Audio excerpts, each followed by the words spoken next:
in a certain area. So in this, it was in forensic psychology.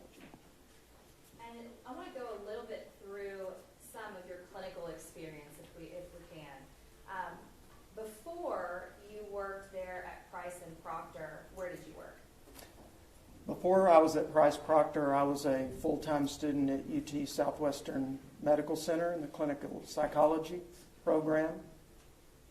And did you also work at some point at UT Southwestern as well in the psychotherapy clinic? Yes, that was part of my practicum. And what does that mean, practicum? It's part of your training process and for attaining your PhD. You're getting clinical experience. Did you also work at Parkland Memorial Hospital? Yes, I did. In what capacity? I was in the psychiatric emergency room there doing assessment of patients that would come in. As another part of your psychology practicum, did you work at the Shelton School and Evaluation Center over there in Dallas as well? Yes, I did. What is that? That's a specialized school for individuals, students with learning difficulties. Have you worked in other psychiatric hospitals before? Yes, I did do a practicum during my master's degree at a psychiatric partial hospitalization program through Brentwood Hospital. That was in Longview. And so take me through some of the books or articles that you yourself have written. Sure. So my published article from my dissertation was in the area of health psychology. It had to do with healthcare utilization for adolescents who were dealing with type 1 diabetes. And have you also participated or contributed to certain chapters in various books? Yes, I have. I contributed to a chapter dealing with caffeine and the effects of caffeine, also in antisocial behavior treatment, those types of things. So we shouldn't have caffeine, or we should? A little bit is okay? Depends on how much, definitely. All right, okay. Okay, so explain to the jury what clinical psychology is. So clinical psychology is dealing with the treatment, assessment or treatment of patients. What is forensic psychology? Forensic psychology is the application of mental health issues to issues of the law. So assessment or treatment of mental health issues as it relates to a legal question. And so explain to us your duties as a forensic psychologist working where you work now at Price and Proctor. Well, I do a number of things. The majority of my work is in adult criminal cases where I'm doing assessment of things like competency to stand trial, insanity, risk assessment, that type of thing. I also do evaluations related to occupations, so pre-employment evaluations for police officers, firefighters, that type of thing. Have you testified before as a forensic psychologist in this county? Yes. In this court? Yes. Have you testified for both the state as well as the defense? Yes. As an expert in the area of forensic psychology? Yes. Have you worked with or been hired to be consulting on different cases by these particular defense attorneys? Yes. Few or many occasions? Many occasions. All right. Did you conduct a psychological evaluation on Aaron Dean back in March of 2017? Yes, I did. What was the purpose of your psychological evaluation at that point? This was a pre-employment psychological evaluation for the Fort Worth Police Department. Officers are required, as they apply, to go through this process and go through a psychological evaluation.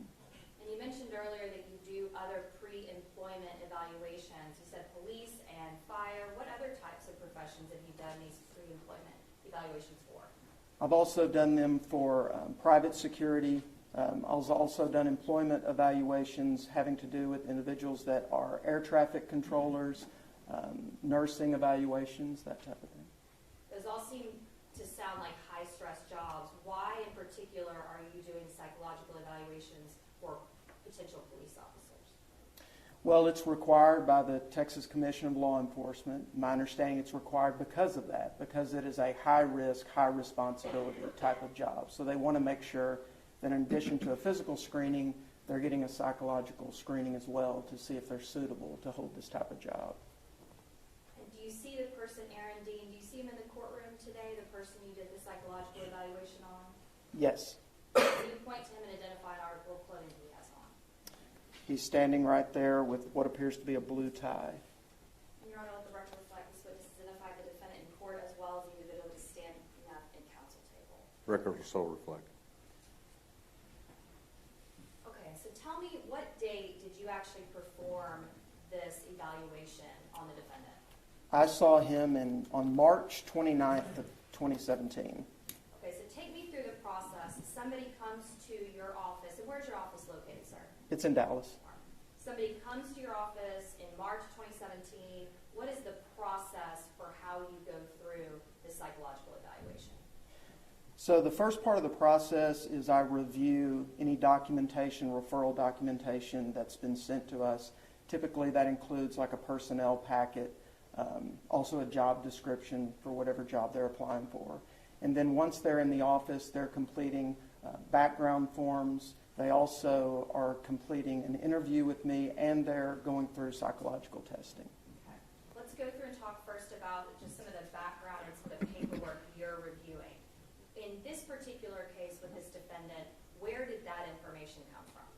It came from the agency, Fort Worth Police Department. And so the personal history that you're reviewing from the Fort Worth Police Department, what kinds of information does that have that is helpful to you? It basically provides just an overview of the person's background. It's information that they have provided to the department, the agency, on their various background issues, employment, any legal history, that type of thing. When you say they, are we talking about, in this case, it would be the information provided by the defendant to the police department? Yes. Prior jobs? Yes. Different types of, if there's been any issues in the past as far as any legal issues, any offenses, incidents, things like that? Correct. Where they went to school? Yes. All right. Past employment, past education, those types of things? Yes. All types of biographical information? Yes. So in this case, did you review the personal history information from the Fort Worth Police Department pertaining to this particular defendant? Yes. So after you reviewed that information, and you said that there are some other forms that are filled out, what other forms are filled out, sir? When they come to the office, they fill out and initial the consent forms for the evaluation. They fill out just a brief information sheet that lists their name, date of birth, phone number, email address, that type of thing. And did this defendant fill out your background information form in this case? Yes. We provide them with a background information form when they get to the office that they fill out before the interview. And so when they're filling that information out, are you looking over the information that's provided by the Fort Worth Police Department? Yes, or I've already looked over it before that time. So after they fill out the information, the background information form for your office in the lobby, what's the next thing they do? So the next thing they do is start in on the psychological testing. So they complete their psychological testing. Once they're through with that, then they see me for an interview. So let's go through the different processes for the psychological testing. Take me through the two different types of personality or psychological testing that is done. Sure. So in conjunction with the Texas Commission on Law Enforcement, they provide some standards with what type of testing needs to be done. In particular, they state that there needs to be at least one assessment of psychopathology or abnormal psychological functioning, and then also a test of normal or universal personality traits.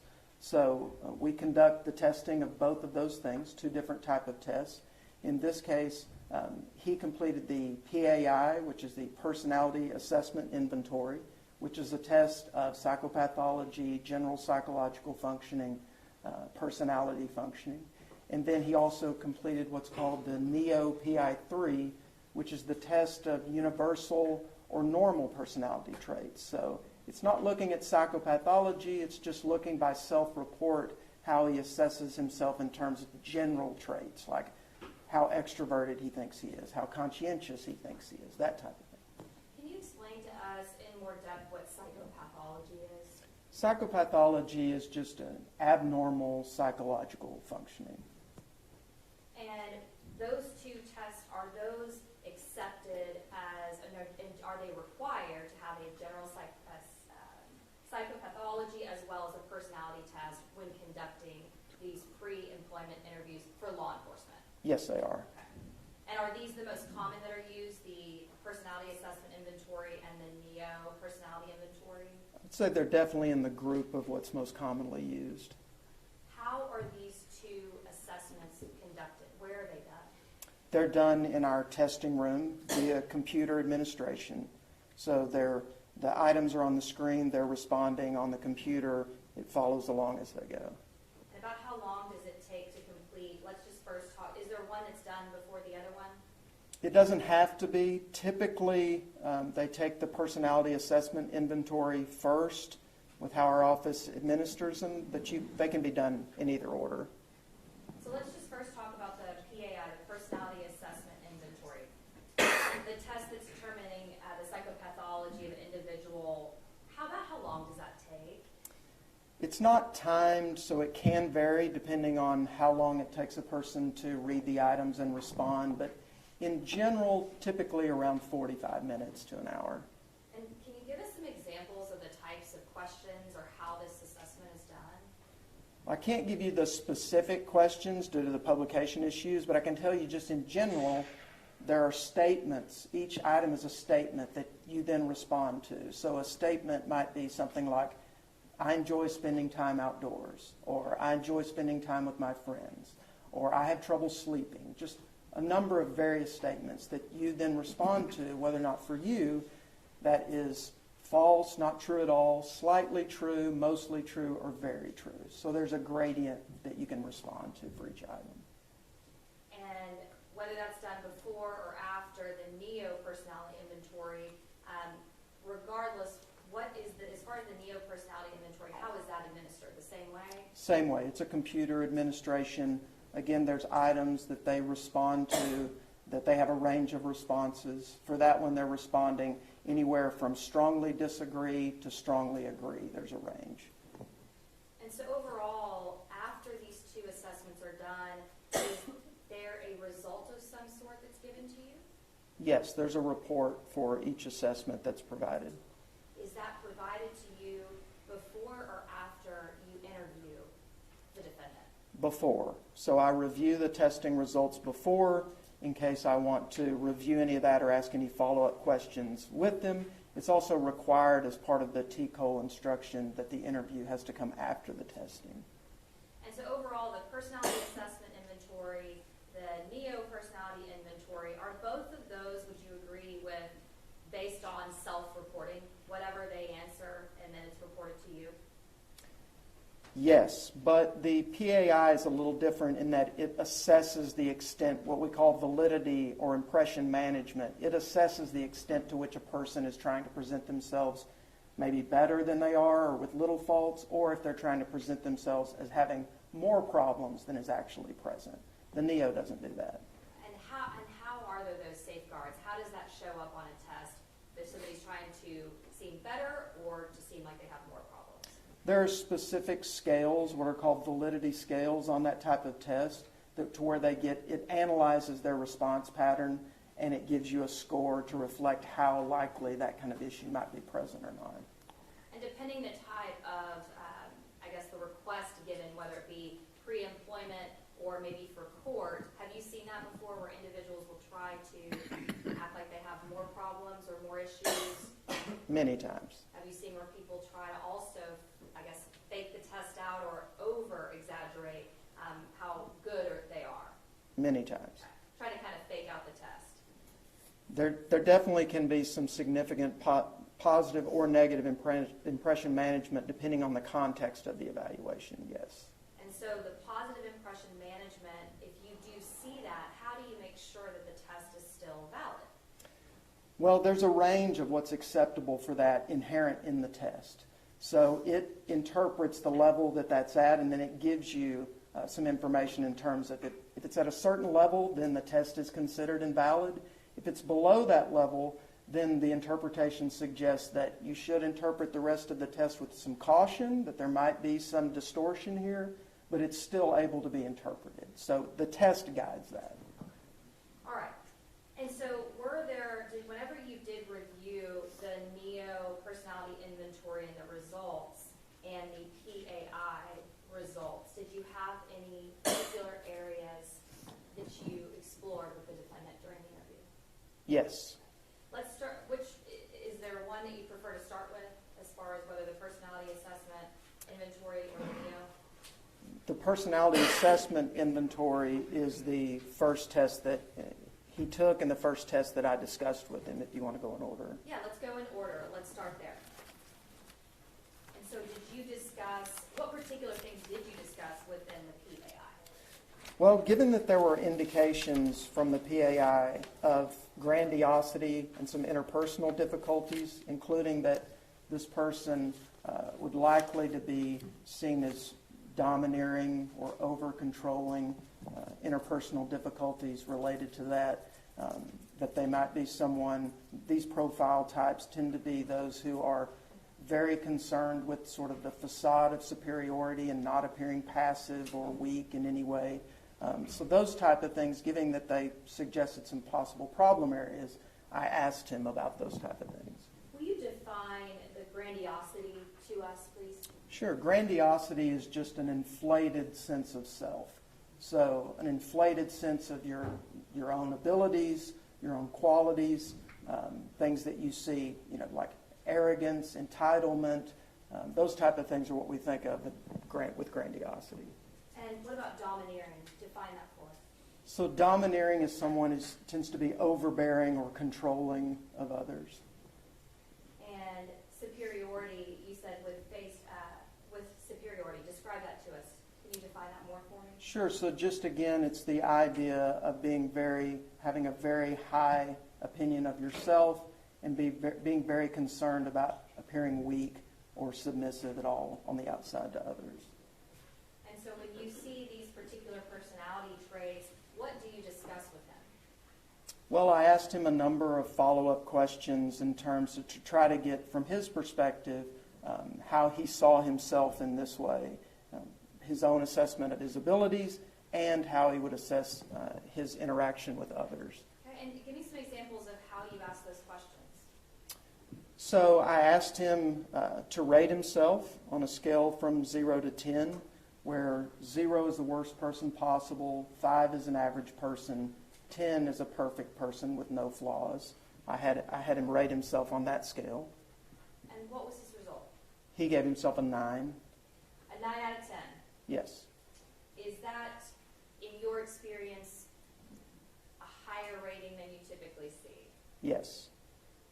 And so is that consistent with what that particular personality test had assessed as being grandiose and having a higher inflated view of yourself? Yes. Did he indicate why he's not a 10 out of 10?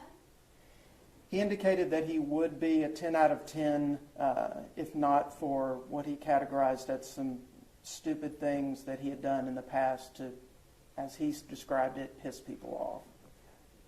And what other types of things did you discuss with him regarding this grandiosity portion of the personality test? Well, I asked him just in terms of any faults or flaws that he would see in himself or things that he felt like he might need to improve upon. He said he had noted on my form that his bad fault or flaw was chewing ice. And then when I asked him about are there any flaws or things you would like to improve upon or could improve upon, he indicated that he felt like he was too messy and he could be neater. I asked him if there was anything else that he might need to improve upon, and he said no. And your opinion is saying that someone's messy and chewing ice. Do you typically see people have more that they'd like to improve upon in their own lives? Typically, it's not out of the ordinary in this type of evaluation where someone is up for a job that they're not presenting you with everything negative about themselves, but I typically see a little bit more than this for sure. Okay. All right, and then what else did you ask him about in terms of the grandiosity we've been discussing? So I asked him just about various occupations or skills and whether or not he felt that he could do these things or not do these things. I went through a number, some of which he said he could do, some of which he said he couldn't. Things that he said that he could do was that he felt like he could fly a commercial airliner. When asked why he felt like he could do that, he said that he had played a flight simulator game when he was a kid. He said that he could teach an advanced calculus class. Things that he said that he could not do was that he was not qualified to be president. He could not perform brain surgery. He indicated that he could not teach an advanced economics class. But he could fly a commercial aircraft. Yes. From what you reviewed as his personal history, background, employment, education, did he have any pilot training? Not that I'm aware of.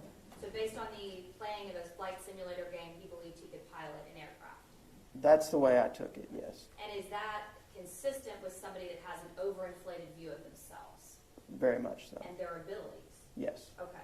All right, so what's next? What else, as far as your evaluation, did you see and discuss with him? In terms of the testing, I did ask him, since there were some indications on there of this overbearing, over-controlling type of interaction with others, he said that he had never been told that he was too dominant or over-controlling, or that he was impatient. He indicated that he is able to take charge, but he is also does just fine with being submissive to others. Basically reported that he had never had any problems or issues with that. Did that surprise you? Yes and no. I would say, given his grandiosity, I wasn't expecting to hear a lot from him that maybe painted himself in a negative light. But I was somewhat surprised that if that was his personality style, that he might not have ever heard that, at least from someone else, even if he didn't agree with it. Okay. All right. And so what else was discussed with him as far as the concerns that you saw on the test? The majority of my discussion with him in terms of concern of testing revolved around those two areas, his grandiosity and then his interpersonal style and difficulties that might result from that. That was the main focus of the follow-up from the testing, because those were the two main problematic issues. And when he talked about rating himself, and he would be a 10 with the exception of some stupid things that offended or bothered people, did he go through and talk about the specifics of what those were? He provided 3 examples, yes. Did you also, in reviewing his personal history from the Fort Worth Police Department, were some of those things mentioned? Yes. Okay, so let's go through those if we can. Tell me one of those things that he mentioned in the testing and in talking to you. So one of the things that he noted was that he had had an incident where he had gone into a fast... Can we approach the back? Yes.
Everyone may be seated. Just digging in. Judge, before we get into that, I want to be clear on the record. Our first objection here is that we had a motion to let me out these matters that was granted by the court before we began testimony. court instructed the state to approach the bench, let the court know before they intended to go into any of these matters. And they were preparing to go into it before they were interrupted with an objection, without approaching the bench, without giving the court an opportunity to rule on these matters. All right. Let's go. Ms. Dean. Okay, I was just asking you questions about the particulars of what was reported in the file, the personal history file from Fort Worth Police Department. Can you talk about the very first item? Sure. So the first thing that we discussed was related to an incident where he was in a fast food restaurant and he had an airsoft gun that was on his hip. Evidently, police were called and talked to him about that. He wasn't charged with anything, but was told that that wasn't a good idea. The next thing that he discussed, he said that it was about a year later. All of these occurred in his early 20s. He indicated was another incident with an airsoft gun where he and a friend were playing, shooting at each other in an area that was at or near a church or a residential area near a creek. He said that there was a homeowner, I guess, that had seen them and had called police. Police had showed up and gave them a stern talking to, is the way that he described it in this personnel packet. And I had asked you earlier when we were outside the presence of a jury during the 705 hearing if you reviewed, and I actually think defense counsel asked you as well, if you had reviewed this background information with the Fort Worth Police Department, and you had answered yes, correct? Yes. And you also had shown in, I believe it was that's part of the psychological evaluation, is that you do an interview with him to discuss those matters, correct? To discuss matters of his history is part of it, yes. Okay, all right. And then, did you also discuss with him a matter that pertained to him being a student at UTA? Yes. Okay, tell me about that. So he indicated, I saw in his packet that he had a history of assault, and so I asked him about that. He indicated that when he was in his early 20s, he was at a college library, that there was a girl that was flirting with him, that he said some things to her and then touched her, and then she filed charges, and that he had to pay a fine and complete a sexual harassment course or class. Now, was there a particular way that those different things, those incidences, in the way that he described them, that was consistent with what you had seen on these assessments? Yes. In what way, sir? I felt like that he was pretty flippant in the way that he described it. Would that be consistent with someone that has an overinflated view of themselves? Yes. Would that be consistent with the overall assessments, both of the assessments that you reviewed, with the way he responded to those incidences? Yes, and with the way he interacted with me as well. Okay. And when we were outside the presence of the jury, I didn't go through each one of these specifics, but did defense counsel ask you to go through and interpret some of your handwriting so that we could understand what you've said on these pages? Yes. Okay. Is there some handwriting at the very back of the background information form? Actually, kind of handwriting all over, I guess, these 5 pages? Yes, there's handwriting at the end of that form of his, where there's his signature, and then the last bit is on the next page, where there's handwriting there as well as a part of the summary.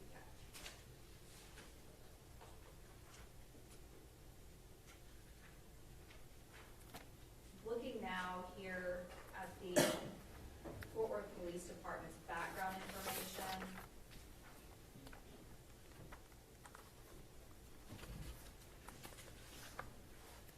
did you also ask him about whether or not, or was it, I guess, provided to you that he had applied to other police departments before? Yes, and I asked him about that as well. And did he indicate whether he had ever applied to Fort Worth Police Department before? Yes. And what was the result of him applying to the police department before? He told me that he had applied in around 2014 or 2015, that he had passed a psychological evaluation, but that he had withdrawn due to concerns about his physical fitness at the time. And did you look never applied to Reno, Nevada Police Department. Yes. And what was the result of his application to that police department? He failed the physical. Okay. And had he also applied to the Grand Prairie Police Department? Yes. And when was that? That was in 2016, I believe, per his packet. Okay. Was there also some information in this background form from the police department that he had been in trouble before for punctuality, being late to work? Yes. Okay.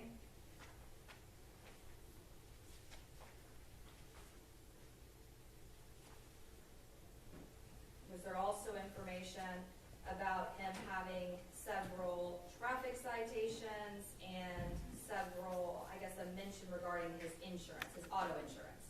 Yes. All right. Now, when you asked, or when you reviewed this background information, did he put the two instances with the gun and the incident involving UTA, are those both also in that background information? The information that he filled out for my office? No, the information he filled out for the Fort Worth Police Department. Yes. And is that also in the information that he filled out with you? Well, in the information that he filled out with me, he noted his assault. There was nothing that he wrote on his background form related to the incidents with the airsoft guns, but I did talk to him and ask him about that. And why was that important to you to talk to him about that?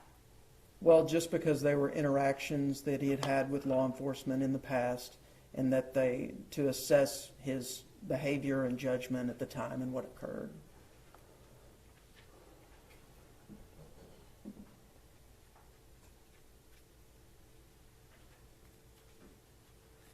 Did he provide the psychological evaluation from Fort Worth Police Department that he had said he had taken and passed? No.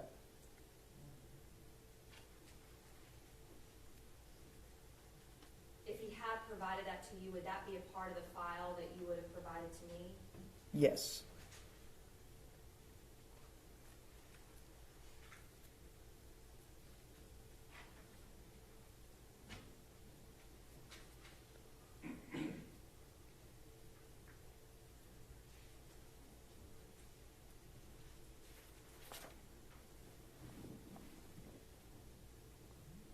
Did he indicate, we've explained this a bit, but I want to get a little bit more specific since we're outside the presence of the jury.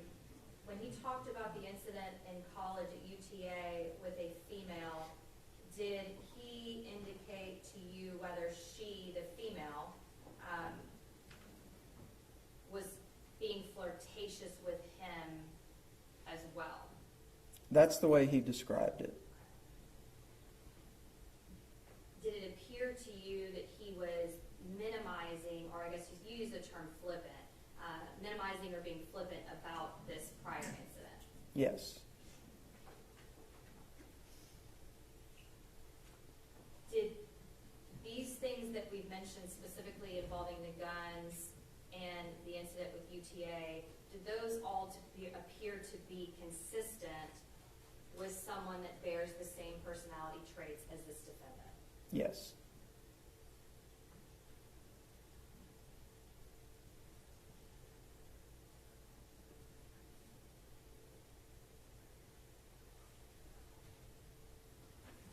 And Judge, for purposes of this record, since we're outside the presence of the jury, I wasn't planning on getting into him being late to work. I wasn't planning on getting into him using his auto insurance or traffic citations for any, I think, speeding or wrecks.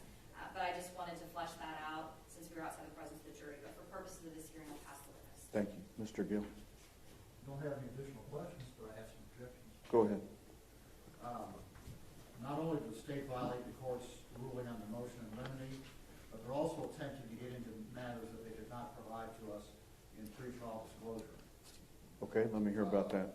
We were not provided any notice that there was any bad act involving an airsoft gun or being spoken to by police or anything along those lines. So we would object to the state going into anything regarding that. Response? Also, I'm sorry, response? May I respond? Yes. Yes. Thank you, Judge. Yeah, specifically, we did, and I can go through, does Your Honor have a copy of our I do not have the gym system up right now, so. And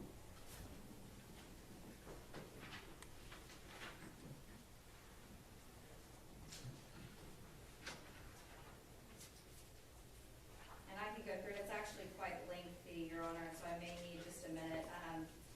It's 13 pages.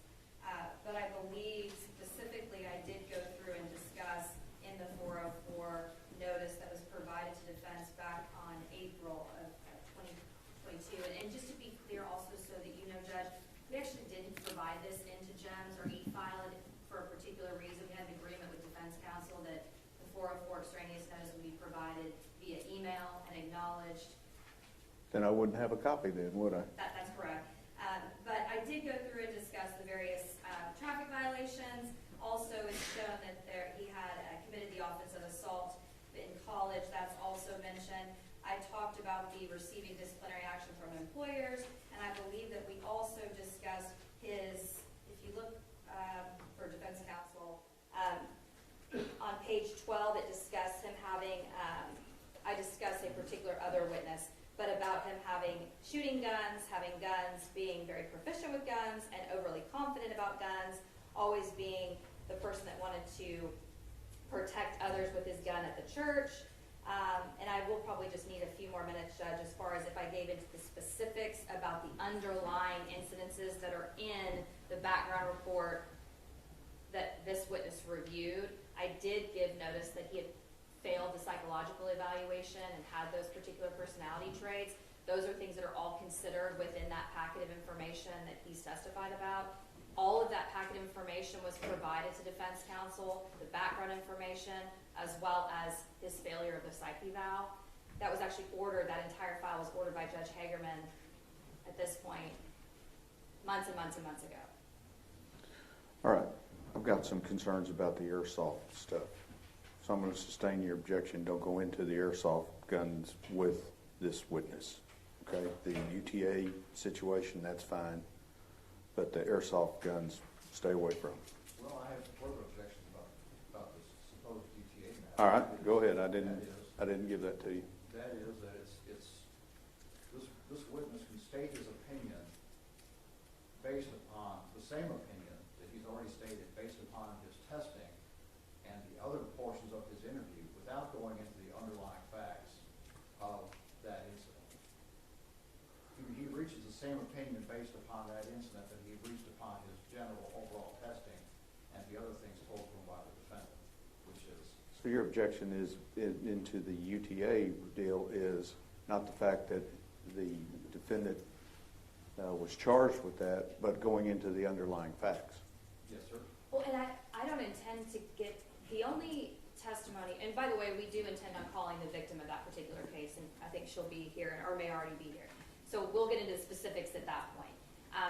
But as far as specifics, I mean, it is the information that the defendant told him, and it's part of what he was asking and trying to clarify on as far as what the results of the personality traits were, his minimization and flippant.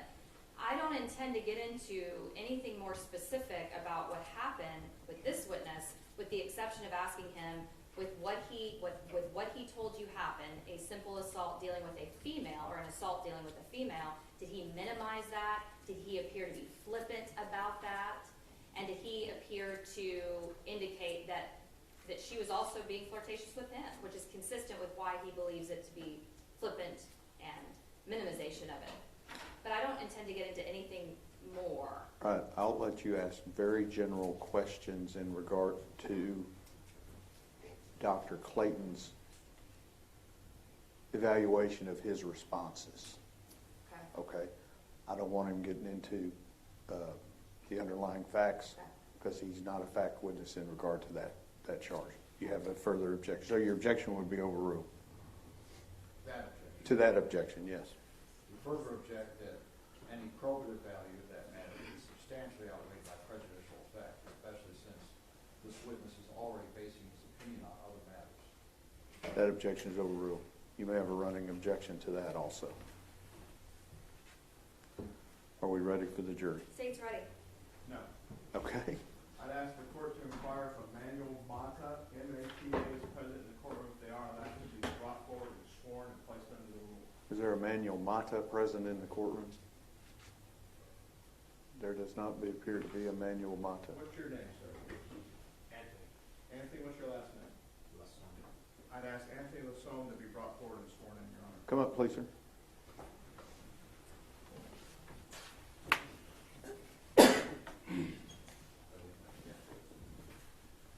No, I need to swear him. Oh, I see. Okay. Now, you know what? Just come up to the rail. Just stand right there. Raise your right hand for me. Solemnly swear or affirm testimony given this cause to be the truth, whole truth, and nothing but the truth, so help you God? Sir, Would you tell me your first and last name and spell it for my court reporter, please? Anthony Lasson, A-N-T-H-O-N-Y. Last name is Lasson, L-A-Z, Zebra, O-N. You have been sworn as a witness in this case, and there is a rule of procedure in effect that says that you cannot be in court while you're testifying, unless you're testifying. You're not to discuss this case with anyone else in anticipating of you being called as a witness. So if you'll remain outside in the hallway and do not talk to anybody out in the hallway. Do you understand? All right, thank you very much. 1 second, I'll read pop the file. Sure.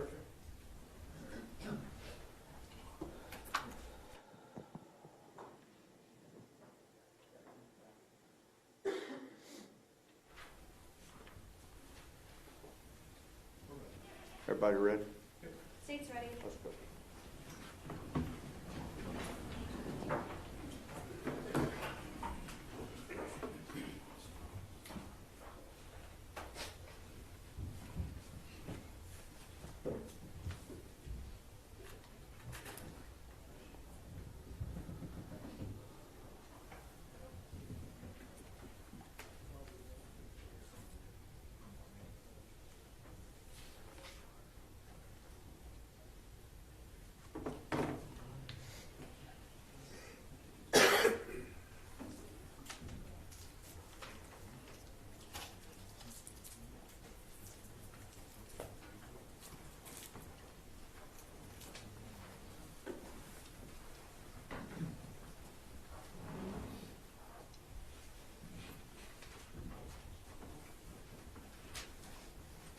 Judge, just one more matter to bench real quick.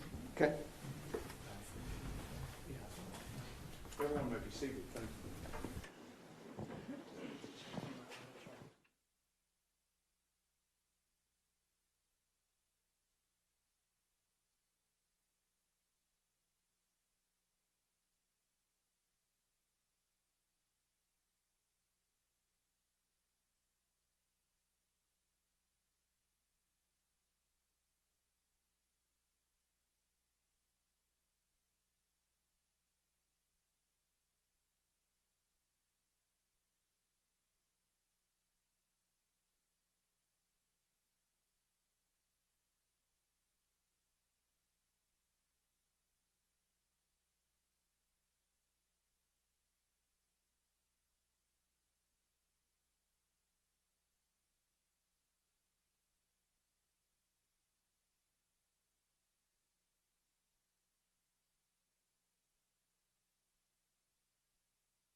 Okay, I think before we took a break, I was asking you some questions about his minimization of his conduct.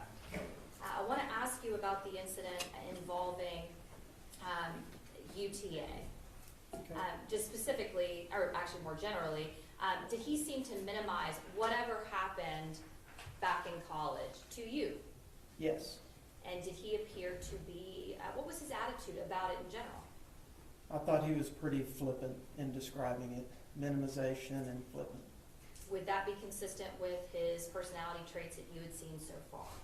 Yes, you would expect to see someone who's high in narcissism be quick to take credit, slow to take responsibility, that kind of thing. And that's kind of what I felt like I saw when he was talking about that. Now, the jury's heard you refer to grandiosity, but the term narcissistic, that is a term that we haven't yet defined. Can you tell us what that means, sir? Sure, so and those two are certainly related, but narcissism has to do with not only a person's sense of self, so they have an overinflated sense of themselves and their own abilities, but it also relates to how they see and view others. So not only do they tend to have a high view of themselves, they don't tend to have a very high view of others or their opinions. They often have a low tolerance for disagreement. They tend to be overbearing or domineering with other people. They can be manipulative at times. They certainly have an issue with taking in information that doesn't agree with them.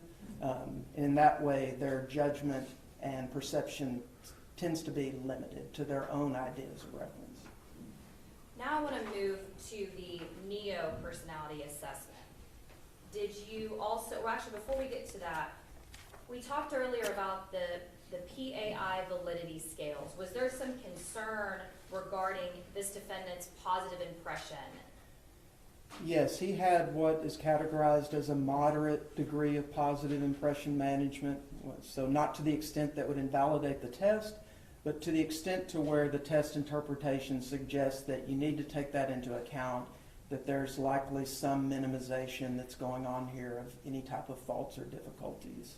And so the results of that particular test may actually underrepresent the concerns in those areas. Correct. Because he has, I guess, overstated, or in his responses, that would have affected that particular section. That's correct. All right. Now let's talk about the NEO evaluation. Is there anything else in the PAI as far as in your report? No, the main things from the PAI that were noted we discussed in terms of his grandiosity and interpersonal difficulties. And now let's move to the NEO evaluation. Or actually, let me ask you one question real quick about the particular clinical scale. A part of that personality test that we've been discussing, was there either a concern, or at least the notation there was a moderate elevation in this defendant's aggression or verbal aggression? Yes, that's part of the interpersonal issues that I was discussing before. He did have a moderate elevation on a scale related to verbal aggression. Can that be problematic if you are seeking employment to be a police officer? Very much so. Now, let's move to the NEO. Explain that to us. What were some of the findings regarding that particular test? So the NEO, again, it differs from the PAI in that it doesn't assess for impression management. So if there's some indication that some impression management is going on, it really limits how much you can interpret this type of test beyond it just being their own perception of themselves as a self-report. And in this case, given that it did appear that he was exercising some positive impression management and some guardedness, there wasn't a whole lot to be gleaned from the NEO beyond the way that he saw himself. But it certainly was an indication of whether or not there's any psychopathology there or not. Okay. And so overall, was there, you mentioned earlier that the NEO doesn't have an ability to determine if there's some sort of over-representation, or I guess the self-inflate, or the positive impression, correct? That's correct. It Okay. doesn't measure for that. Okay. So then how do we determine that it is valid?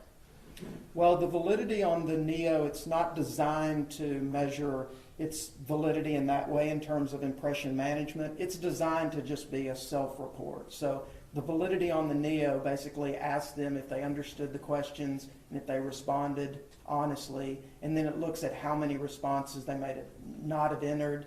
if there's a certain amount of items you don't enter, then the protocol is considered invalid. But it doesn't look at validity to the extent of impression management the way the PAI does. It's just designed as a self-report or self-reflection of how they see themselves on these personality traits. And so were the results of the NEO personality test consistent with the results seen on the other personality tests given? They were, in terms of, you did see some indication of grandiosity and then some interpersonal issues where this person might be more likely to be critical or antagonistic or domineering at times with others. So that, in that way, it was consistent. As far as your report, did it appear to be that he had indications of a forceful and dominant personality traits?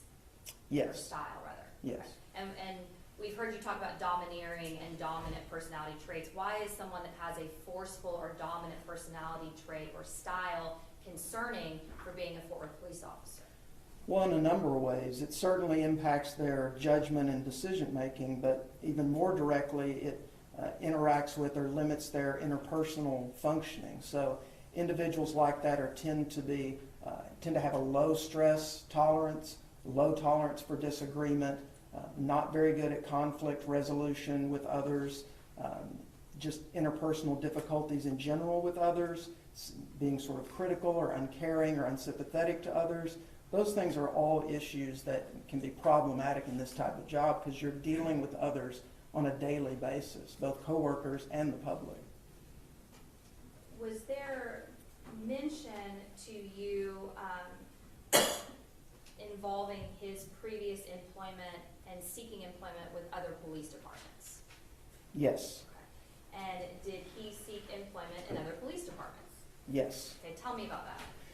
Well, he reported that he had previously applied to this department, Fort Worth Police Department, the one he was seeing me for, in 2014 or 2015. He indicated that he had passed a psychological evaluation as part of that application, but that he had withdrawn due to concerns about his own physical fitness. He didn't tell me about any others, but there were others noted in his packet, which included that he had previously applied with Reno Police Department and had failed a physical, and that he had also applied to Grand Prairie Police Department, but had withdrawn that to seek this position with Fort Worth. Now, if he had taken a psychological evaluation with Fort Worth, would that have been provided to you prior to your assessment?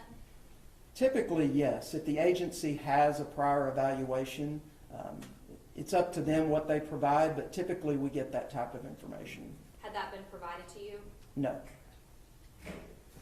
Okay, and so the personality traits that you have discussed so far, are those traits that you would expect to diminish or go away over time without any treatment or intervention? Typically, no. Why not?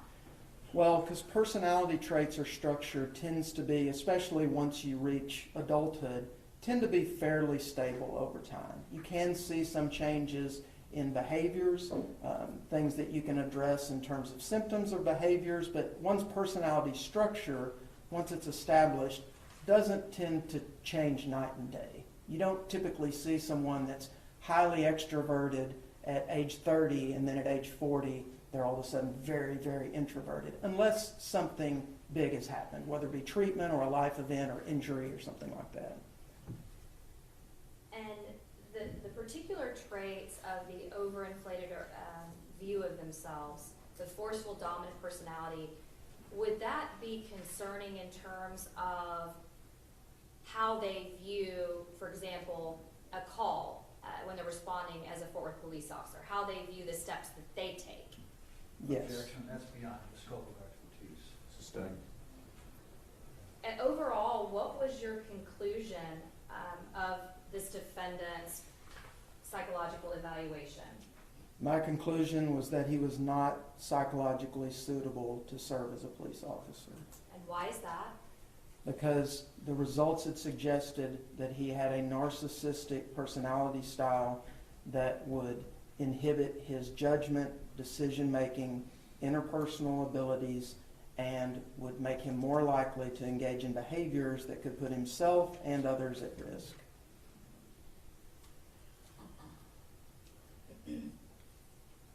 When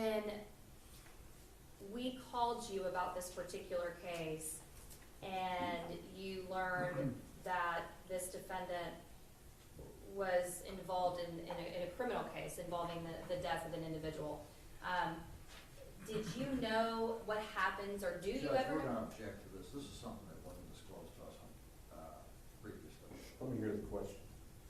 Do you know what happens to those after they take their psychological evaluation? I'm No. going to answer that question.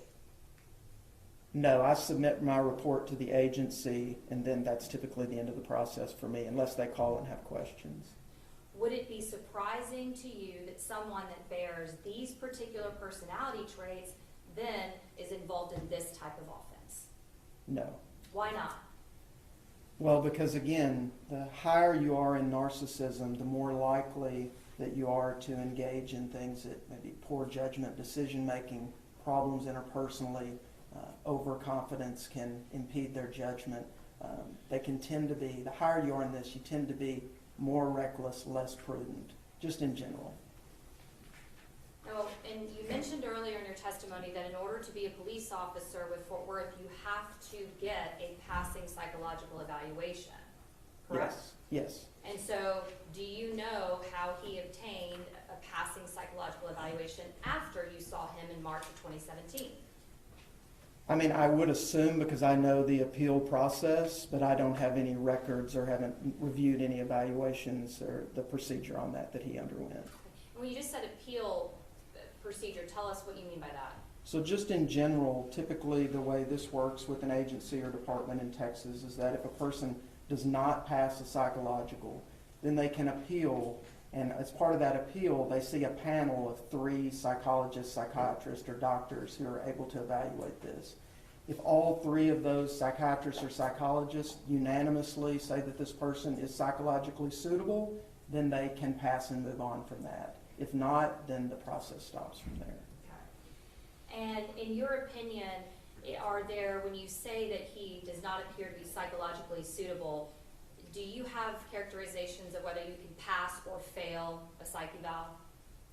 It's a judgment based on the evaluator, but there's not a test score or anything like that where there's a cutoff. It's just my judgment based on the assessment and the job description of what's being asked for here. Are there times when there is a clear, I'm going to use the term pass, but clearly that they are suitable for the employment, and times that it's very clear they are not?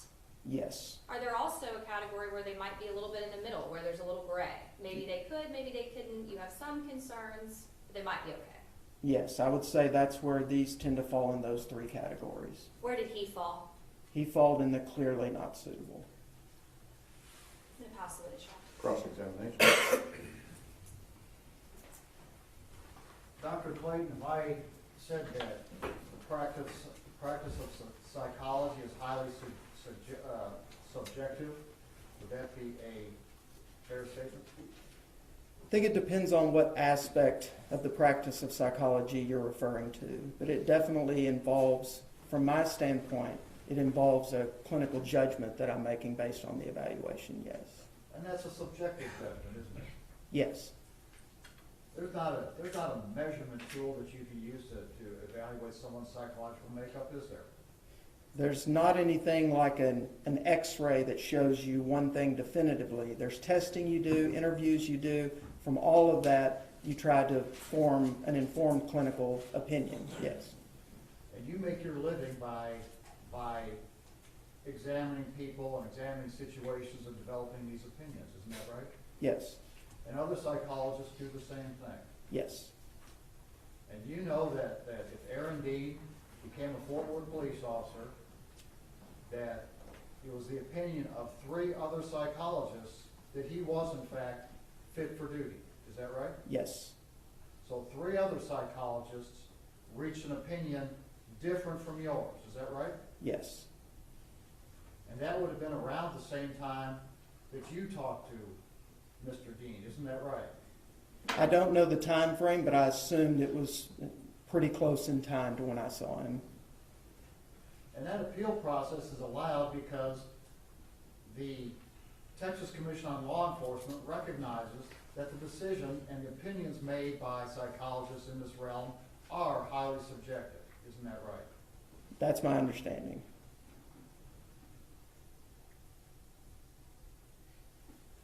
So is that the only time that you've ever talked to Aaron Dean? Yes. You didn't ever see him before that? No. Did you ever see him after that? No.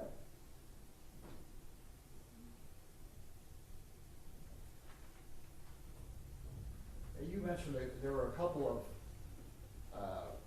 statements that he made that were brought out by the prosecutor that you took note of, one of which had to do with the fact that he believed that he could teach calculus. Is that right?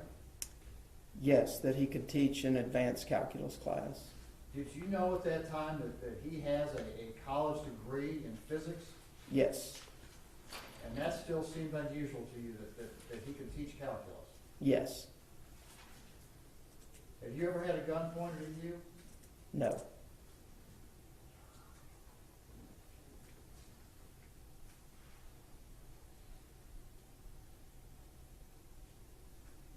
The matters that you talked about here today in front of this jury, one of those matters had to do with an alleged incident that took place at UTA, is that right? Yes.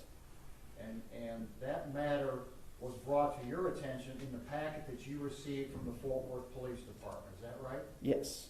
So the Fort Worth Police Department knew about an alleged incident at UTA, Yes. is that right? So that was in the Fort Worth Police Department's packet of information, in their hiring pack that they would have had access to when they hired Aaron Dean, correct? Yes.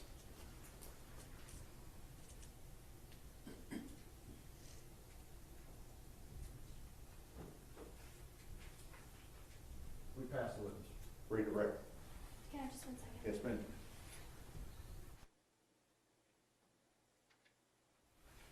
We don't have any questions, Your Honor. May Dr. Clayton be finally excused. No objection from the state.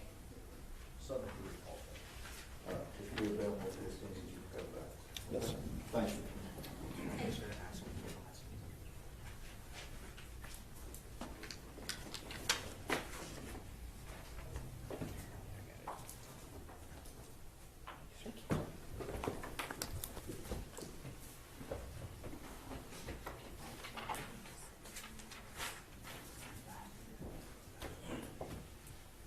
Okay, y'all have a short break that I did, so give me a few minutes, all right? Let's take about 15 minutes, see you in a little bit.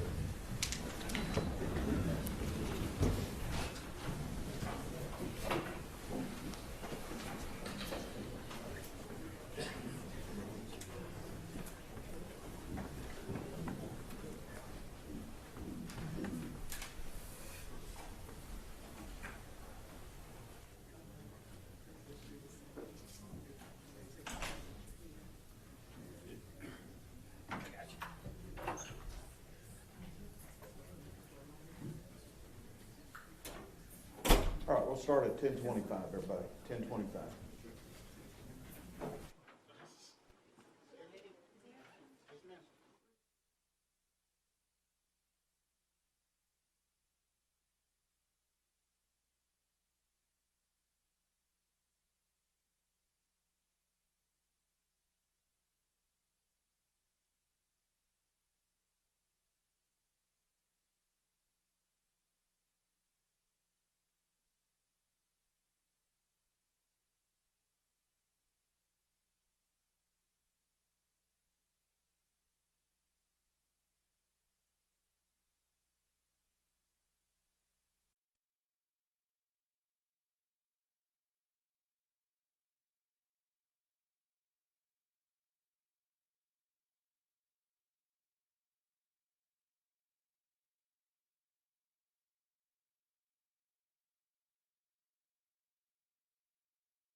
clip it on the lapel of your jacket for me?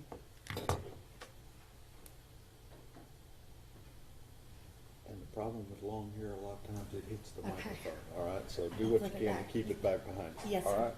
Yes, Your Honor. All right, Mr. Smith, is this your witness? Yes, it is, Your Honor. Go ahead. Would you state your name for the record, please? Elizabeth Turner.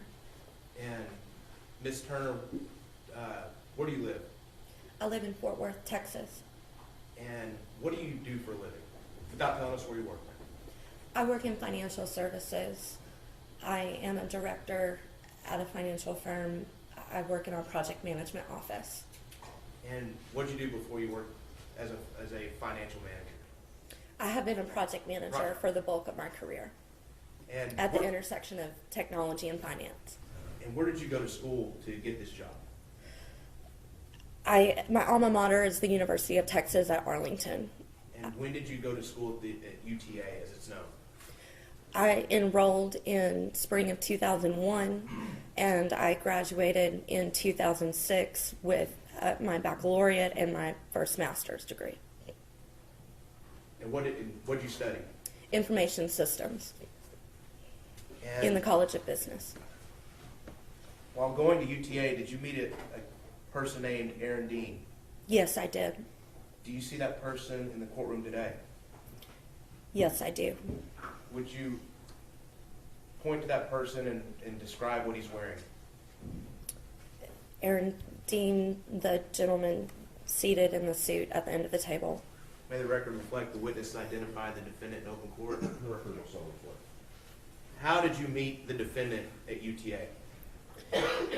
I met Aaron Dean when I was about 16 or 17 years old. I founded and led a student organization called Homeschool Graduates at UTA. Aaron was a member of the organization, and that's how we became acquainted. May I have one moment, Your Honor? Yes.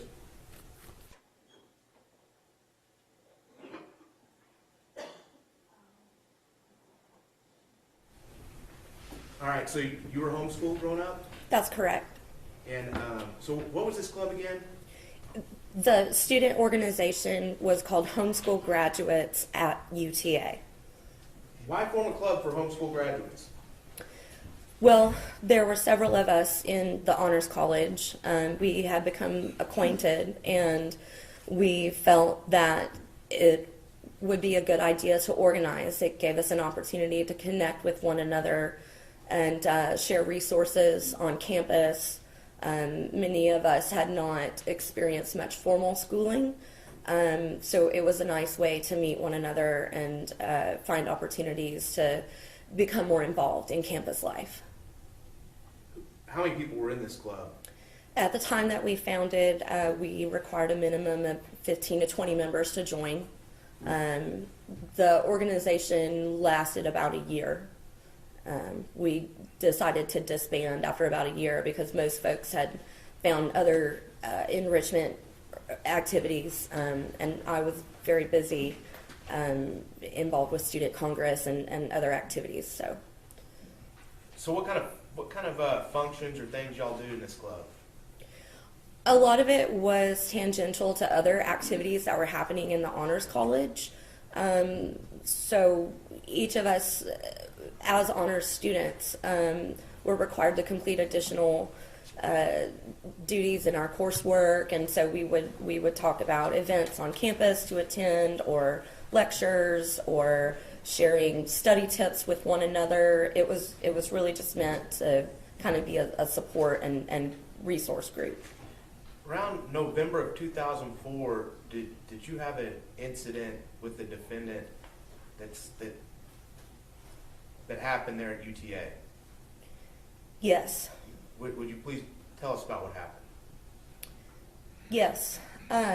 On November 18th, 2004, it was a Thursday. I had morning classes in the College of Business,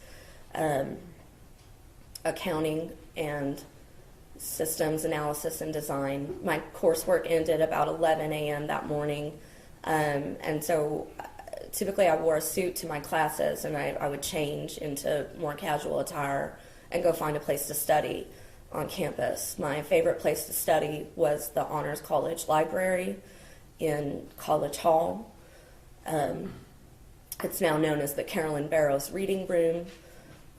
So typically after I changed clothes, I would walk from the College of Business Administration to College Hall, and I would enter through a side door that led directly into that reading room.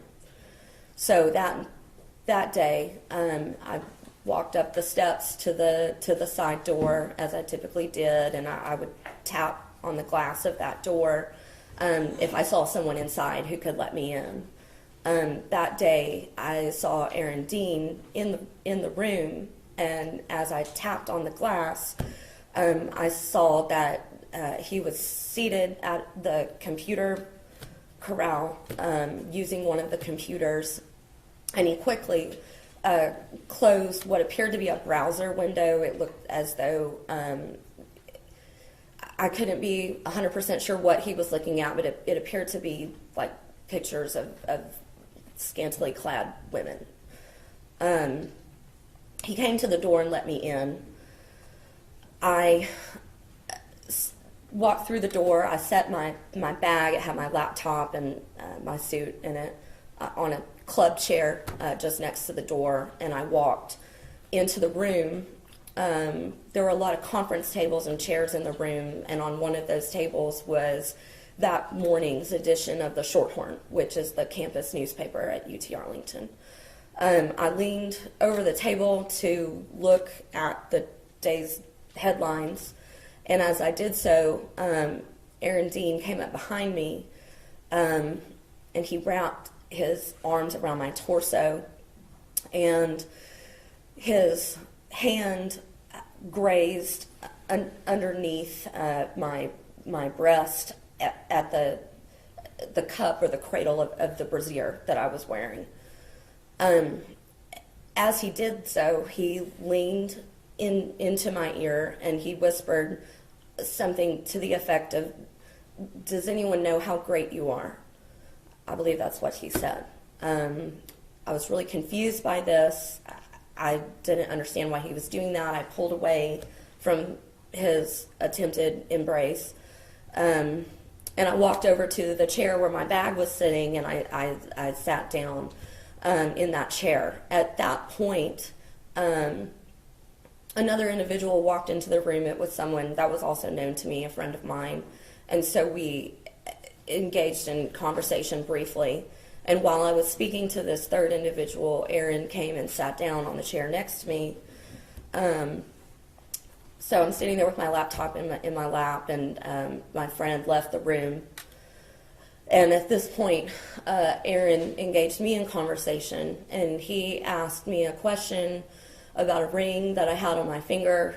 I reminded him that, because I was sure he already knew, but I reminded him that ring was a promise ring that was given to me by my boyfriend at the time, who was studying at the University of Chicago. And Aaron said, "Well, that's too bad, because he really wanted me." And I realized at that point that he meant this in a kind of sexual manner, suggestive manner. And so I was a little taken aback. I asked him how long he felt that way. And he said probably since he had seen me at a student leadership banquet earlier that year. And he mentioned that I was wearing a dress that he really liked, because he could see the tops of my breasts in this dress that I was wearing. And when he said that, he reached over in his chair, and he took his finger and he placed it on my right breast, and he traced the outline of my breast with his hand on my body, touching me over my shirt. I spoke up at that point and said, "This is very inappropriate. You're making me uncomfortable. This this is not, please, please don't touch me. And he asked me not to tell anyone what had happened, and I was very upset, so I left the room. I made a phone call on my cell phone to my boyfriend in Chicago. I asked him for advice what I should do. He suggested that I walk across the street to the student union, Davis Hall, and connect with an adult that I trusted downstairs in student leadership. And the adult that I trusted was Tammy Tucker, who was head of judicial affairs at the university. And Tammy advised me that I should take a ride with one of her staff to the campus police department. And so I did. And so I made a report. And I believe Aaron was issued a citation for simple assault. The citation reads, unwanted and provocative physical contact.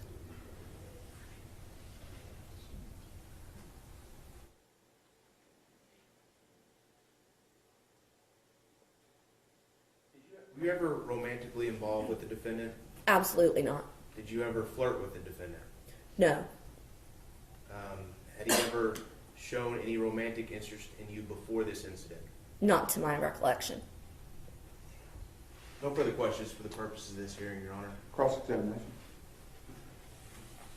We don't have any questions for this hearing, Judge. I'm going to let her, you have objections? Yes. Yes. Go, oh, you know what, do me a favor. Yes, sir. Unclip that microphone, and if you'll step back in the back and hold it. Unclip my phone. Yes, sir.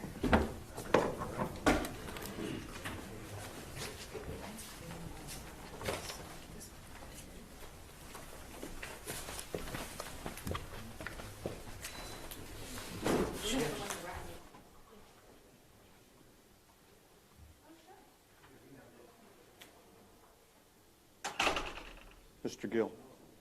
First of all, we object that we were not given any pretrial notice that this witness would be testifying. We don't have any notice that this man would be testifying here today. That objection is overruled. We further object that a jury would not be able to believe this testimony beyond a reasonable doubt.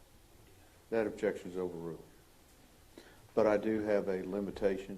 I don't want her, she was not sure about what she thinks she may have seen on the laptop. Okay.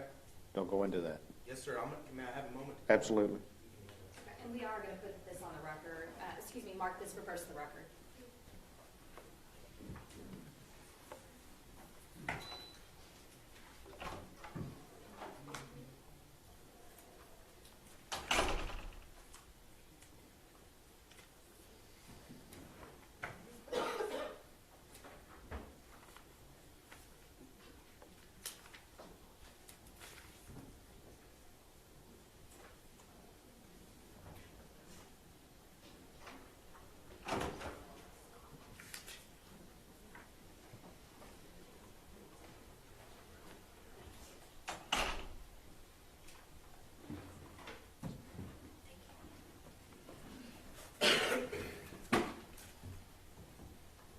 Making you get your steps. That's fine. Push that back on. Okay.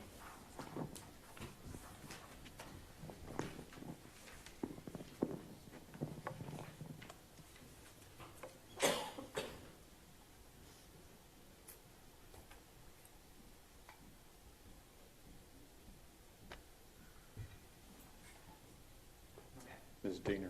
Thank you, Your Honor. For purposes of just the record only, we plan to offer State's Exhibit 126, which is include all the incident report as well as statements, some additional information all provided us from regarding this UTA incident. This has all been provided to Defense Counsel. That's State's Exhibit 126, and I'll show them a copy in just a second.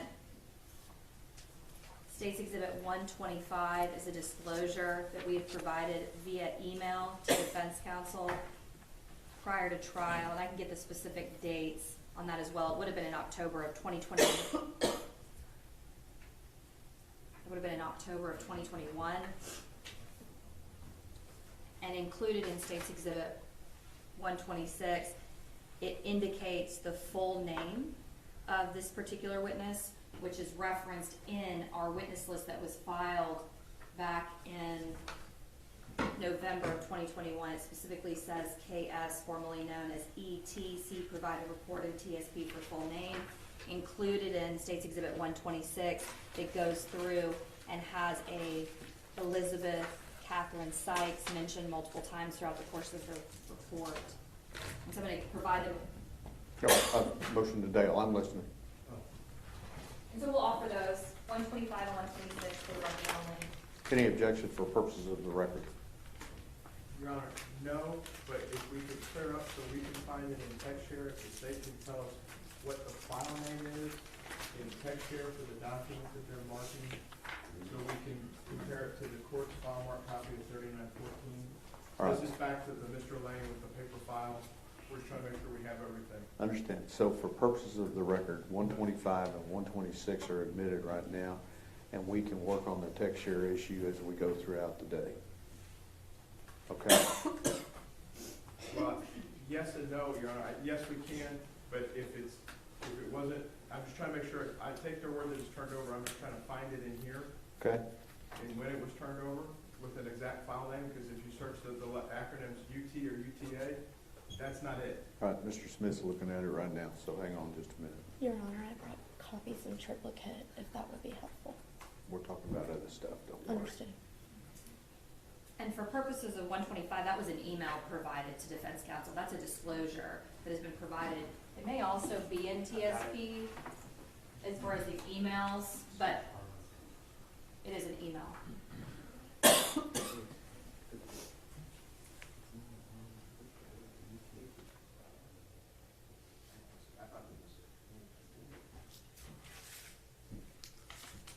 Yeah, here it is.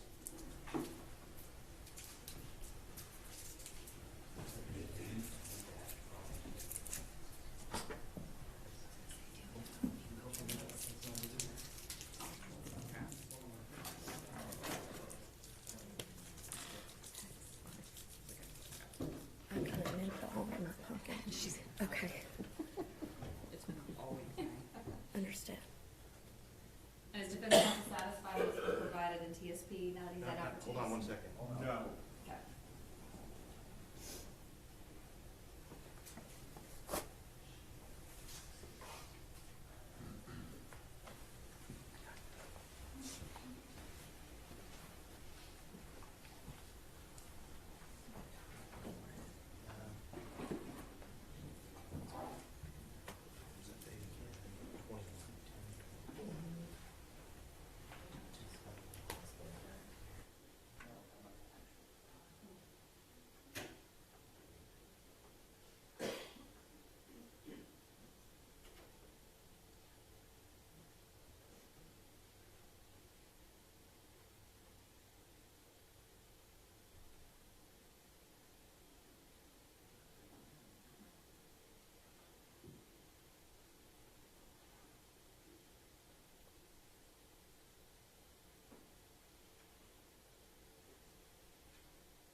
redacted, period PDF. It's 5 megabytes. It was provided to them on 10/26, which is also the same day that we scanned it into TSP. That was on October the 26th of 2021. And so it's going to be a part of the 3914 paperwork as well. It's not anything additional we need to add.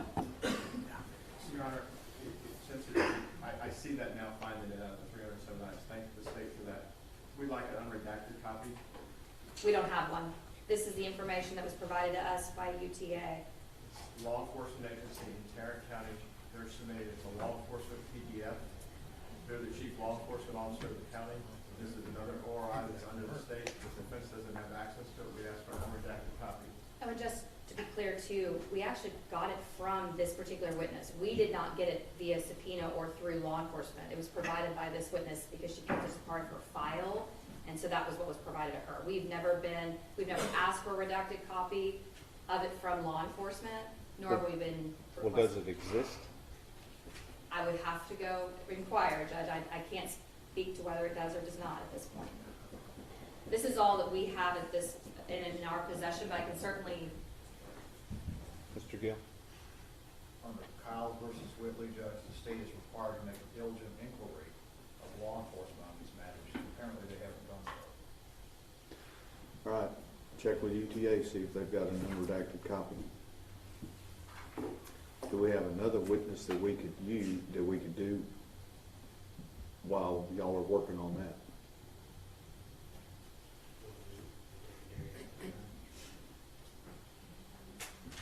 We just have a Darius Carr as the only other witness, Your Honor. We wanted to kind of do him last, if that's okay. Yeah, we can make the phone call right now. All right, let's be in recess until we'll be in recess until y'all give me some information, okay? All right. So, y'all want to put that microphone? Thank you.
Everyone may be seated.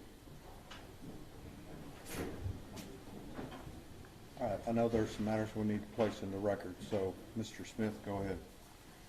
All right, this time we'd offer state exhibits 127 and 128 for the record. 127 being an open records request from investigator Mo Brown with the Tarrant County DA's office asking for information about this witness. And this was opened in October of 2021 to the defense.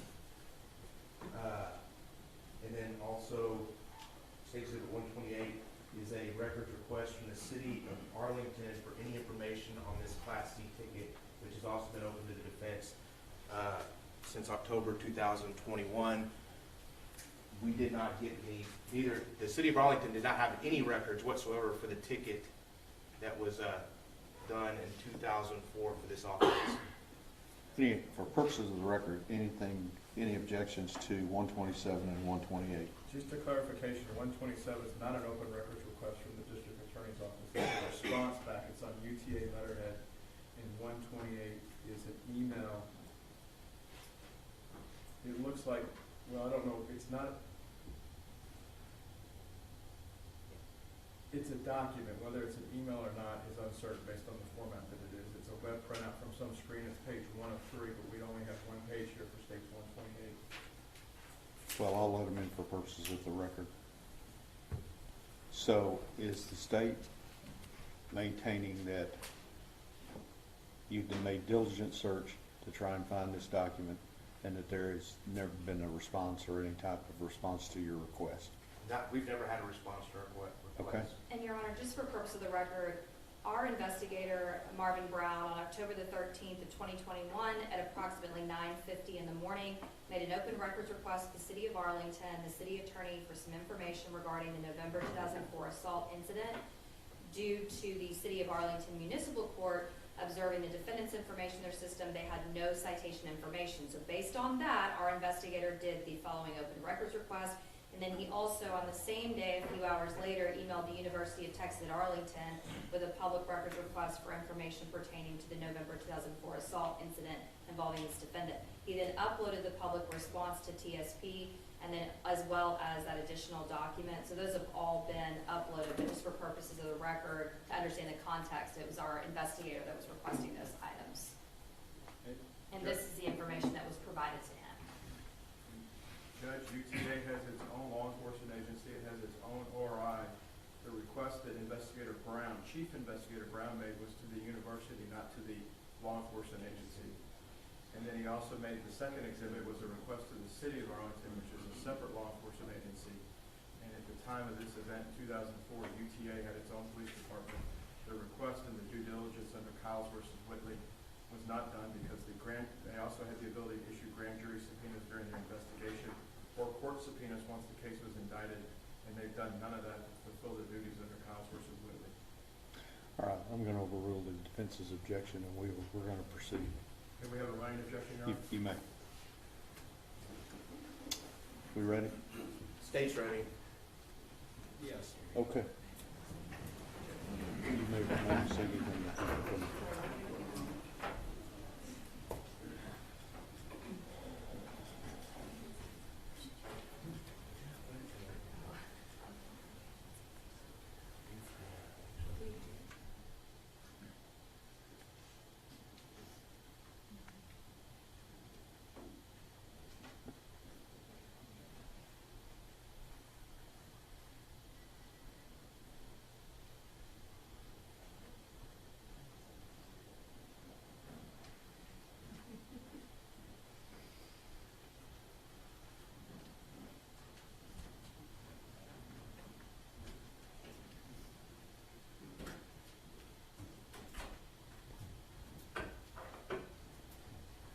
All right, everyone may be seated.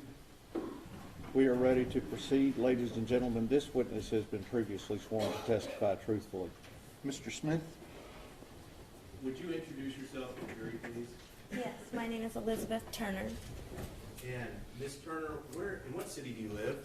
I live in Fort Worth, Texas. And without getting into where you work, what do you do for a living? I work in financial services in a project management office. what do you do is in a project management office dealing with financial services? I lead projects and initiatives related to technology and finance. How long have you been doing that? I've been with my current employer for 8 years. I've been working as a project manager in the intersection of technology and finance since I was 19 years old. Did you graduate college at 19?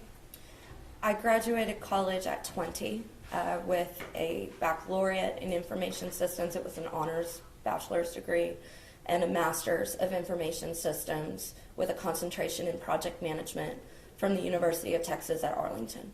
All at 20. That's correct. So when did you start at UTA? I enrolled at the age of 14 in the spring semester of 2001. Tough going to school at 14? Going to college at 14, I mean? It was an experience. So what'd you do before you went to college? Where were you educated before then? I was homeschooled. So whenever you got to UTA, were you a part of any clubs? Or did you create a club? Yes, I was very involved in campus activities. I served as a member, multiple terms, as a member of Student Congress. I was a university ambassador, was vice president of the Spirit Team, vice president of the Association of IT Professionals, and I also created a student-led organization called Homeschool Graduates at UTA. Now, in November, don't give me the date, but what year were you born? I was born in 1986. 1986. So November of 2004, you would have been 18? That's correct. Do you recognize someone someone in the courtroom you know as Aaron Dean? Yes. Would you point to that person and identify him for the record? The gentleman standing. May the record reflect the witness identified the defendant in open court. Record will so reflect. How do you know the defendant? I was acquainted with Aaron Dean when he became a member of the Homeschool Graduates at UTA. And what were the homeschool graduates of UTA? The Homeschool Graduates at UTA was a student-led organization. We petitioned the university with signatures of about 20 members to become official. Once we had achieved official status, we met at intervals in the Honors College to acclimate to the college experience together and share resources about campus life, time management, and study skills. And so was the defendant a member of that club? That's correct. He was one of the members. Did you know him very well? I saw him at intervals when we would have club meetings, occasionally various honors college events on campus. So, did something happen in November of 2004 with you and the defendant? Yes. And what happened?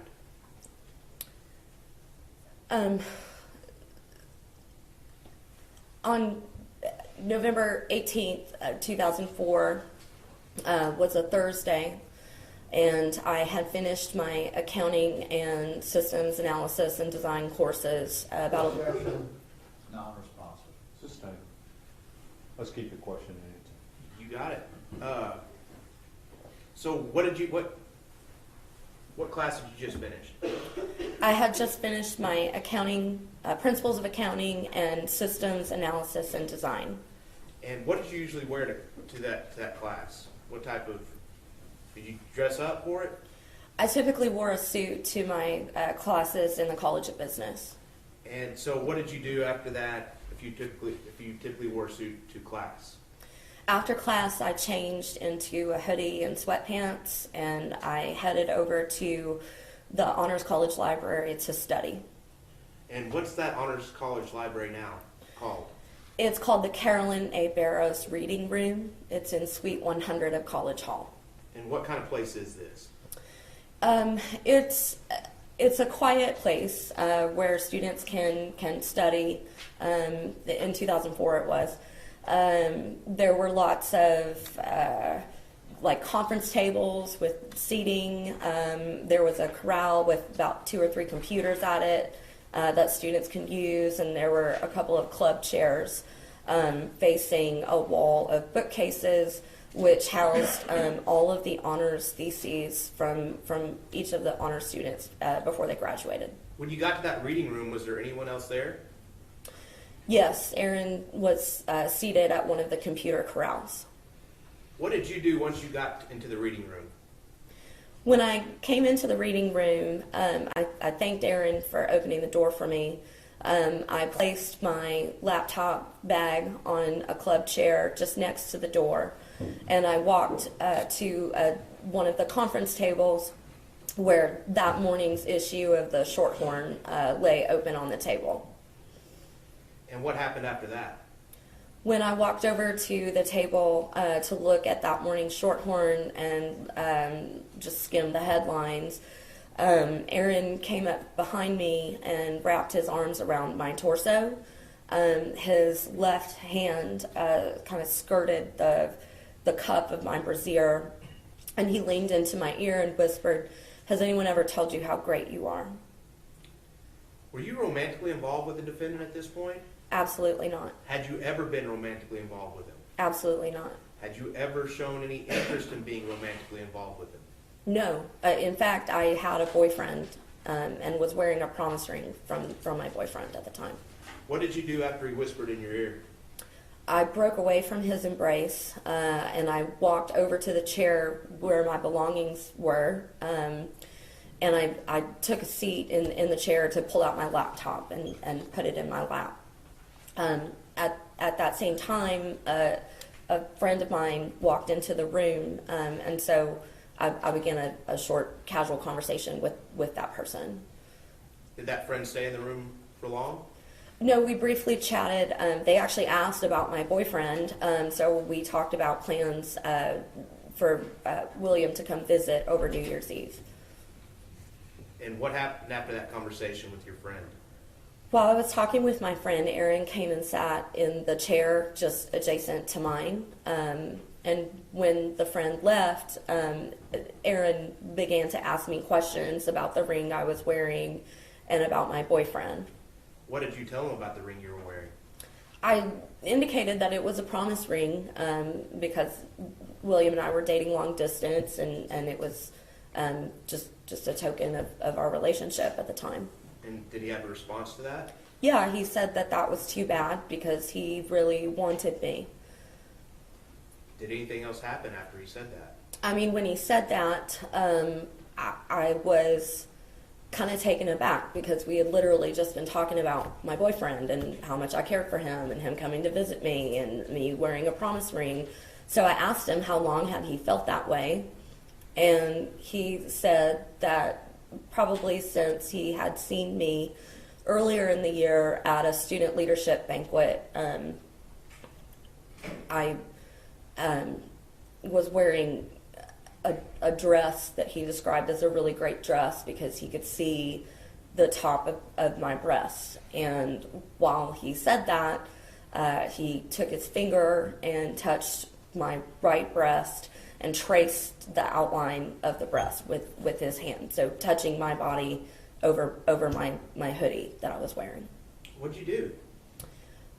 I was deeply upset. I was, again, very taken aback. I told him immediately that he was making me uncomfortable and asked him not to do that. And did he stop? Yeah, he pulled his hand away. He asked me not to tell anyone what had happened, and I grabbed my bag and I left the room. Where'd you go? Well, I was very upset. I believe I had started to cry. I actually took my cell phone and called my boyfriend in Chicago to ask what I should. The question was, where did she go? Suspended. Okay, so you talked to your boyfriend on the phone. Did he console you? Yes, he suggested that I go find an adult that I trusted. Objection? Just try and answer the question yes or no if it calls for a yes or no answer, okay? Understood. Thank you, Your Honor. Mr. Smith? What advice did he give you? My boyfriend suggested that I find an adult on campus that I trusted, and given that I was just outside College Hall, he suggested that I go across the street to the student union and find someone in student leadership. Who did you find in student leadership? I went down to the basement and spoke to Tammy Tucker, the head of Student Judicial Affairs. And did you know Tammy Tucker? I did. I was familiar with her because of my student leadership activities. Did you trust her? Yes. Did you trust her advice? Yes. After talking to her, did she give you some advice on what to do next? Yes, Tammy suggested that I take a ride with a member of her staff to the campus police department where I could leave a report. Did you make a report with the campus police department? Yes, I did. I gave a verbal report. I made a written statement regarding the event, and I also signed a separate statement regarding feeling offended by his disregard for my personal boundaries. And as a result of that report, what happened? I believe Aaron was either arrested or issued a citation, and I believe he pled no contest and paid a fine. No further questions, Your Honor. Pass the witness. Cross-examination. Commissioner, did you say something about filling out a witness statement or a personal statement? Yes. Judge, we don't have a copy of that. Let's stay, have a copy.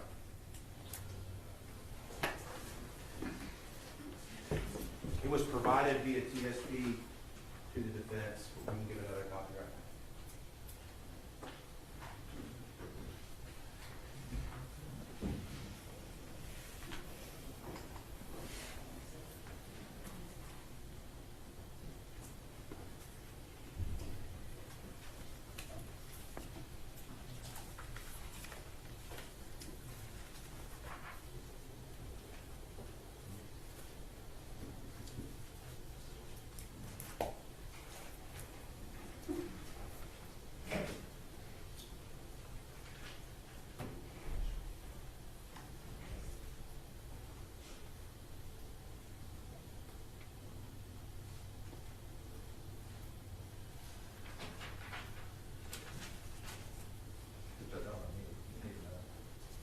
I'm letting you look at it.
Your Honor, for purposes of the record, this was provided to the defense on October 26th, 2021. Thank you. On TSP. All right.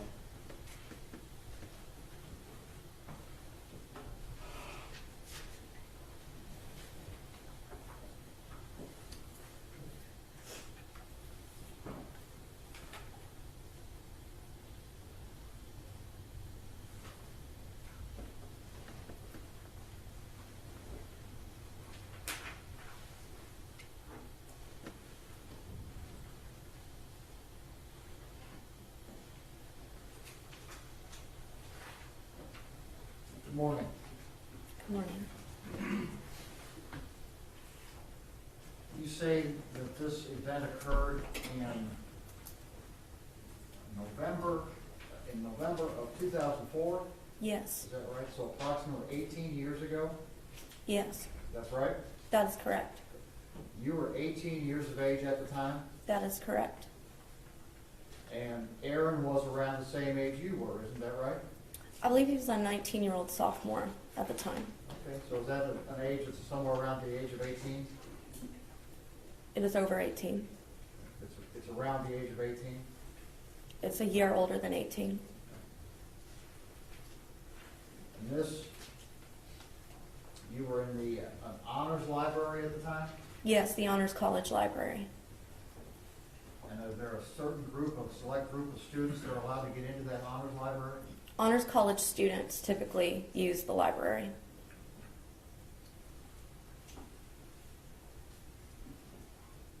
The group, the homeschool graduates group that you were involved in, Yes, I founded the group. founded the group. Aaron was a member of the group. That is correct.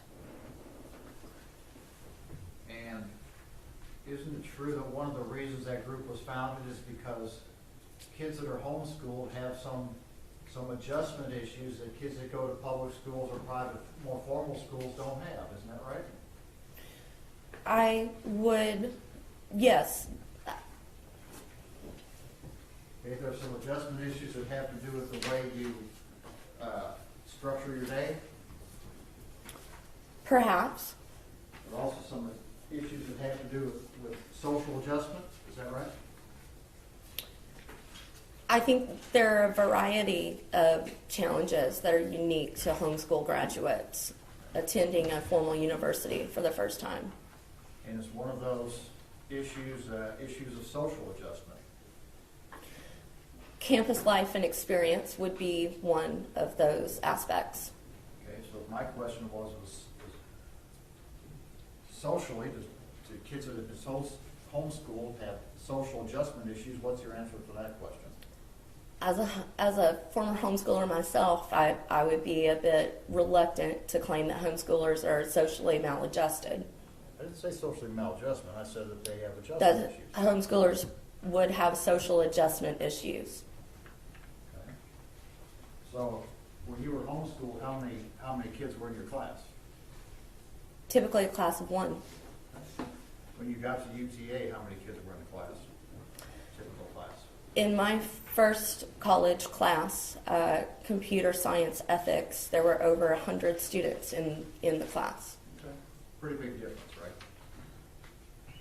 Yes, Right. Now, you wrote out a 5-page statement for the UTA police, is that right? that is correct.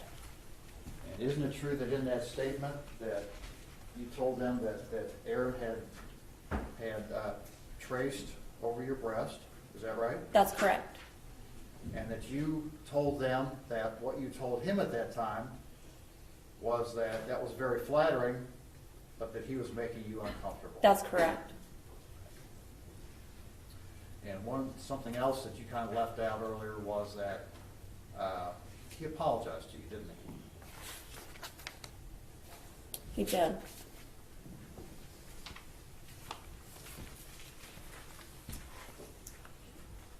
Judge, we pass it.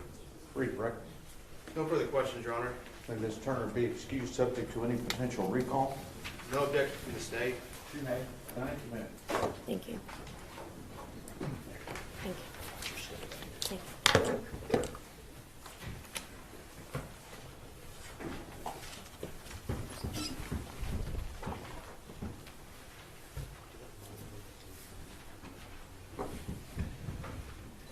The state calls it Darius Carr.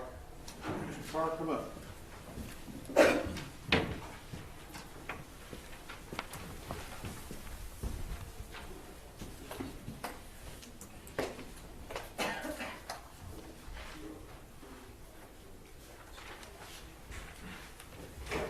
Ladies and gentlemen, this witness has been previously sworn to testify truthfully.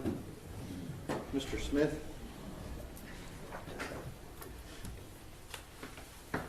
Would you introduce yourself to the jury, please, sir? My name is Darius Carr. I'm Tatiana Jefferson's older brother. I'm sorry, I think we were working on the microphone. Could you do that again, please, sir? My name is Darius Carr. I'm Tatiana Jefferson's oldest brother. Darius, how are you currently employed? I'm currently actively military stationed in San Diego, California. Okay, you talk real fast, so Slow down. slow down, all right? What do you do for the Navy out in San Diego? My current job, I drive the small boats and the big ships. How long have you been in the Navy? I've been Navy 15 years. Where all have you been stationed? My first duty station was Yokosuka, Japan, followed by Cedar Bay, Greece, Norfolk, Virginia, and then San Diego. Where'd you grow up? Dallas, Texas. And can you tell us who's your mom? My mother's name is Yolanda Carr. And when you grew up, how many sisters did you have? I have 3 sisters. We call ourselves the 18. My mom calls 18. My older sister's name is Ashley. I'm the second oldest, Darius. My sister after me is Amber, and my baby sister we call her Tatiana. And Tatiana Jefferson was your baby sister? Yes, sir. Were you close with her? Very close. She was my best friend, I would say. What made y'all so close? Being the only boy in a family full of women, she was the tomboy. She was the one who, if I was playing basketball, she was playing with me. If I was hanging out with my friends, she was playing with me. Video games, I'm pretty sure I'm the reason she started playing. Where did you go to high school? I went to high school at John Horn in Mesquite, Where did Tatiana go to high school? Duncanville. What did she do after she graduated high school? She made up her mind to go to Xavier. He couldn't tell anything different. She wanted to go to state. She had to go to Xavier. Where's Xavier? That's Louisiana. What was she going to study? She always wanted to be a doctor. I've never heard her say anything else. School was super easy for her. I was almost jealous. I was a BC student. She was always straight A's, kind of flawlessly. Why did she want to be a doctor? She got diagnosed with diabetes, preteens, and she wanted to cure it. Do you remember when she graduated from Xavier? I don't remember the year exactly. How many years before she was shot did she graduate from Xavier? Do you remember? So 2 or 3 at the most. After she graduated, where did she move to? Moved back home, helped mom out. Was that back in Dallas? Mom had bought a place in Fort Worth. And again, what's your mom's name? Yolanda Carr. And are we talking about that same house that you've been in the courtroom for this entire trial, haven't you? Yes, sir. Is it the same house that we've seen pictures of? Yes, 1203 East Island. And why'd you move back with your mom? Mom was having some health problems. Amber was having health problems, and she was just at home helping out while she saved money. Okay, so what kind of health problems was your mom having? Heart problems, which apparently passed on to Amber. And what kind of health problems was Amber having at that time? Heart problems as well. So how many kids does Amber have? She has 2 sons, What are their names? Zion and Zayden. Zion and Zayden. So where was Zion living while your sister Amber was sick? Amber got sick first, so Zion moved in with mom, and then mom got sick, so Tay covered down to help out. So when you say Amber got sick, did she get sick and go somewhere else, or? She went to the hospital, so she couldn't watch us. And then when Yolanda got sick, your mom, where did she go? She went to the hospital as well. So when we go back to October of 2019, both Amber and your mom Yolanda were in the hospital? Yes, sir. And so who was taking care of Zion? Tay. Tay was taking care of him full time. Full time, taking care of her nephew. How did you find out that Tatiana had been shot? I want to say the next morning, I remember being in the kitchen cooking breakfast for my pregnant fiance at the time. I got a call from my big sister, Ashley. I knew mom was in the hospital, I knew Amber was in the hospital, so I kind of figured it was a call by one of them. She answered the phone and she just told me up front, I don't know how to tell you this, but Tay is gone. I remember not believing it for a little while. I had to call my command and let them know I was going on emergency leave. Bought a ticket and flew straight to Texas. What was it like when you got back to Texas? Very different. We had to fact find and figure out what happened because we didn't know anything. We couldn't have her body or remains. Planned a funeral. Mom was ailing, so we couldn't really help her. Did y'all end up having a funeral? Yes, sir, we did. It's a big funeral? Yeah, pretty big. Good service? Yes, sir. Was your mom, Yolanda, able to be there? No, we tried many ways and tried ambulances and air, and we knew if we moved her from the hospital, it wouldn't be the best interest for her. Is Yolanda with us today? No, sir. What happened to Yolanda? She died exactly 90 days after Tay did. In the hospital? Yes, sir.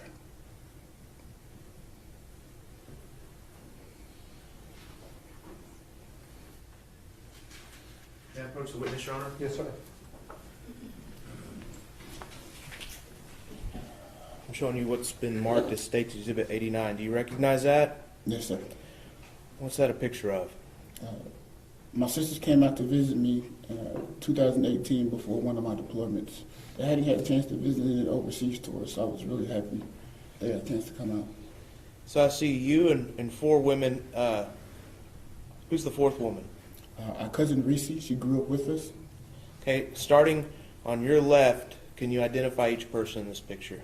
To my left is Amber, then it's me, my cousin Reese, then Ashley, and then Tatiana. At this time, Your Honor, State would offer State's Exhibit 89 for all purposes. No further objection, Judge. Your previous objections remain overruled, and states exhibit, your objections are overruled. States Exhibit 89 is admitted. Your Honor, permission to publish using the board. I think Yes, we're sir. warming it up. Okay. Oh. No good.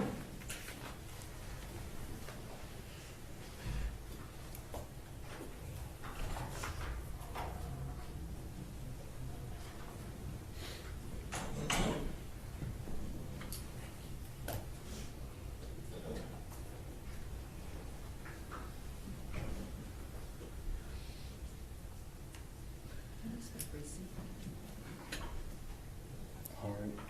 It's C-E-R-E-S-E. C-E-R-E. I'm going to mess it up. I'm not too sure. Okay, Darius, again, if you could start from the juror's left and your left, identify everybody in this picture. Yes. To my left is the first person that pictures my sister Amber Carr. I'm in the middle. The lady next to me is my cousin Cerise, and then Ashley, and then Tatiana. And Tatiana's on the far right. Yes, sir. What all did y'all do out there in San Diego on this trip?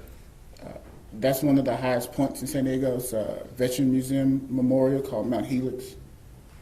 Which I just showed in San Diego as much as I could. Good weather, tacos. We took a cruise on the water, so on the naval base. How long were they out there? It's about a week, sir. Did Tatiana enjoy it? Every bit of it. Was that one of the last times you saw Tatiana? That was the last time I saw my sister. Where's Amber this week? She's currently in the hospital again, pneumonia in her left lung. Was she here at the beginning of the trial? Yes. When did she check herself into the hospital?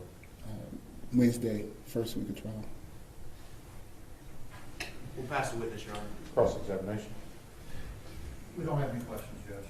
Hey, Mr. Thank Carr, you, Mr. Mr. Carr be excused subject to potential recall. Yes, Your Honor. And by agreement, he's been in the I room. understand. That's correct.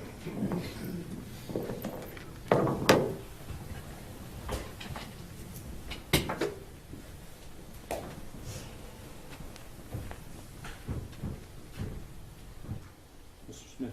Your Honor, ladies and gentlemen of the jury, the state would reoffer all evidence from the guilt-innocence phase. And the court will readmit it subject to any potential rulings on objections that remain the same. And, Your Honor, ladies and gentlemen of the jury, the state rests its punishment case. Let me see, counsel.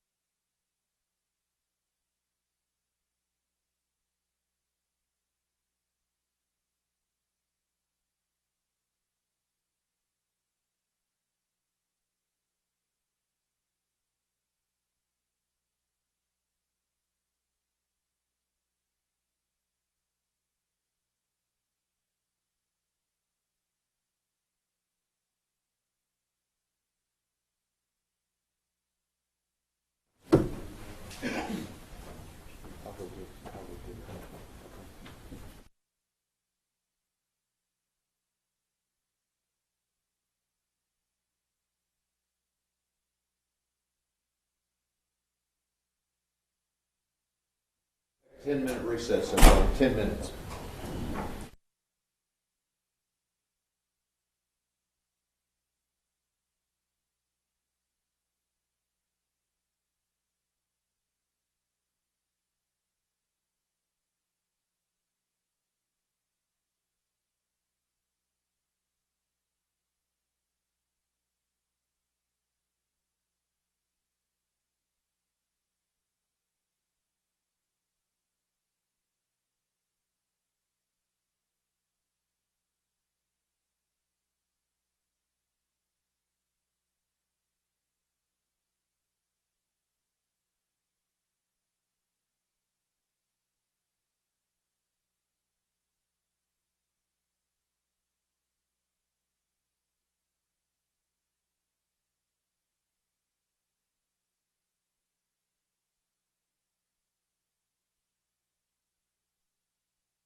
Mr. Gill, is the defense ready to proceed?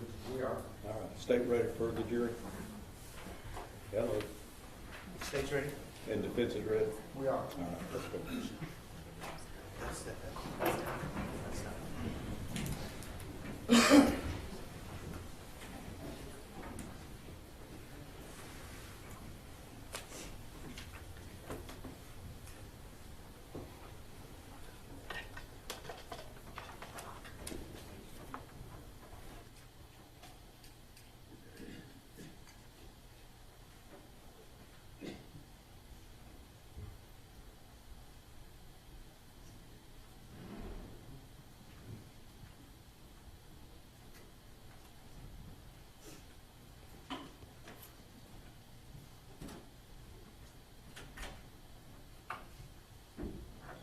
All right, everyone may be seated. Does the defense wish to present any evidence? We do, Your Honor. Mr. Gill? We call Tim Foster. Tim Foster. Come up, please, sir.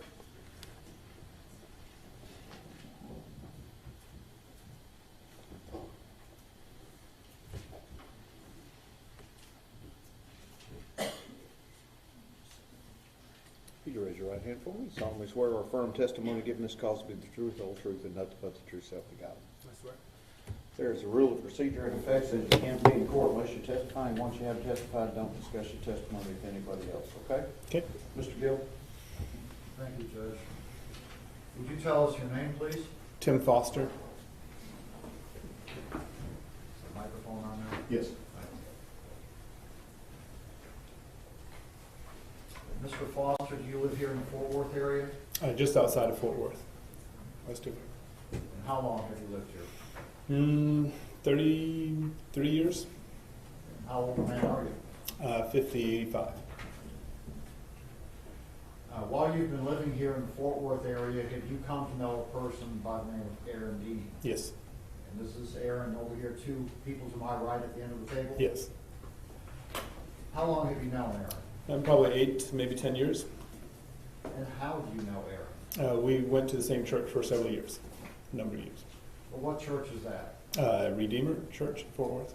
And whereabouts in Fort Worth is On the west side of Fort Worth.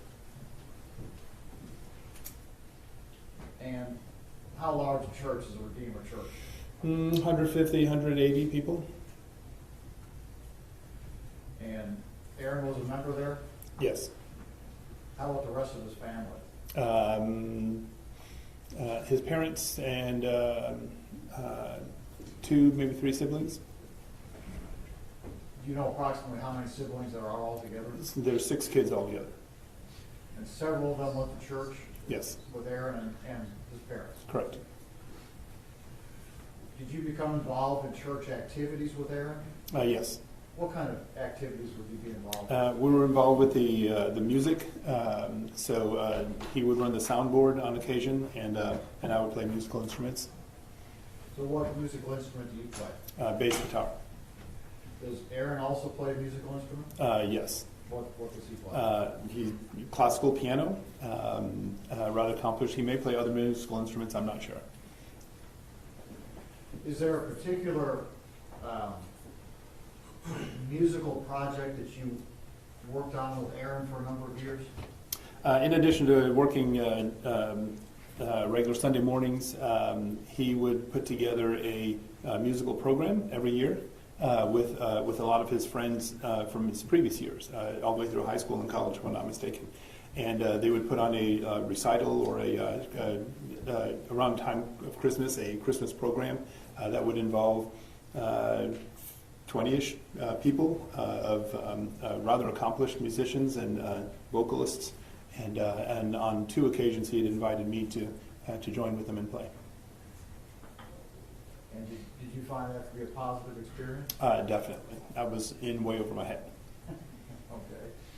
So in what ways was that a positive experience for you? Well, just the Advent season, the Christmas time, being able to participate in something like that, being able to rub shoulders with musicians who are far more accomplished than myself, those were all a good experience, and they were well attended.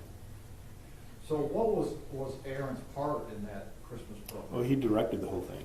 And he may have collaborated with someone else to direct it, but he put the thing on, did all the arrangements and planned the whole thing. So have you had a chance to spend quite a bit of time around him during that and then other church activities? Yeah, a good bit of time. And what kind of person have you found Aaron to be? Dependable, upright, noble. Those would be a few adjectives that I would use to describe him. Have you seen him interact with other people? Yeah. And how does he interact with other folks? A humble servant would be a good way to describe him. If we had something to do, he would always be there on time and do his job thoroughly with a high degree of proficiency. How did he treat other people? Upstanding. He'd be the kind of person that I would want involved with anything that I would do. Was he a domineering person? No. Was he an egotistical person? That's not how I would describe him, no. Did he believe that he was superior to other people? I never saw anything like that. How would you describe him? Accomplished, multi-talented. He has a vast knowledge of physics, mathematics, science, astronomy, music. The man's forgotten more music theory than I've ever learned. He's also into woodworking, which is another shared interest.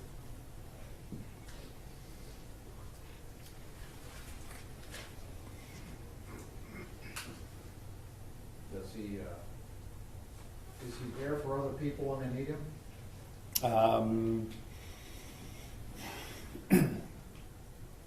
I haven't necessarily seen him in those kinds of things, but I would not be surprised if someone said, hey, Aaron's doing this or that for another person. I wouldn't be surprised at all to hear that. Has he done things for you?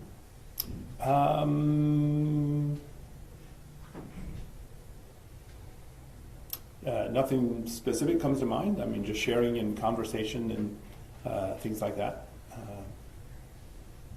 The last few times that we've met, I've gone out of my way to see to it that he was taken care of and did not want him to do anything for me. So. To your knowledge, has Aaron ever been convicted of a felony in Texas or any other state? No, not right now. Pass the witness. Cross-examination. No questions for this witness, Your Honor. May Mr. Foster be excused subject to any potential recall? You may. No objection from the state.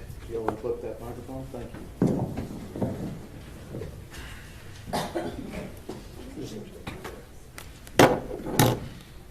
You're free to go.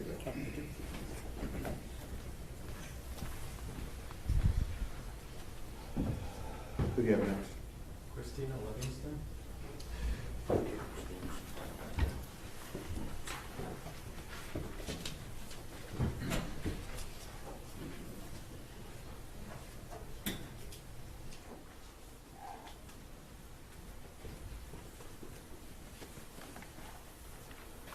Solemnly swear or affirm testimony given this cause with the truth, whole truth, and nothing but the truth, self to God.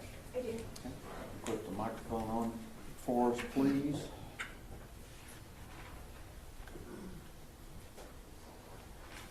And if you can make sure that your hair stays back behind you, okay? Thank you. Mr. Brissett. Thank you, Your Honor. Ma'am, can you introduce yourself to the jury? Yes, my name is Christina Livingston. Ms. Livingston, what do you do for a living? I work with Tarrant County Community Supervision and Corrections Department. Would that also be known as Tarrant County Probation to some? Yes. How long have you been with the Community Supervision Department? 22 years. Where are you currently assigned? I'm currently assigned in the 396 District Courtroom. For the last couple of weeks, we've turned your desk and your office in the courtroom sideways for the judge's smartboard. Is that, your office is normally right over here on the docket day, is it not? It is. And you have a formal office across the street at the main probation building, is that correct? That's correct. What do you do as a senior court officer for a judge like Judge Gallagher? Basically, I'm the a mediation person between Tarrant County CSCD and the courtroom. And I forgot to ask you earlier, CSCD is the acronym for Community Supervisions and Corrections Department, right? Yes, it is. So, CSCD, how many officers you're one of how many approximately, do you know? I am one of 163. Cases either go by three ways, I guess, if they've been indicted. They're either dismissed, they're either a plea bargain's reached between the parties, or there's a trial, correct? Correct. Do you get cases that are given to you after somebody's been before a jury and a jury awards probation? Yes. And do you, as the bulk of your cases, since we only try 4% of our jury trials, 4% of our cases, most of your work comes from plea bargains between the state and the defense attorney about a particular client. Is that correct? That's correct. When somebody is placed on probation in Judge Gallagher's court, for example, are there certain terms and conditions that are standard for all defendants that are on probation? Yes, there is. I direct your attention to the desk in front of you. I believe there's Defendant's Exhibit 52 in front of you. Do you recognize that two-page document? I do.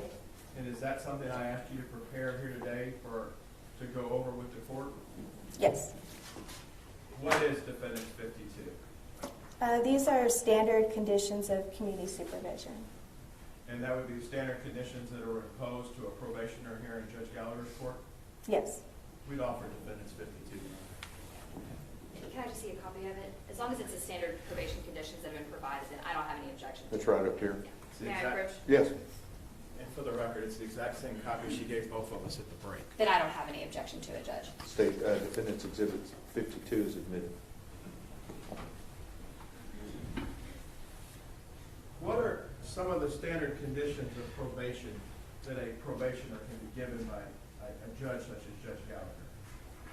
Some of the standard conditions include not committing any new offenses, reporting to the probation office, usually it's once a month, keeping all the court dates, avoiding persons and places of disreputable or harmful character, permitting the supervision officer to visit the person at their home or elsewhere, work faithfully at suitable employment, furnish proof of employment to their officer, provide a valid and accurate address at all times while they're on probation, beginning the date of probation throughout the end of probation. Now, there are a number of hours. Mr. Dean has been convicted by this jury of manslaughter. That's a second-degree felony. There's a tiered system for community service hours in the Texas Code of Criminal Procedure that you're aware of, correct? Correct. What is the minimum number of community service hours a defendant, if awarded probation by a jury, would have to do as part of their probation? It would be 240 hours. Does the CSC Department of Tarrant County employ a Texas risk assessment test to all defendants on probation? They do. Can you explain to members of the jury a little bit about that testing and why it's there? The assessment basically assesses the risk of the probationer if they will recidivate. And it's a series of questions and tests, and based on that initial diagnostic test, additional tests could be ordered by probation if they see fit, correct? Correct. Is it my understanding if a person's placed on probation, they have to, upon release from custody, they have to go to this assessment center, and the assessment center is like a diagnostic series of tests from urinalysis to the mental side to see what programs or treatment a probationer needs, correct? Correct. Not immediately after, but soon after. Your policy, I think, if I understand it right, Ms. Livingston, is within 2 weeks they're supposed to have the initial assessment test done, and then based on that, additional testing take place. Is that safe to say? That's safe to say, yes. Judge Gallagher's court handles felony level offenses, those that a jail sentence is greater than a year. Yes? Yes. On probation currently, do you have people that have committed assaultive offenses that have been placed on probation through plea agreements with the state of Texas? Yes. Do you have people on probation that have had various amounts of illegal controlled substances, drugs? Yes. Do you have people on probation that you're currently supervising through plea agreements that have committed burglary by habitation, Yes. aggravated kidnapping, Yes. aggravated assault, Yes. aggravated robbery, Yes. intoxication manslaughter, Yes. intoxication assault? Yes. It's common that these types of crimes are awarded probation through plea agreements and accepted by the court on a regular basis in this building. Is that safe to say? That's safe to say, yes. Does CSCD of Tarrant County have the ability to supervise and structure a treatment program for rehabilitation for an individual convicted of the offense of manslaughter, in your opinion? Can you repeat the question, please? Does CSCD of Tarrant County, each individual probationer's treatment during probation or their rehabilitation is done on an individual basis, correct? Correct. You try to tailor a program to fit a particular given defendant, yes? Yes. As much as you can. I understand it's not one size fits all, but it's not micromanaged, but you do your best to get it down to where it's a program that can be taken care of and treat specific issues as there are, yes? Yes. Does probation have is probation capable of handling somebody that has been convicted of manslaughter? Yes. And there's two different types of probation. In my understanding, there's one that takes place without a trial is one type of probation called deferred adjudication. And that's not what a jury would be awarding probation if they were, correct? That's correct. The other type is straight probation. Can you explain what straight probation is to you? Straight probation means the person is already convicted. Do you have people on straight probation for serious felonies, which you consider serious felonies here in the state of Texas? Yes. And you and your team are able to supervise them, is that correct? That's correct. Are there also abilities to place additional conditions in addition to what's been admitted as Defendants 52? You have a whole electronic monitoring that you can place on individuals, is that correct? That's correct. You have testing and capabilities. You talked about monthly reporting. You have individuals that report on a weekly basis, correct? That's correct. Probation has individuals that have to call on a daily basis to see if they have to come in, correct? For drug testing. That's correct. So if I use a phrase, there's a board to fit everybody's backside, you have the way to get somebody's attention if you need to on probation. Generally, yes.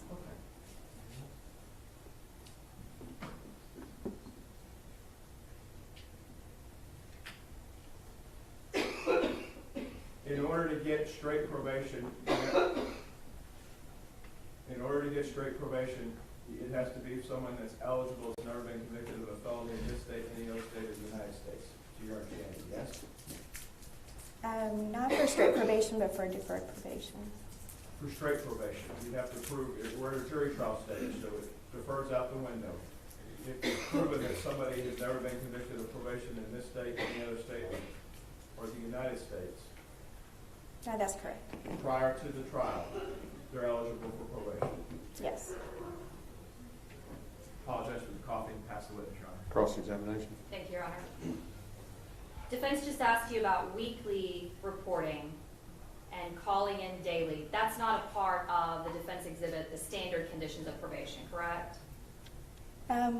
Correct. It's not stated directly in there, but it's pretty much do it as directed. Sure. And you said earlier that the standard conditions include checking in generally once a month. Correct. And normally, as part of the standard conditions of probation, the probationer is not getting any kind of ankle monitor or GPS system, correct? Correct. Okay. So that's not something that this judge typically does in directing you with the standard conditions of probation, correct? That's correct. And you were also asked about the amount of probation, or the different types of probationers that are in this court. Can you tell me generally about how many folks you've got on probation in the 396 District Court?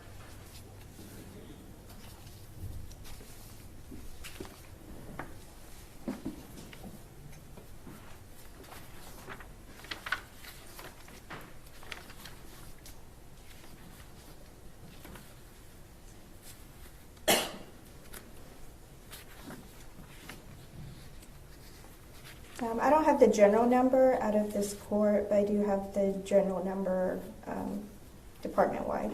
All right, so department-wide, would that cover all the felony courts, or is that all the misdemeanor courts as well? I have both numbers. All right, let's talk about the felony courts. We got 11 district courts that are 11 felony courts in this building, correct? Correct. All right, so out of 11 district courts, how many probationers in total do you have? As of November this year, 10,718.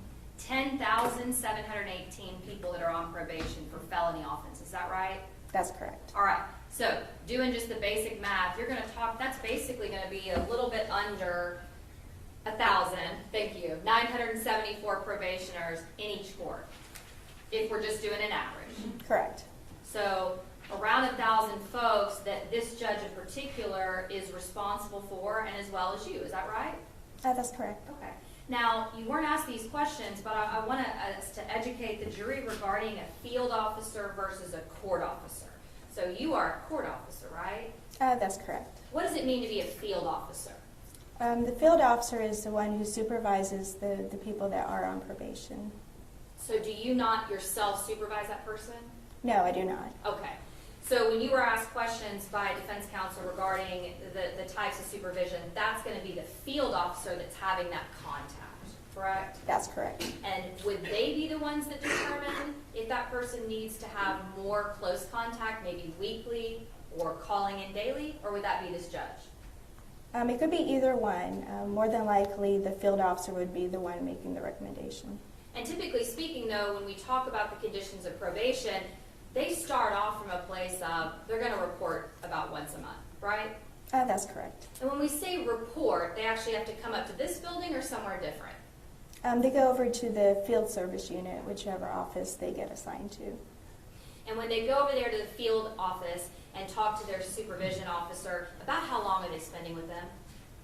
It ranges. It could be at least 15 minutes or it could be an hour. It just depends on what the situation is and what they're doing at that visit. And typically, the first time they're going and talking to the CSCD field officer, they're going to go over all these conditions, right? That's correct. All the expectations of this judge, right?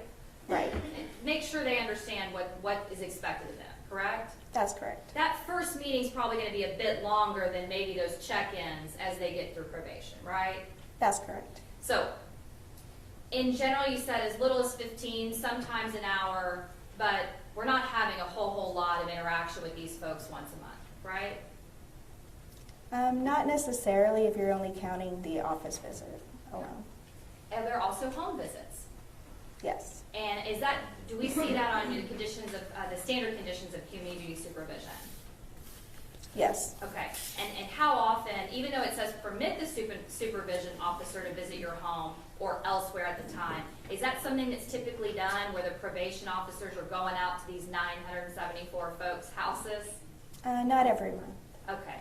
And so can you give me an idea about, let's just say of an entire year, how many of the probationers, is it half that y'all are going out to their houses, less than half? Usually the priority is with their risk level. So the higher risk, they get more home visits. Okay, so let's talk about the risk level. Risk assessments are done by whom?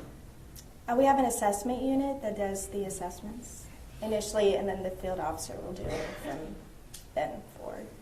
And so for a risk assessment, when we start talking about, is it low, medium, high, what are the different ranges? It's basically low, medium, high is the basic ranges. Do you know about how many high-risk probationers you guys have in this court, roughly? I do not. Okay. But if we've got about 1,000 folks, any idea if it's about half of those folks are high risk? Or do you even know, don't know for sure? I do not know for sure.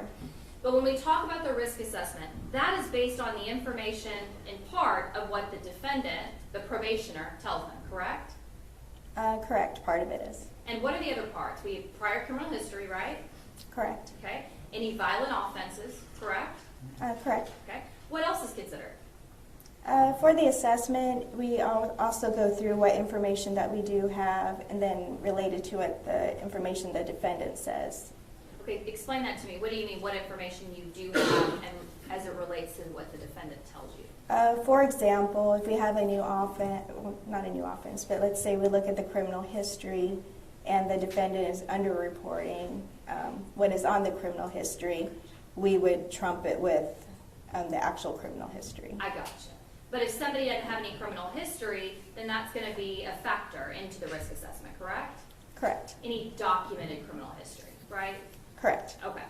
And so overall, in this particular case, if somebody doesn't have any prior felony convictions, any documented criminal history, and they are charged and now convicted of manslaughter, and then what other information is going to be considered on that risk assessment?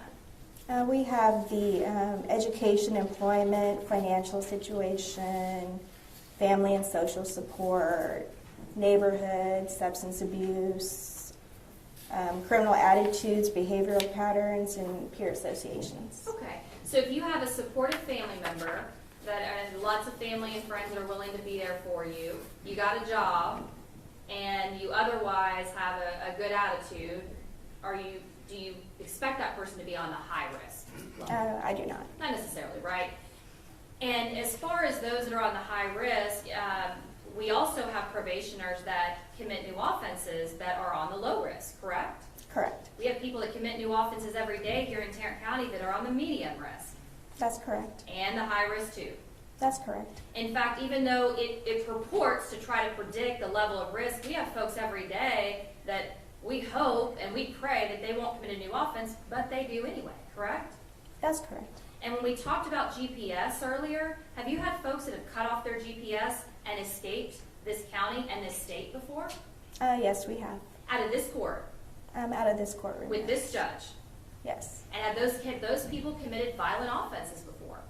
That's correct. Okay.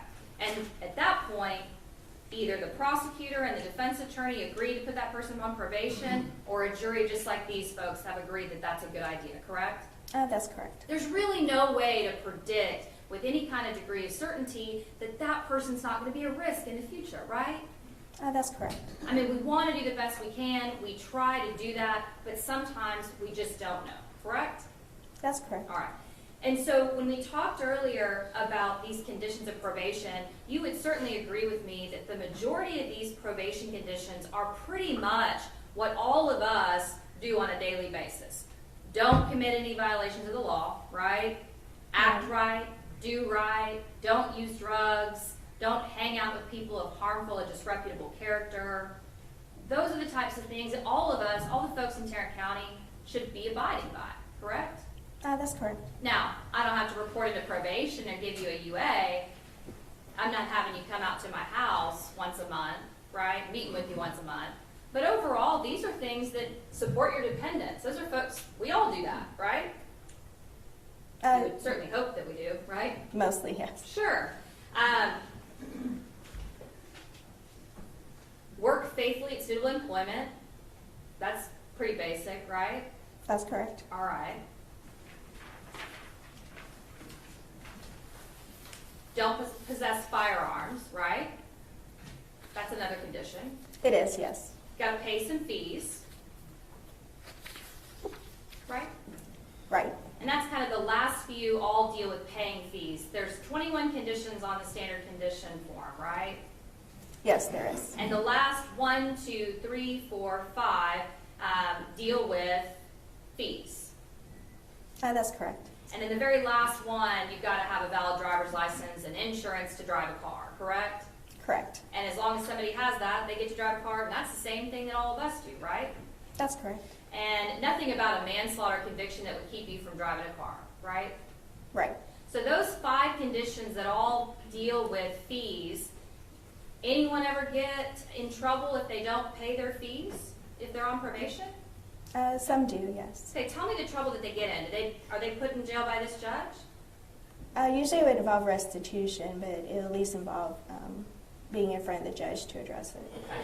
And the truth is, to the jury, is that if you don't pay your fees, you're not going to get in trouble and get revoked on probation, right? Typically, you will not get revoked for not paying fees. Sure. So tell the jury what it means to be revoked on probation. What does it mean to have a probation revocation in this court? Probation revocation just means that you were on probation, you had violations, and then petitions submitted to the court, and then the person gets time. Basically, they can get, depending on what their type of case is, it could be jail time or it could be TDC time. When you say TDC time, is that the Texas Department of Corrections? Yes, So you said jail time, meaning Tarrant County jail time, that's correct. TDC time, meaning prison time. Correct. And who decides that sanction or that punishment? Usually it's discussed between the state and the defense. And ultimately, it's up to this judge if they go in front of him to make that determination, correct? That's correct. All right, so let's talk about probation revocations and how often they occur, all right? So out of, let's just say, 1,000 folks we got on here in probation in this court, do we have a lot of probation revocations pending? We do, yes. Tell the jury how many. I don't have an exact number, but as of 2016, about 33% are revocations. So a third of the people that we decided are worthy of probation have been, at least have a pending revocation or have been revoked on probation. Those are the actual revoked people. Those are the folks that have been revoked. Correct. Not even the ones that have messed up and maybe have a probation revocation, but those that have actually been revoked. That's correct. Because there's a difference, right? There is, yes. So tell us about the difference. When you have somebody that is on probation and messes up, let's talk about, for example, they submit a dirty urinalysis. That happens, okay? Are they going to get revoked and sent to prison by this court? Not necessarily. That doesn't happen very often, and that's not just this judge. That's across all the district courts, correct? That's correct. Typically, if there's one or two small violations, the judges are not immediately revoking these folks and sending them to prison, right? That's correct. Because in general, the basic foundation of the probation department is to try to rehabilitate, right? Right. You guys work hand in hand with these folks every single day to try to give them chance after chance after chance. Would you agree with me? I agree with that. In fact, sometimes when we're in front of the court asking for this person to be revoked and sent to prison, we've been in front of the court multiple times with multiple violations, right? That's correct. And really, when someone violates probation, most of the time, that's a circumstance where they've committed a new offense, right? Right. I mean, you can't really find out about somebody hanging out with a person with harmful or disreputable character unless you guys are told about it, right? That's correct, or unless it's noted in the offense report. For a new offense. For the new offense. And that's if y'all find out about it, right? Correct. Meaning that the police are involved and it's reported to you, right? We do get notices whenever there are new arrests in Texas. Sure. But as far as, let's talk about possessing a firearm. If you guys are not going out to the person's home, how are you going to know whether they have a firearm or not? If they get picked up for a new offense with a firearm, or if someone reports that they have a firearm. And if they tell you too, right? True, yes. And wouldn't you agree with me that for the most part, the basis of probation, so much of it depends on the information given to you by the person on probation? Yes. It's extremely important that they have an open mind, they have an open heart, they are willing and ready to participate in probation, right? Yes. In fact, one of the very first things they have to do is admit the offense, right? Yes. And they have got to, because that's how you tailor the probation, right? Yes. So they have to admit the offense, and you go through the risk assessment, and they have to be willing and able to do all those things, right? That's correct. And the information that you use to tailor the probation is based off what they tell you, right? Some of it is, yes. So to a certain degree, garbage in, garbage out. So we're really hoping that they're being honest and open with you, right? Right. And I know you've been doing it a long time. You have folks that are dishonest with you sometimes. That's correct. Sure. And as far as those that are currently, you said it's a third of people that have been revoked here in Tarrant County. Those that have been revoked, who makes the determination of how long they go to prison? I mean, ultimately, the judge makes the sentence. And so these folks right here that have heard all about the manslaughter that was committed in this case, they don't get to make that determination, right? That's correct. And are they even contacted? No. So if this defendant goes out and commits any other new offenses, they are not going to have a say at all in what he is sentenced to, correct? That's correct. And it may not be just this judge that makes that determination. It could be a visiting judge that's here that day, right? It could be. Yeah, it may be him that's heard this case, or it actually may be a different judge, right? That's correct. Okay. So the folks that are in the best position to know everything about this case, sitting in the box, they actually don't get a say in that going forward, right? That's correct. And they also don't get a say in what conditions are placed on this defendant. That's going to be the standard conditions and whatever additional conditions, if they are sought by the risk assessment in this court, right? That's correct. Do you have any idea, can you tell us the percentage of as far as probationers that get more conditions than just the standard? I don't have a number, but a lot of them do get additional conditions. And when you say a lot of them, if you got 1,000 folks, are most of them on standard conditions, or is the majority on additional or high-risk conditions? Most of them, I would say, are in standard conditions, but when they do go for the assessment, that's also adding on conditions on top of that. And that could be adding on any type of like high-risk conditions or mental health conditions. It just depends, but I would say a lot of people do get added on conditions. Do you guys, the field officers, y'all interview the family members of the cases that are coming in front of y'all? Do y'all ever get to interview the victims' families? No. Okay. So they don't get an input as well. Is that right? They are welcome to call, and if they give input, then we'll listen to it. But normally we don't go ahead and contact them to ask for input. But you guys are willing to take the opinions and feelings and input of what the victim's family thinks is appropriate? Yes. Now, somebody that is convicted of manslaughter, second-degree felony in the state of Texas, what additional conditions are typically ordered on them besides these standard conditions? The only conditions I can think of are not to have any contact with the victim's family. Okay. Anything else? No. Okay. And we also talked earlier about the there's a recidivism rate, right? Yes. Okay. And I'm not asking you what the rate is, but can you tell the jury what that is? Just generally what recidivism is. Recidivism just means that they have messed up on their probation. Messed up, committed another Committed a offense. new offense, had violations. Now, how many, if we've got 974 probationers in this court, I'm just, throwing out that number, 1,000 folks, how many different probation officers or field officers do y'all have to supervise those 900 folks? Supervision officer-wise, we have 64 regular officers and 73 specialized officers. So what's the ratio? So per probation officer, how many folks do they actually supervise themselves? Usually the average is 140 for the regular probation officer. So per probation officer, they're supervising 170 what? 140 Okay. is the average. 140 is the average. Yes. Okay. So one for every 140 probationers. For the regular officer, yes. Okay. What about for you said there's a different type of specialized, I believe is what you said, correct? Correct, yeah. And would this fall into the specialized probationers as far as somebody that has standard conditions? The standard conditions would fall under the regular officer. All right. So let's go from the 1 to 140 probationers. That one probation officer is responsible for meeting with all those 140 folks every month, rather? Correct. Okay. And they meet with them up here in this general area downtown with the probation office? No, they meet with them in the field service unit. Okay. Somewhere in Fort Worth? Fort Worth, Arlington.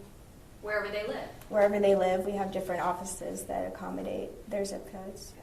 But that one probation officer is responsible for meeting face-to-face with that person every month, right? That's correct. Okay. And so, on average, they're not able to spend that much time if they got 140 folks they got to meet with in a 30 or 31 day month period, right? That's correct. It's just not possible. It's not y'all's fault, but it's just not possible, right? That's correct. Would you agree with me that you guys are inundated and overworked? I wouldn't say we're overworked, but I do feel like we do the best we can with what we have. Absolutely. Y'all busy? We are busy, yes. It's quite a bit. All right. Overall, there's really no way, as much as you might try and want, there's really no way to guarantee that this defendant will not go out and reoffend. Is that true? That's true. And the only place that you can guarantee that that does not happen is if he is behind bars, correct? That's correct. I'm going to pass the witness, Your Honor. Pretty direct. For the last 7 years and 50 weeks, Sharon Wilson has put people with violent felonies on probation, correct? That's correct. She has to sign it. One of her prosecutors, like these two court chiefs right here, have to agree to put people on probation, correct? That's correct. They agree and they trust that the district judges that Tarrant County has elected can supervise a probationer on probation, yes? Yes. And if there's a third recidivism rate, that means Sharon Wilson got it wrong a third of the time of her prosecutors placing them on probation, right? Somebody had to sign from the state to get a plea deal done, yes? Yes. You have to judge the individual, and it's not just self-reporting. Upon a plea deal or upon a conviction that's placed on probation, there is an electronic system here called TextShare. Are you aware of that system? Yes. And I think the jury's heard a little bit about the discovery issue. So if there's 307 files in TextShare assigned to this case, the state opens up the 307 files to probation through you, and you have a system at probation now, a new statewide system, to consume all that data so you can verify what any probationer is telling you, correct? That's correct. So you have a meter, whether somebody's telling you the truth based on the facts as you know it from what the official report is from the police department, correct? Correct. Thank you. Pass the witness. Ms. Diener, Nothing further, Your Honor. may Ms. Livingston be excused subject to any potential recall? No objection from the state. Yes, Your Honor. Thank you, Christina. Thank you.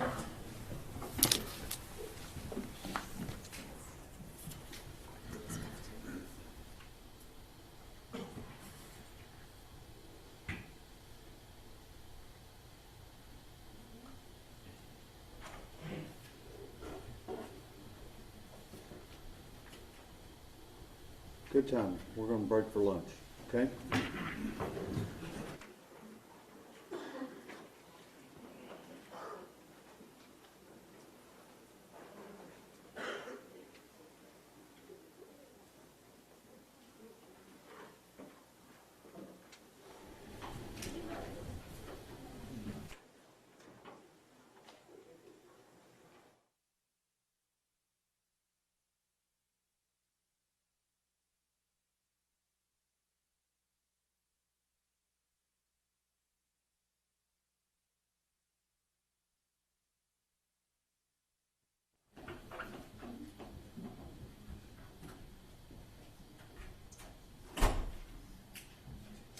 We'll resume at 1:45, everybody, 1:45.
Both sides ready for the jury?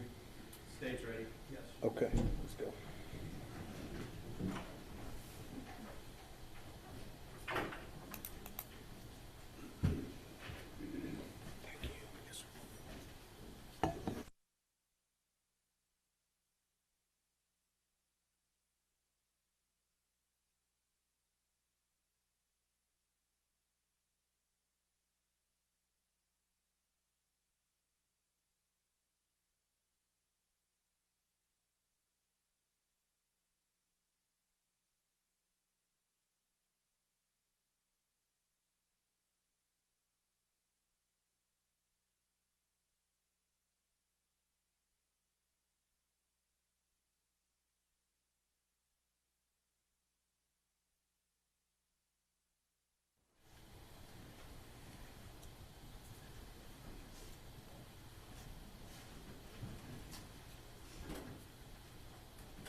Everyone may be seated. Good afternoon. We are ready to proceed. Mr. Gill. We call Gail Armstrong. Gail Armstrong. Gail Armstrong. She's outside.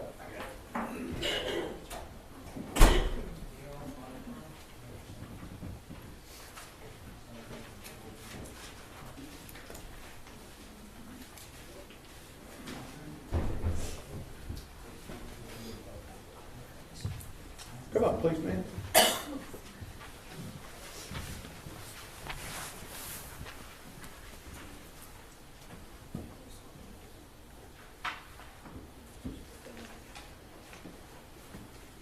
You would raise your right hand for me. You solemnly swear or affirm testimony given this cause to be the truth, whole truth, and nothing but the truth, so help you God. Okay, have a seat right here. There's a rule of procedure in effect says you cannot be in court unless you're testifying, and once you have testified, do not discuss your testimony with anybody else except the lawyers, okay? Yes, sir. Mr. Gill. Thank you, Your Honor. Can you tell the jury your name, please? My name is Gail Armstrong. Ms. Armstrong, how are you occupied or employed? I am semi-retired, which never happens, but I have worked with my husband in self-employment, homeschooled 4 children, and have stayed very busy. You help your husband with his business? Yes. And what kind of business are you all in? He tunes and repairs pianos. We are also in full-time ministry, and he also sings concerts at retirement homes and places like that. Have you lived a long time in the Tarrant County area? I was born here, raised here, and am still here. Lifelong resident? Correct. All right. So do you know the individual seated 2 seats to my right over here? I do. Who is he? That is Aaron Dean. How do you know Aaron? I met Aaron when he was 12 years old. Their family began to attend a church that we were in. We also home educated as well as his family, and we had started a choir, Metroplex wide, for those kiddos. And so Aaron became a member of that when he was 13, which would have been, so I guess I've known him about 26 years. And I guess you know his entire family? I do. Okay. And you met them through the homeschool network? Yes. And has there been a period of time when y'all have gone to church together?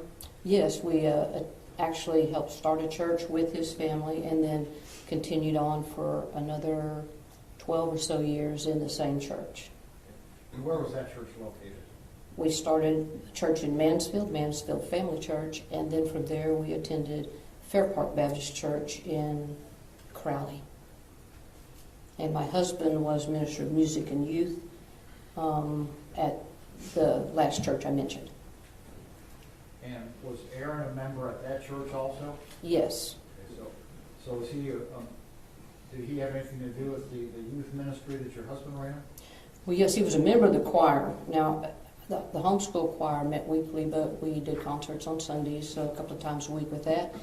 Over the course of the 19 years that we had that choir, Aaron was probably their most of that time until he graduated from college, because we went from high school choir to college and career, all the way down to younger ones. So, there was the homeschool choir, that's one group, correct. and then the church choir is actually a different group. Well, the church itself, yes, Through different ministries, there was things that at the church that were separate from that choir.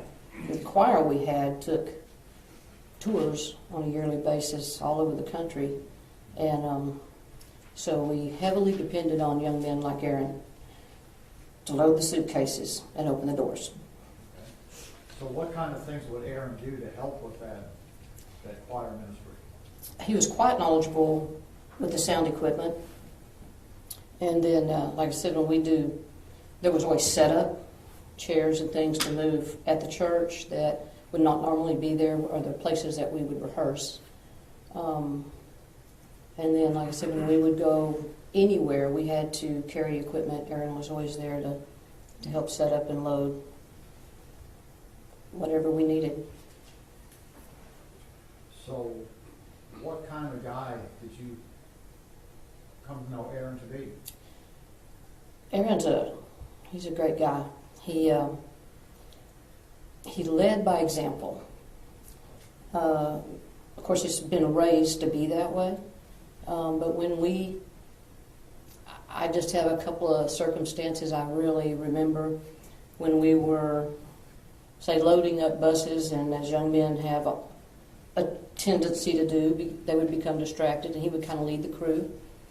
But he was never demonstrative about that. He's like, hey, we got more to do, but he would do that while he was doing it, you know.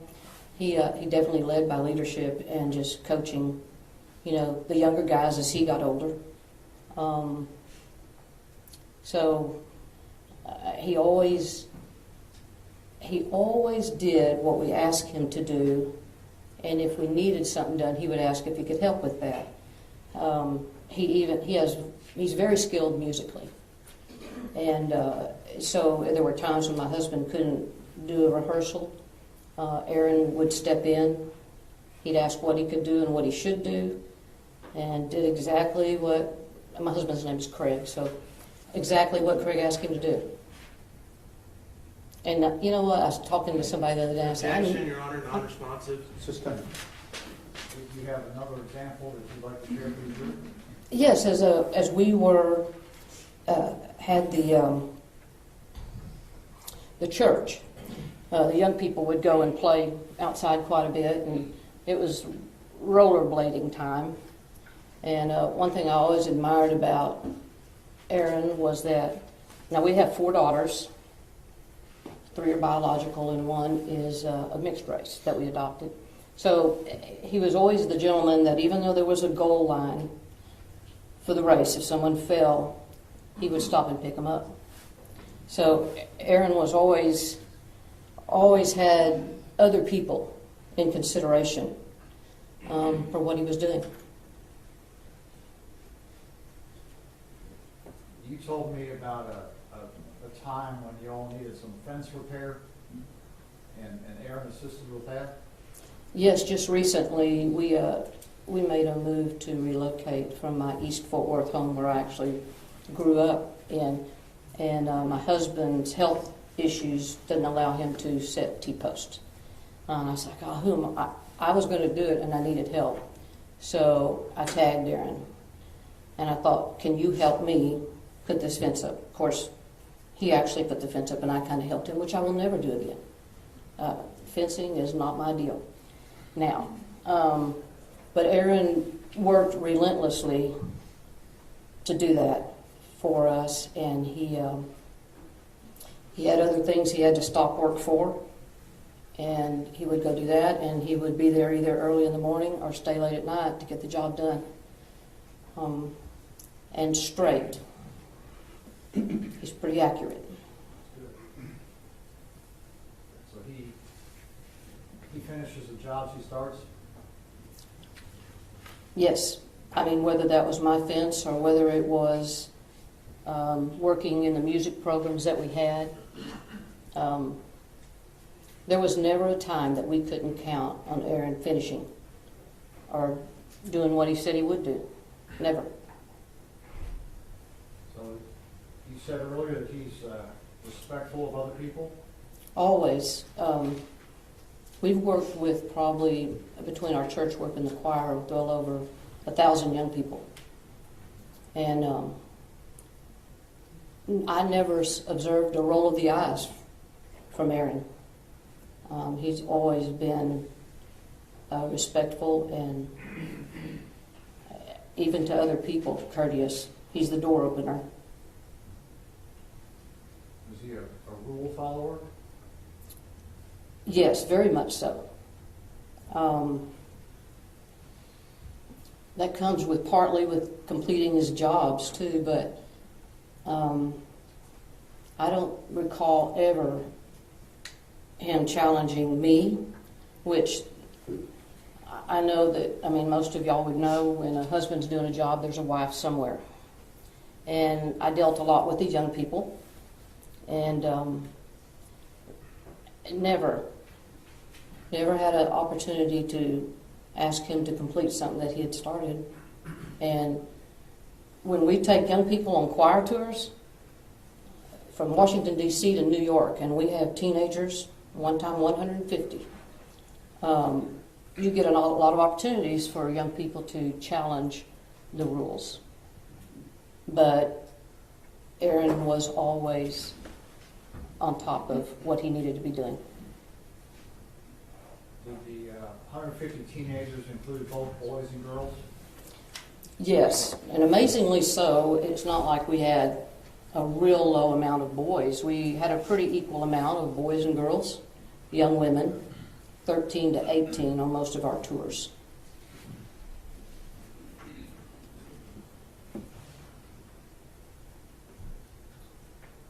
Is Aaron a domineering type personality?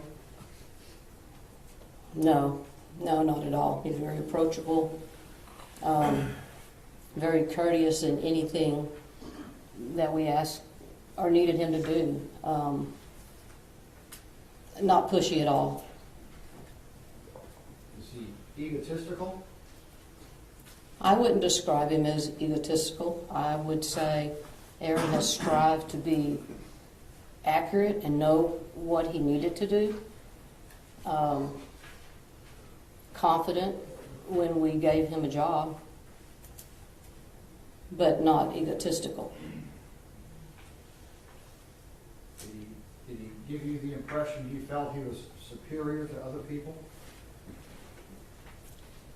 No, I wouldn't say so. He has leadership skills, and other people look to him to find out what it was they might need to do. But as far as no, he's a very approachable, humble young man. We pass the witness. Cross-examination. You have a moment, Your Honor. Yes, sir.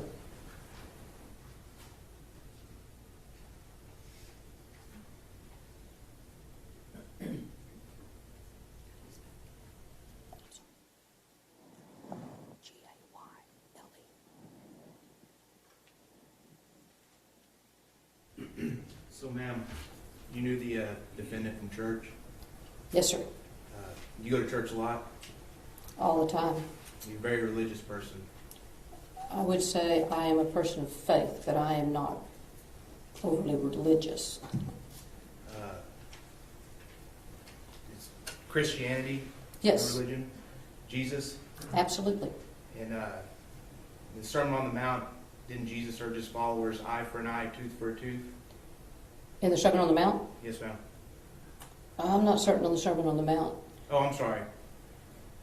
I think Pharisees might have asked that. Pharisees asked that. Maybe. Do you believe an eye for an eye?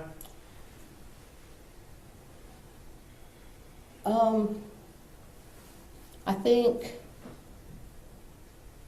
personal perspective and understanding is that we serve a God of love and mercy and forgiveness. And we are expected to be Christ-like. So I don't know that eye for an eye always applies. Is it Christ-like to touch a woman who does not want to be touched? No. Is it Christ-like to take the life of another person? I think the Bible defers several things. There is unjustly, and then there is a time that, as in the scripture it talks about, there's a time to kill, time to, there are situations that God allows us to exert discernment in. You don't agree with this jury's verdict, do you? I don't know that I don't agree. I know that a tragic thing happened and a young woman lost her life. Do you think the defendant should be held accountable for that woman losing her life?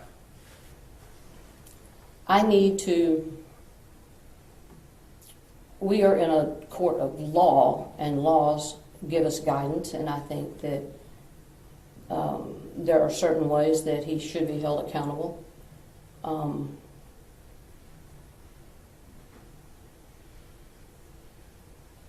you want me to continue? I can't tell. Yes, please. Okay. So, given the law, as Christians, since you deferred to that, we are to submit to the authorities of the law, and there are things that we must go by. And so if this jury found him guilty, then this jury should punish him. Isn't that correct? I think the jury has a responsibility now to make a decision accordingly. But it's their decision to punish them, isn't it? It is. Okay. No further questions, Your Honor. Read the record. Nothing further, Judge. And Ms. Armstrong be excused subject to any potential recall. No objection from the state. Thank you, ma'am.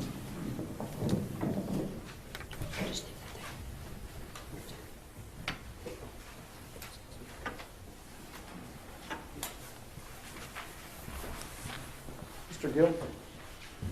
Tom Dugan. Tom Dugan.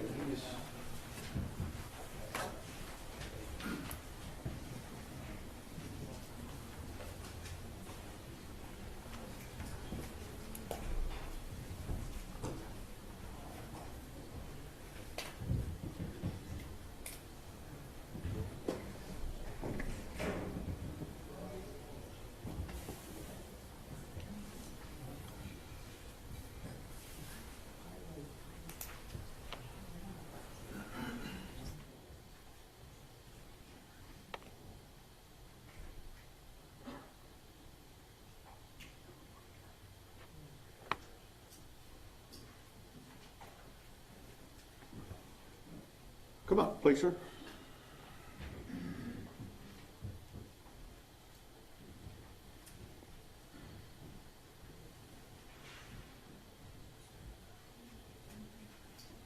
Raise your right hand for me.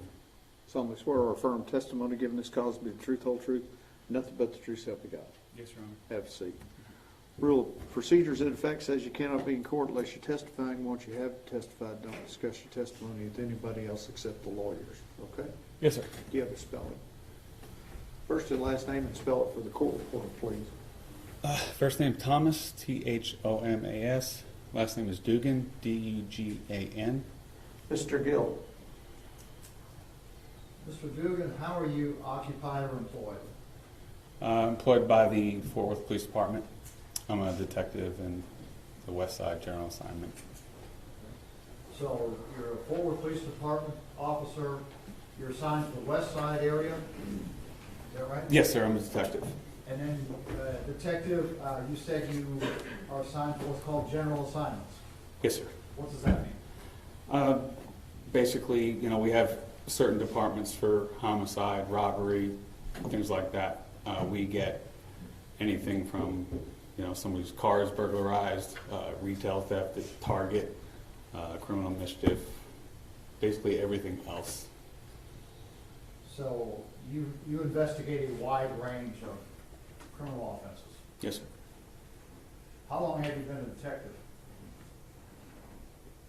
Since I got promoted in March of 2019. And before that, how were you assigned? I was a patrol officer. My whole career, I did all of my time on the east side of Fort Worth on midnights. How long were you a patrol officer? Approximately 8 years. So during those 8 years, would it be a fair statement that you were a commissioned law enforcement officer serving the citizens of Fort Worth. Yes, sir. Were you ever assigned as a field training officer? Yes, sir. What does a field training officer do? We train officers once they graduate the academy. So once an officer graduates an academy, they go through an additional series of trainings. Is that right? Yes, sir. And is there more than one phase to field training? Yes, sir. I don't know exactly how they do it now. It's constantly changing and trying to improve. But when I was doing it, there were 3 phases. The first phase, second phase, third phase. Each phase is 4 weeks. Once they finish third phase, then they do what they call ghost phase, which I believe they still do, and that was a 2-week phase where their field training officer would be in civilian clothes and kind of just be with them and let the trainee handle the calls, best they could, and kind of evaluate from there. So what were your duties as a field training officer? What were you trying to accomplish? Depending on the phase that they were in, just try to help them along, make sure that they were up to standard with, how far along they were. For example, if I had a first phase rookie right out of the academy, I would hope that they could find the place that they were going to, call that they were dispatched to without killing us, and be able to talk to the people, take notes, get good information. It's basic stuff. Write a good report, communicate well with people, things like that. First phase is pretty basic. Second phase, which is, I believe, is what I had with Aaron. I honestly don't recall. Second phase is a little bit more. You're expected to investigate a little bit further. You're learning in phase 1. Hey, what did I miss on this call? Well, you missed this. You should have asked this. Things like that. In the second phase, they should be a little bit more in tune with what's going on, what they're doing. Third phase, and so on. So you generally expect an officer to improve as they go through the various phases, right? Yes, sir. In their learning process to become a full-time Fort Worth police officer. Yes, sir. Now, do you know the gentleman over here 2 seats to my right? Yes, I do. Who is that? It's Aaron Dean.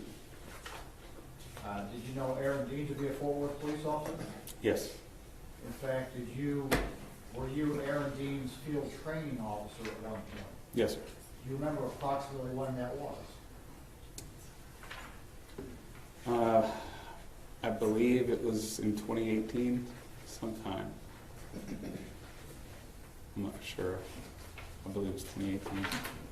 Would it be a fair statement that as a field training officer, you have supervised and trained a number of different Fort Worth police officers? Yes, sir. Some better than others? Yes, sir.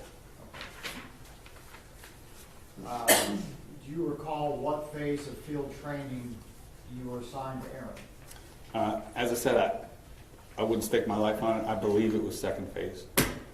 I don't believe it was first phase, and I recall him being in another phase after I had him, I think on day shift, but like I said, I believe it was second phase. So would this have occurred on the east side, East Division of Fort Worth? Our training, yes, sir. And approximately how long a period of time does these phases of field training last? 4 weeks. So approximately a month? Yes, sir. Would you be with the officer that's being trained for the entire shift?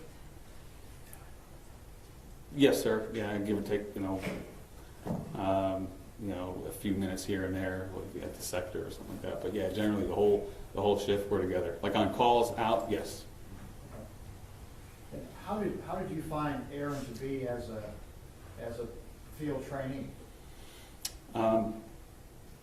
For the phase that I had him, specifically, like I can't recall any specific call that we were on.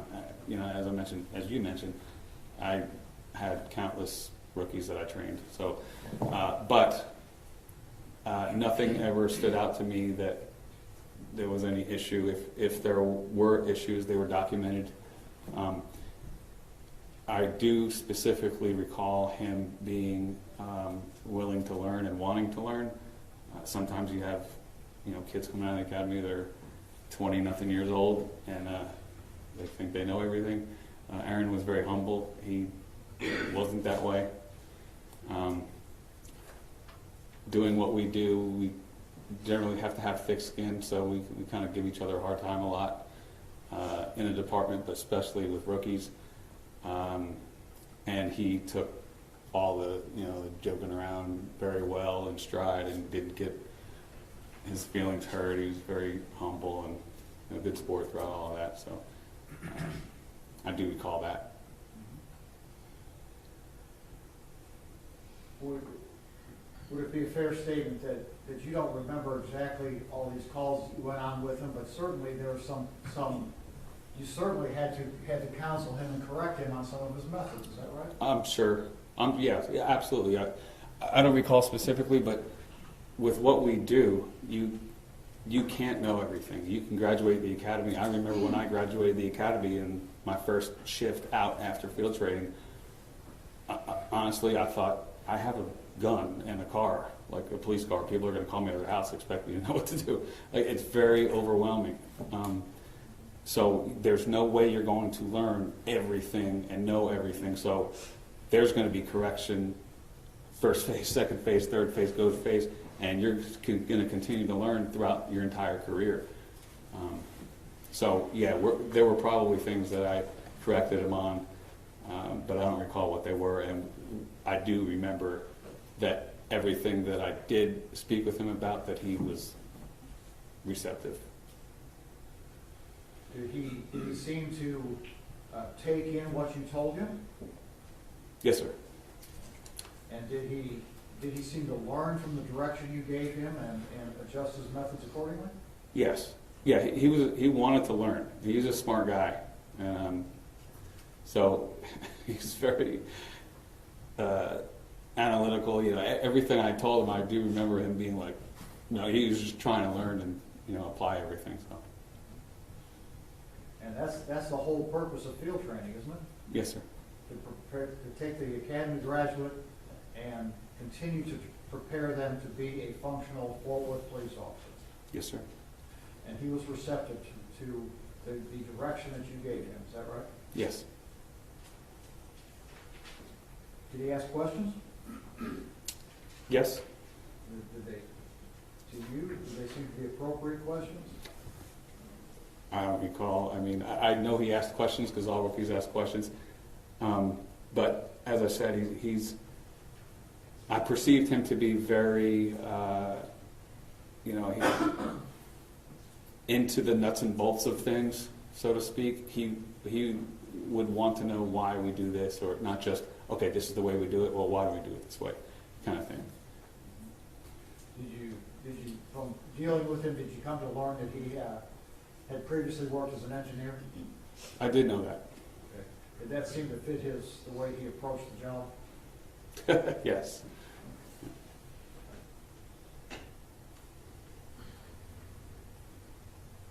So you mentioned a few minutes ago that part of the job is training the officers to interact with the public.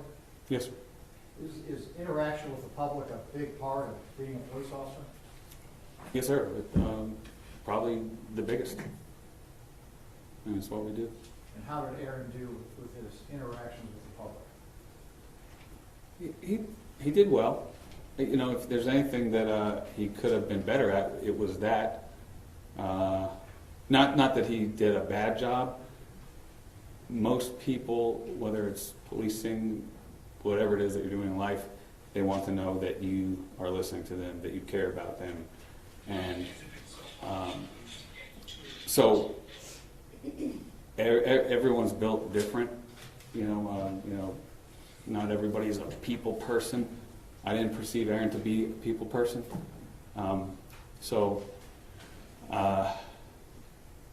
Maybe I perceived him to be a little nervous. I didn't know what it was, but I know that was probably one of the areas that he struggled with, is interacting with people.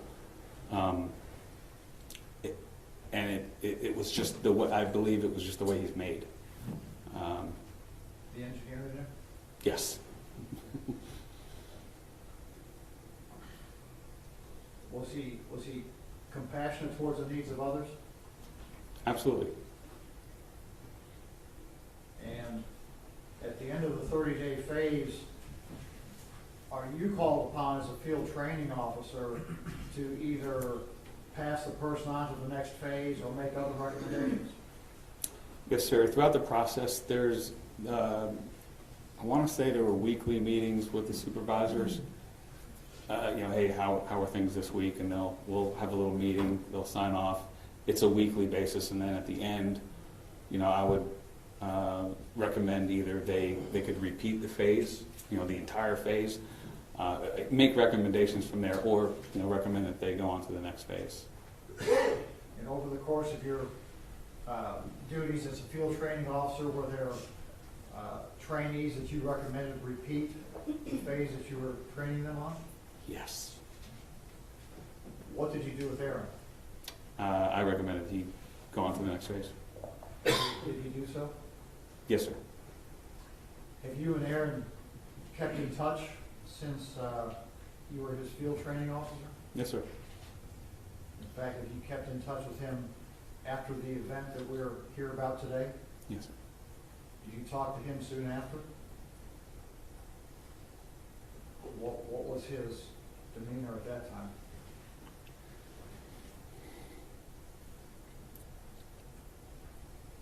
He was, as you can imagine, he was pretty torn up. He was devastated. I remember that I was out somewhere with family and got a call from him, and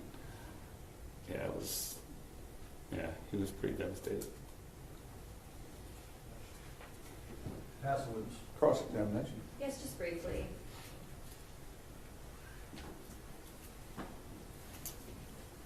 You just talked about him reaching out and keeping in touch with you.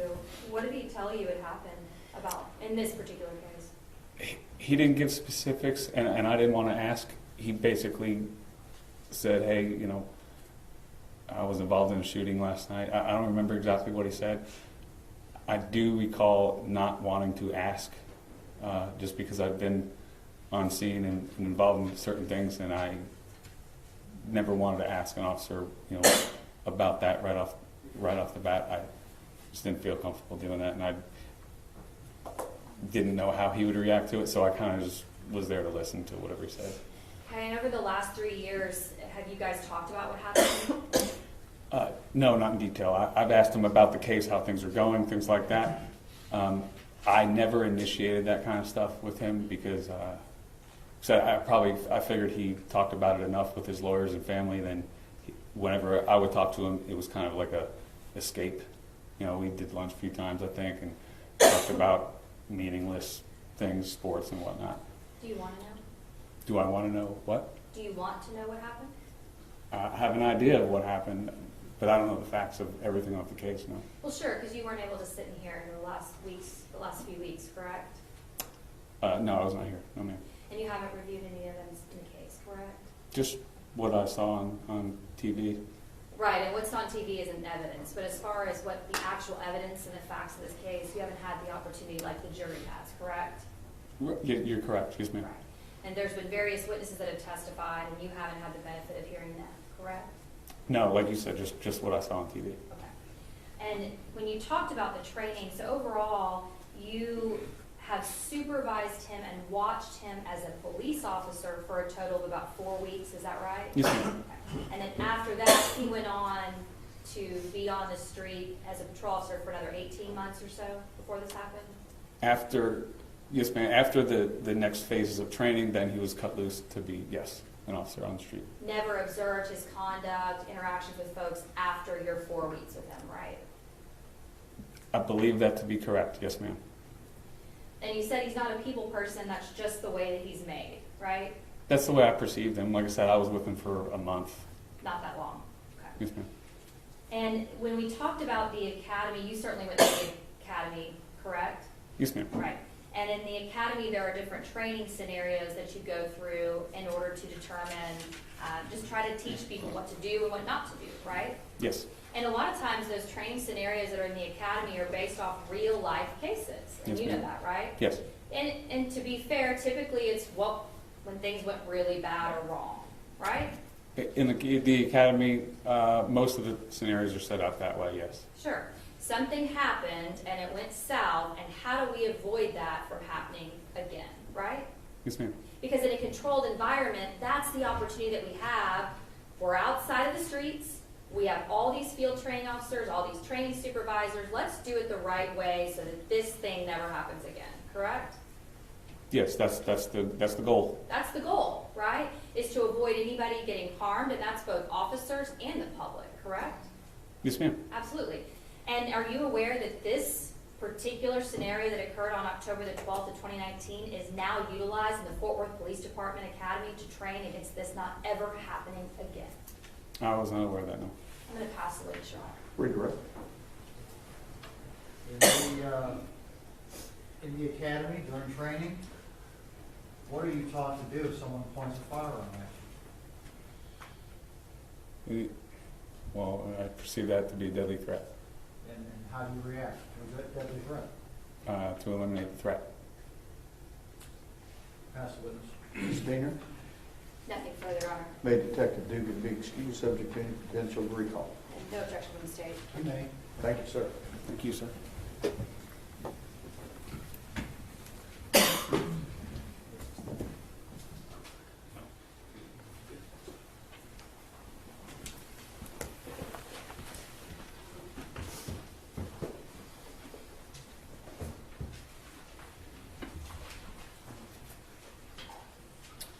Mr. Gill?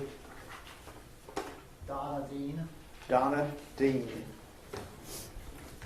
She come up this way. Yes, that's right.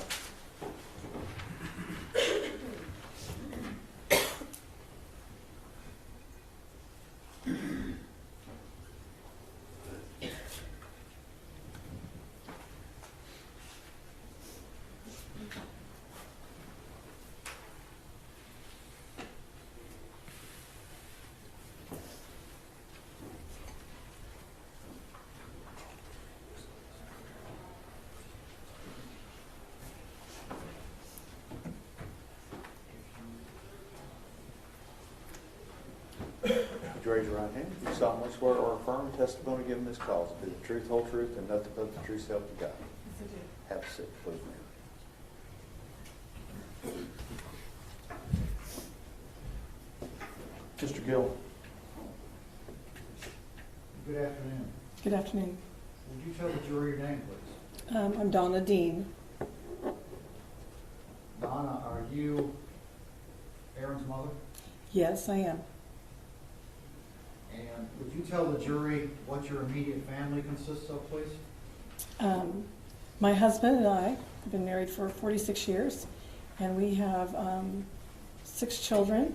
The oldest is a daughter, and then 4 sons and a younger daughter. 2 sons are married, and we have 4 grandchildren. Would you tell us the names of your children starting from oldest to youngest? Ashley, Aaron, Andrew, Austin, Adam, Alyssa.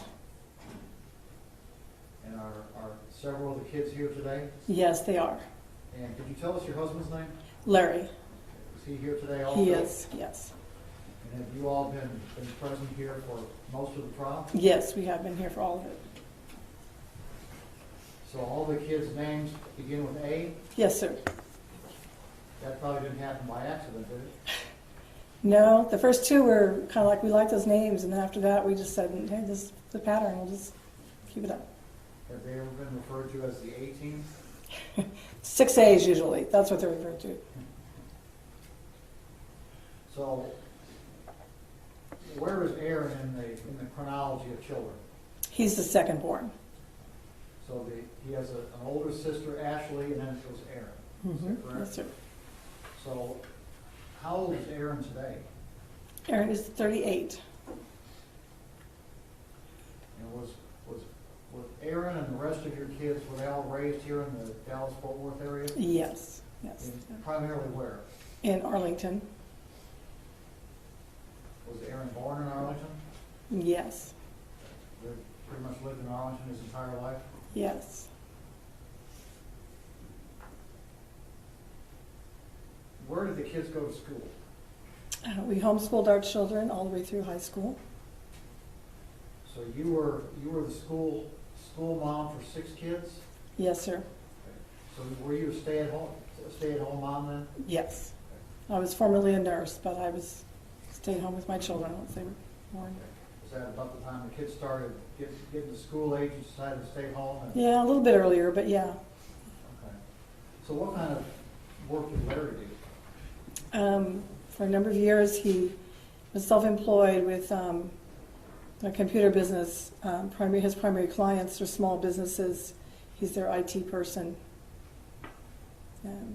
He's done some other things after the economy crashed in 08 and 09. It took down several of our clients.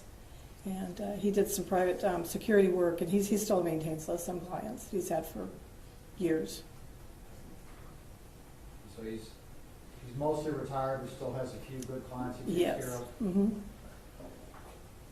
So what did the homeschooling consist of?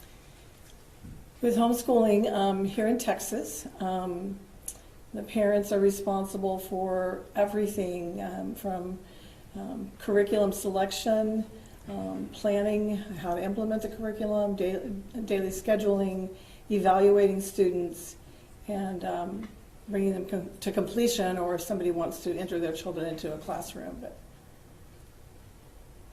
So at some point, Aaron earned a high school degree? He did. And after high school, what did he decide to do? He entered University of Texas at Arlington as an honors student in the engineering program. And did he eventually earn a degree? He did. He has a bachelor's degree in physics, and it's a minor in engineering. And then he went to work at the engineering field? Yes, he did. He actually worked in engineering some while he was a student. At some point, he decided to change careers. He did. He decided to become a police officer. Yes, sir. Do you know why he did that?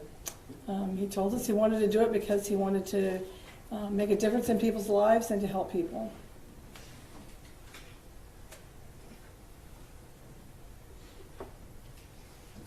So how did the kids treat each other growing up?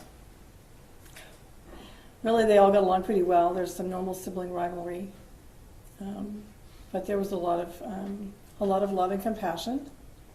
And Aaron liked to dote on the younger sister, who's 10 years younger.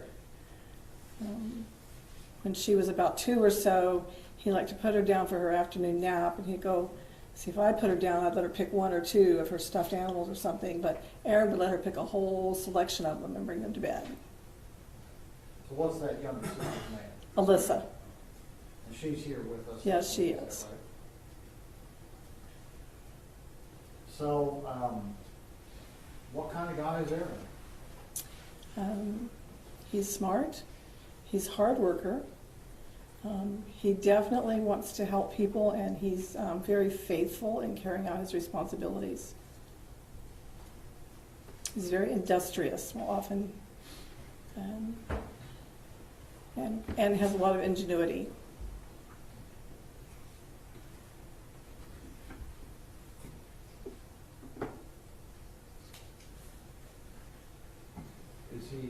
Does he have the ability to follow rules?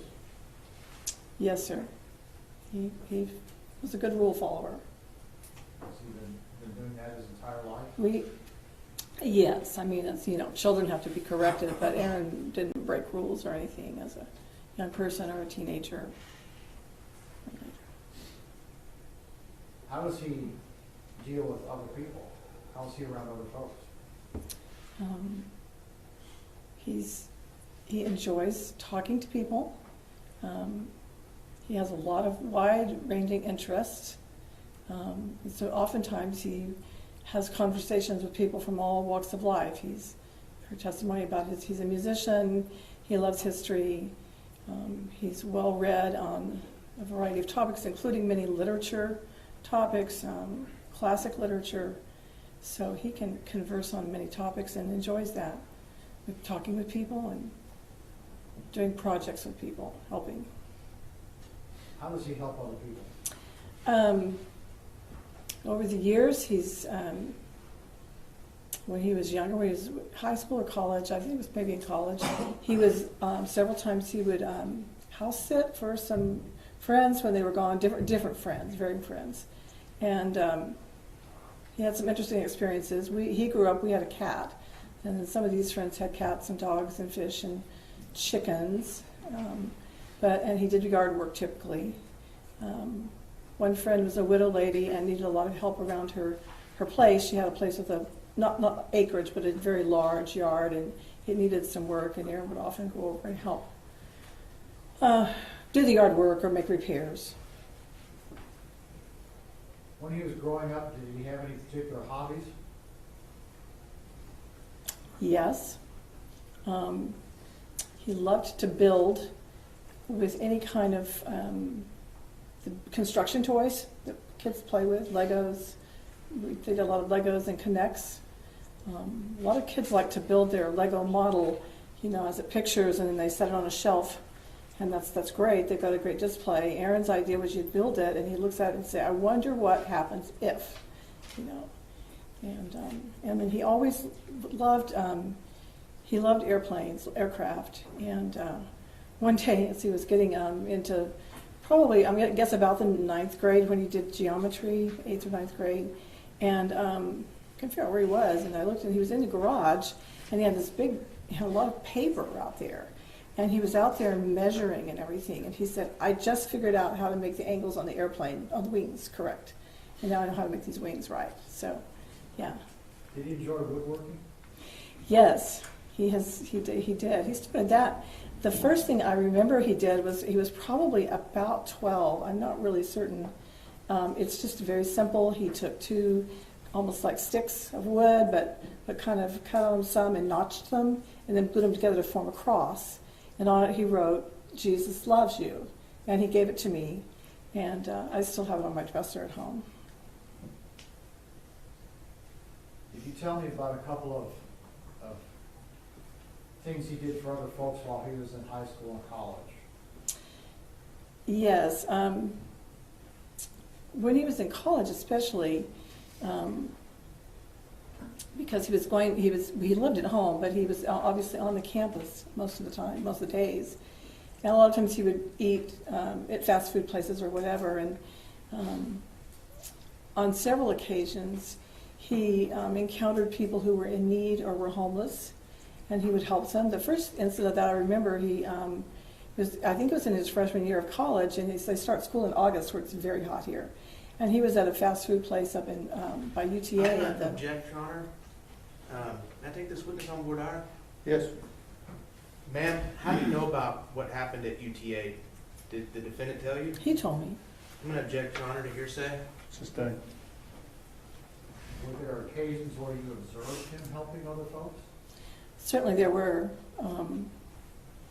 Besides the friends that I told you about, there was one homeless man in particular that he helped, and I know he helped him because he gave the man our home phone number. Back then people didn't use their cell phones except for emergencies.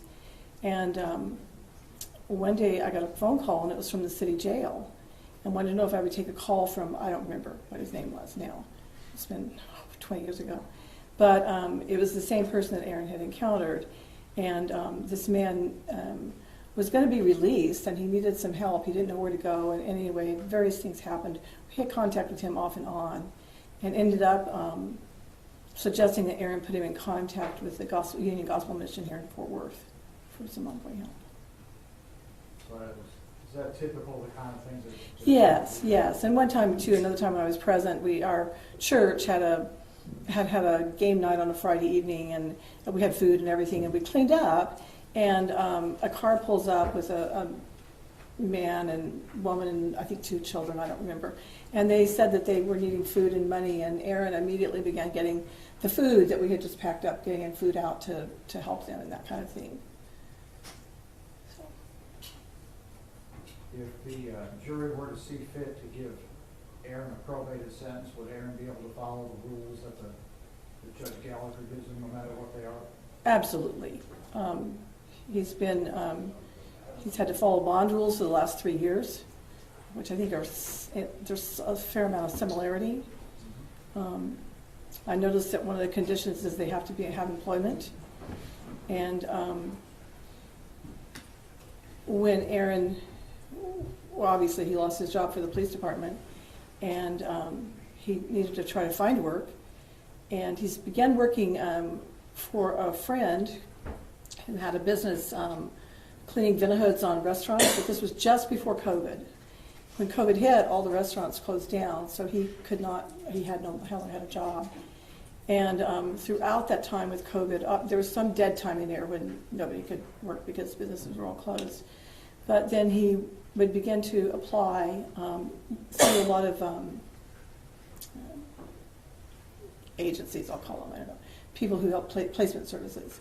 And I think the way some of those work is they'll do a basic background and then they place somebody and then they'll do a more thorough background check. So Aaron was placed into, I have no idea how many jobs, with a whole variety of different things.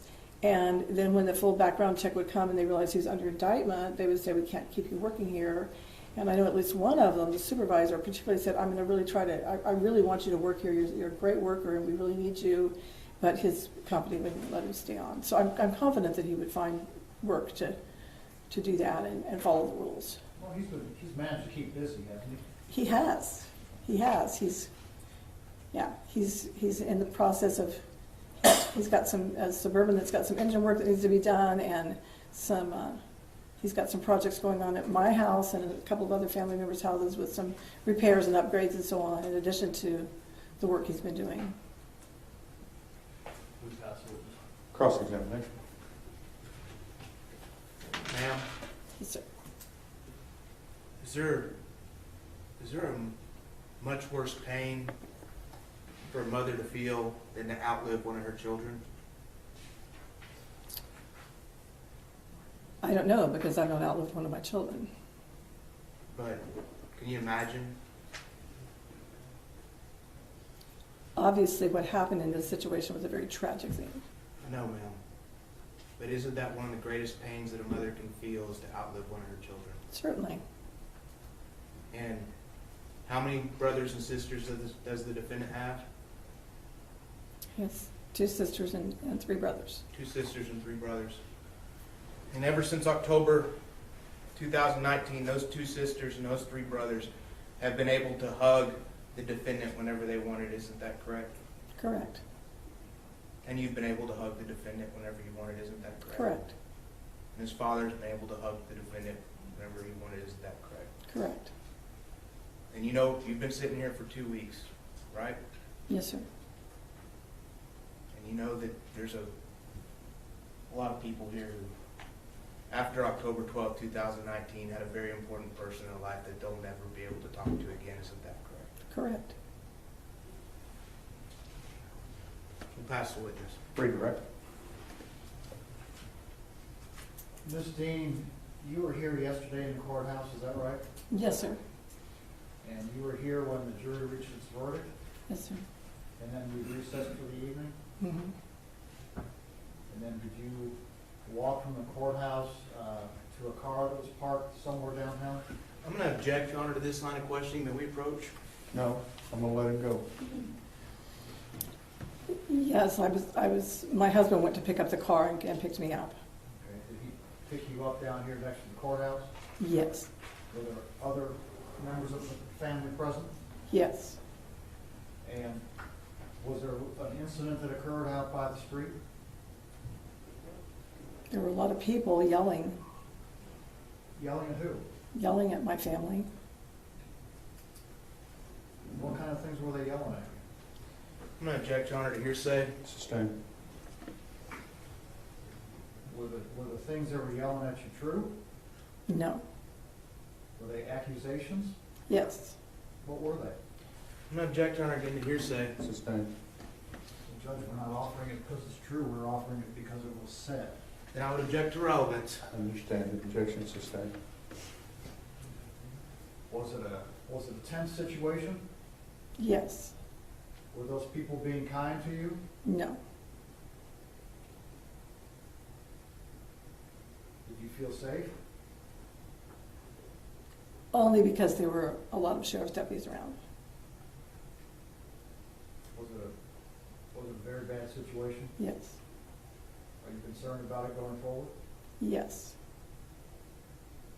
We pass the witness. Mr. Smith? You've seen Tatiana Jefferson's siblings in this courtroom, haven't you?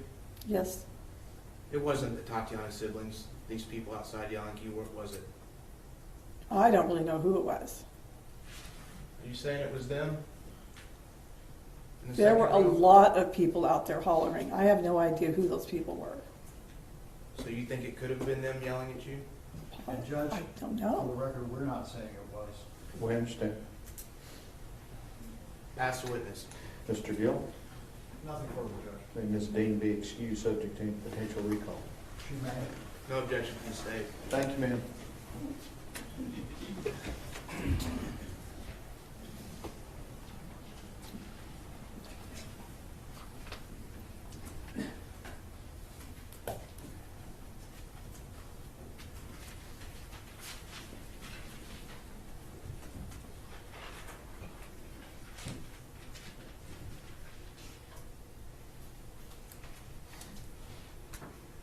Mr. Brissett? Your Honor, I believe Mr. Mata has graced us with his presence. We ask that he be sworn in and put under the rule.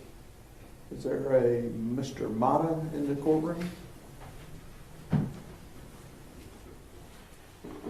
You can stand right there at the rail for me, please, and raise your right hand for me. Do you solemnly swear or affirm testimony given this cause to be the truth, whole truth, and nothing but the truth, so help you God? I don't know what this is Hey, about. Judge, may we approach? I don't understand what's going on. I'm swearing you in as a witness. So, Under what authority, sir? all right, jury, go to the jury room.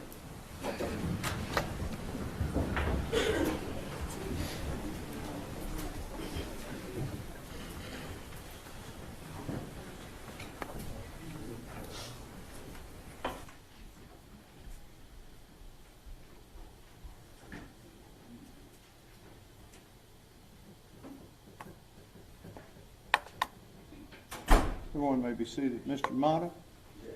Is your name Manuel Mata? Yes, sir. Your date of birth is 7/8 of 1980? Yes, sir. All right. I have issued you an oath to testify truthfully. Are you going to take that oath? I have a question, sir. No. Are you going to take that oath? No. All right. You are on bond on some cases, is that correct? Yes, sir. Those bonds are being declared insufficient, Sheriff. For what, sir? What's going on? What did I do? I need my lawyer present, sir. We will get your lawyer. You questioned me without a lawyer present. And I don't know what y'all doing. I don't know what's going on. For what? For what? I asked him a question. I don't have no knowledge of this case. And I just wanted to know who's asking for me to be sworn in. The DA, the defense, the judge, who's asking it? Those are questions I need answers if you're gonna remote me. You ain't gotta be aggressive when you do.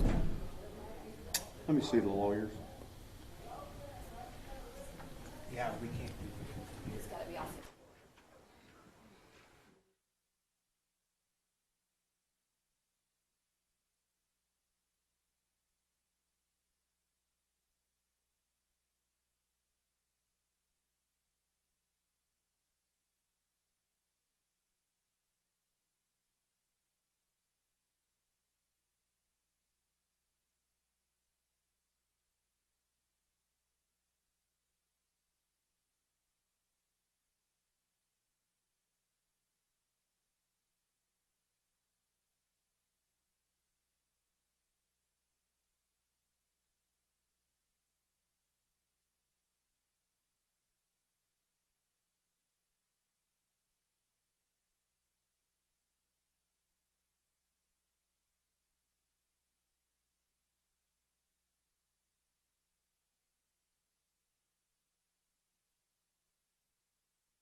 Everyone may be seated. Mr. Gill, who do you have next? Adam Dean. Adam Dean.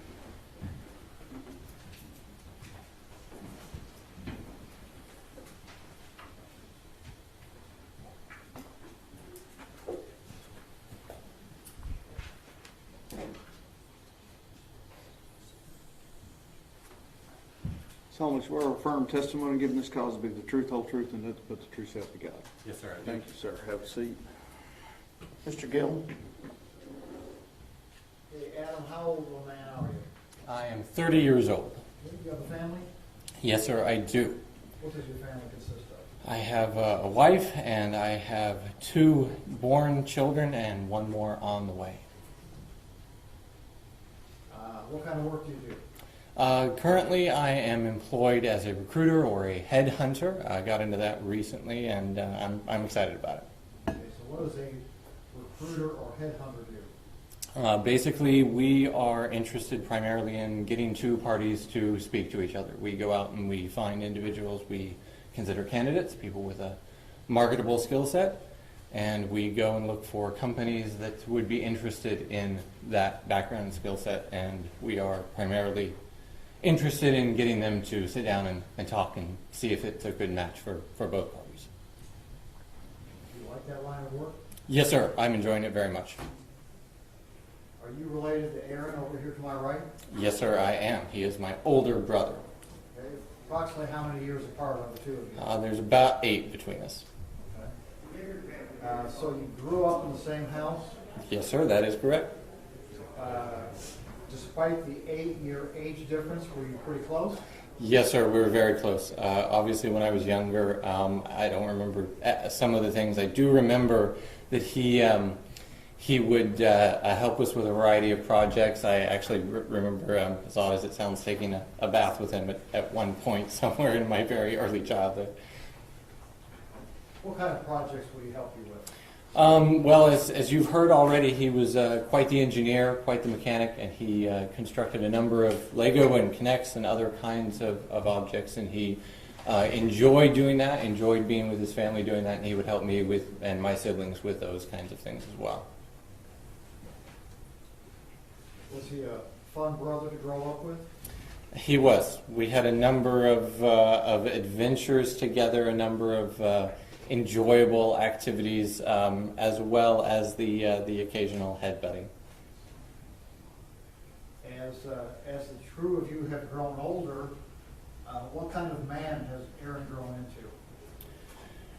Well, Aaron has become a very mature man of integrity, a man who is interested in helping others, in caring for others, serving others.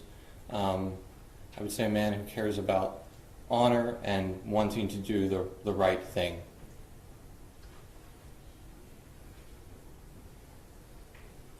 How would you describe his personality? He is very analytical, should come as no surprise to you.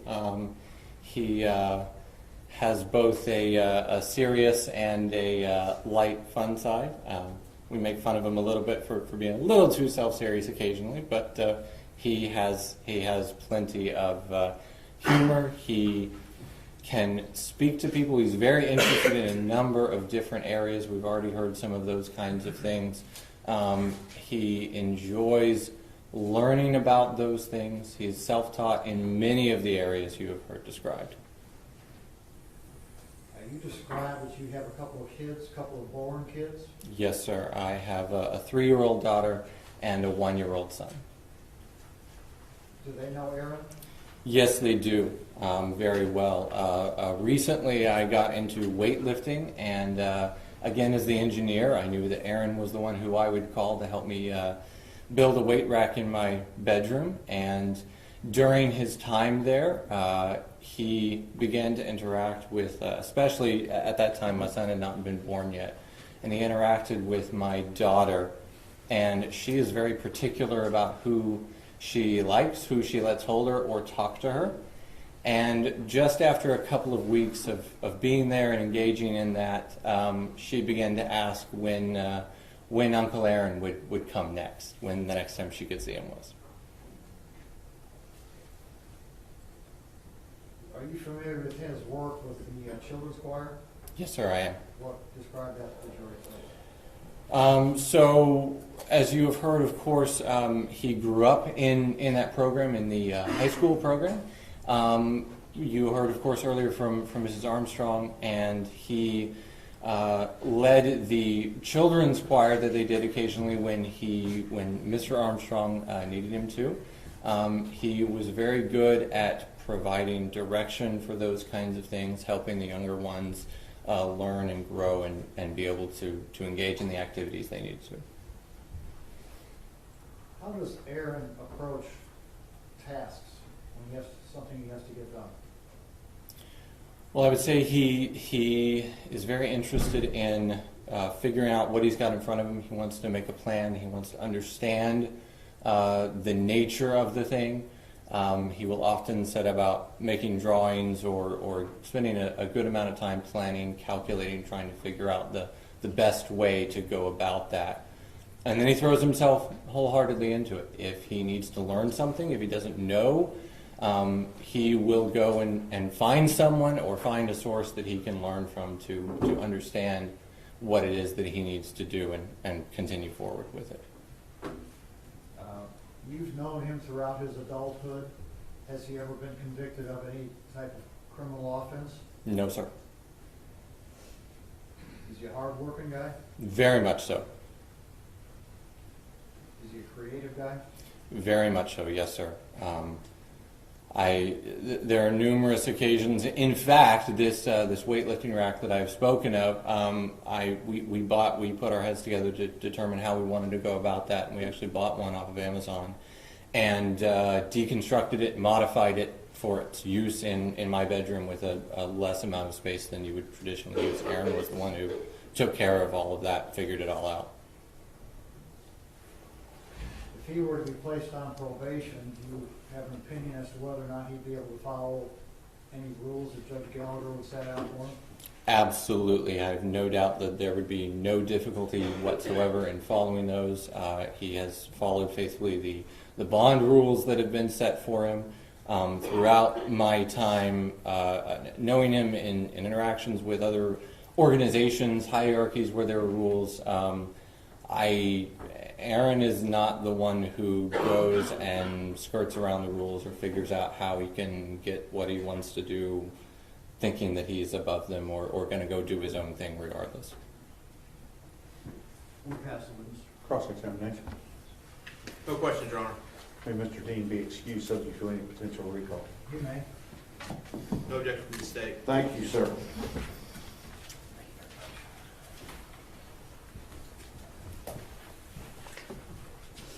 Mr. Gill.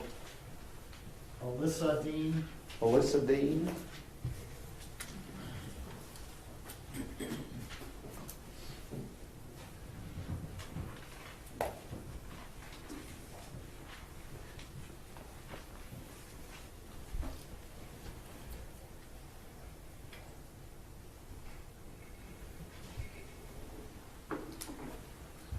Solemnly swear or affirm testimony given this cause to be the truth, whole truth, and nothing but the truth, so help you God. I do. Have a seat right here. Mr. Gill. Tell us your name, please. Alyssa Dean. And are you Aaron's younger sister? I am. Did you hear your mom testify a few minutes ago? Yes, Are you the younger sister that Aaron spoiled? I am. How are you occupied or employed? I am a police officer.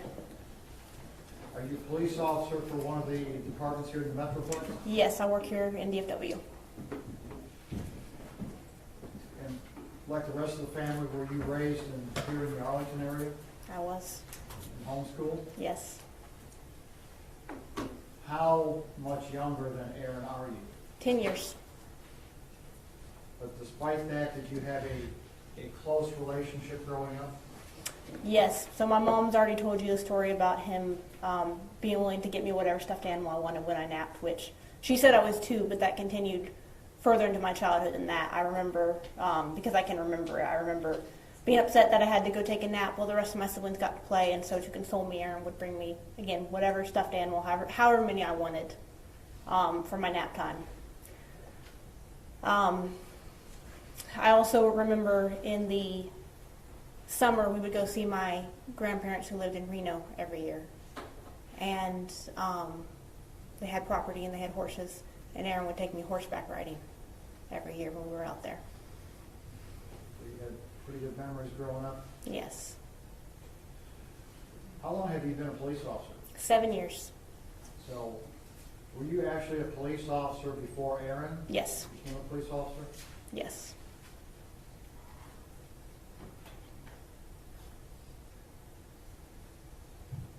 What kind of guy is Aaron? Hardworking, humble, caring. You've heard already from my family that he has a lot of projects, and he does. He has a lot of different interests and likes to do a lot of things. He's actually been in the process of helping me remodel my bathroom at my house, which is something he took on himself to do, and has ripped it down to studs, and we're in the process of rebuilding it.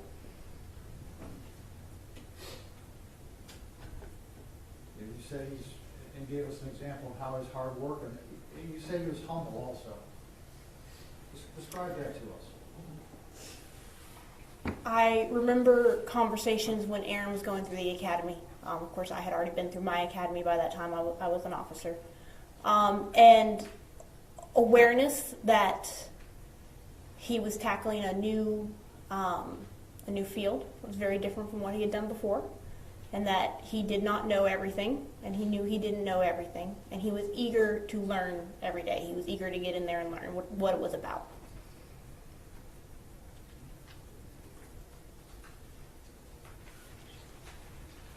Does Aaron have an ability to follow rules? Yes,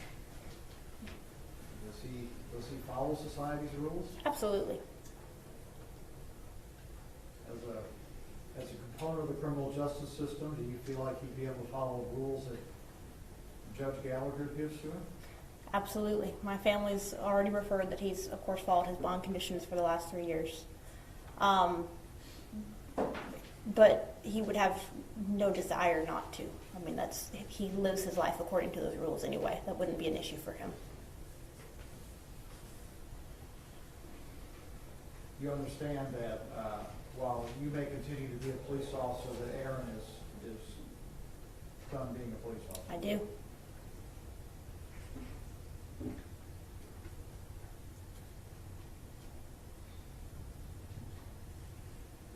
Who passed the witness? Cross-examination. You've had your brother, and you just talked about it, the last 3 years or so, he's been helping you around the house. You've been able to see him, right? Yes. And you've been able to talk to him? Yes. Hug him? Yes. In fact, you just touched him on the shoulder when you walked in. I You can did. still touch him with your hands. I can. And you know that's not something that this family over here to my left, the second row right here, do you know Darius Carr? You don't know him, right? But I saw him speak earlier. Sure, but you don't know him. I do not know. And you don't know Ashley. I do not. And you don't know Amber, who's in the hospital. No. And you know, though, that they don't get that same opportunity. I do know. And they will never get to do that. You know that? I do know it. And as far as what we talked a little bit earlier about this with another family member, you also grew up in a very religious family, correct? Yes. And honor and follow the teachings of the Bible, correct? Yes. And you're familiar with the numerous Bible verses that deal with an eye for an eye, tooth for a tooth. You're familiar with those, correct? Yes. Old Testament, New Testament, both? Yes. All right. When you described earlier about your brother being humble and caring, you love him, correct? Yes. Y'all seem like you are very, very close. We are very close. And both of you guys are the only 2 of the 6 siblings that went into law enforcement yourself. Did he do that because of you? Actually, most of my siblings have had an interest in law enforcement at one time or another. We're just the only 2 who ended up pursuing it. And so, did he go into it because of you? No. Okay. And so both you guys were police officers at one point. Yes. You heard him testify this week, right? Yes. And you heard him grade himself as far as his performance out there, right? I did. And he gave himself a B? Mm-hmm. Is that a yes? Yes. Sorry, it's just because she has to Okay. take it So yes. And the grade that he gave, the B grade, do you feel like that's a humble grade to give when a life is lost? I think it is very hard to give a grade when you're not given a rubric to grade by. Sure. A rubric to grade by. Rubric? Are you? And so, do you agree with the grade of B then? for Like I his- said, I If you'll let me finish my question. I'm sorry. It's just because we can't interrupt each other, and I've got to finish before you answer, and vice versa. So, do you agree that with your brother then for the grade of B, with his performance out there at the city? like I said, without being given some kind of grading tool to use, I can't agree with that. I mean, all tests have to be given some kind of criteria to grade them by, correct? Sure, and so when Dale gave the A to F, he gave the grade B, and you don't disagree with that grade? Again, without defining what an A and a B and a C would be. I mean, any test you take, someone has to grade that test based on some example, right? You can't just make up a grade. So without being given that grading scale, I can't agree or disagree. Okay, so in your mind, there's nothing that he should have done any better out there? Yes or no? Yes. In my mind, no. There's nothing he could have done any better out there? No. I'm going to pass the witness, Your Honor. Mr. Gill? Alyssa, you know as a police officer that every time you show up for shift, there's a possibility that something bad is going to happen that evening, right? I do. You know that officers get killed and injured all the time in the United States of America, isn't that right? Yes, there were 2 officers killed just this week in Bay St. Louis. What kind of call were they on? I believe it was Your Honor, I poss- object. This is now outside the scope, it's not relevant. Sister. It's something that, well, I assume your academy, you went to a different academy than Aaron went to? I did. They train use of force in your academy? Yes, very extensively. Were you trained if you faced a deadly threat? Did you answer that deadly threat with deadly force? Yes. Would you be surprised if any other police department across the United States trained any differently? I would be shocked if anyone trained any differently. And that's what officers have to deal with every day, is that right? Yes. Split-second decisions. We pass the witness. Ms. Diener? Do you disagree with the jury's verdict?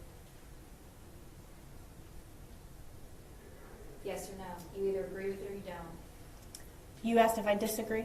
Yeah. Do you disagree with the verdict? Yes. You do, As don't his you? sister, yes. Nothing further, Your Honor. Mr. Gill? Nothing further, Your Honor. May Ms. Dean be excused, subject to any potential recall. No objection by the state. Thank you. Thank you, Your Honor.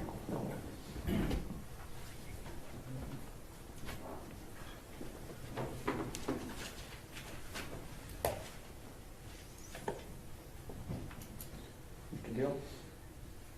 Mr. Dean rests. State have any rebuttal? We do.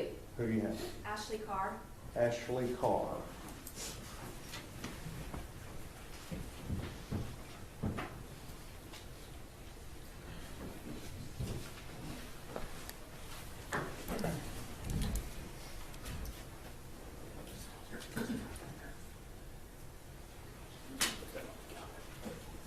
You testified previously, right? Yes. Okay, remind you that you're still under oath, okay?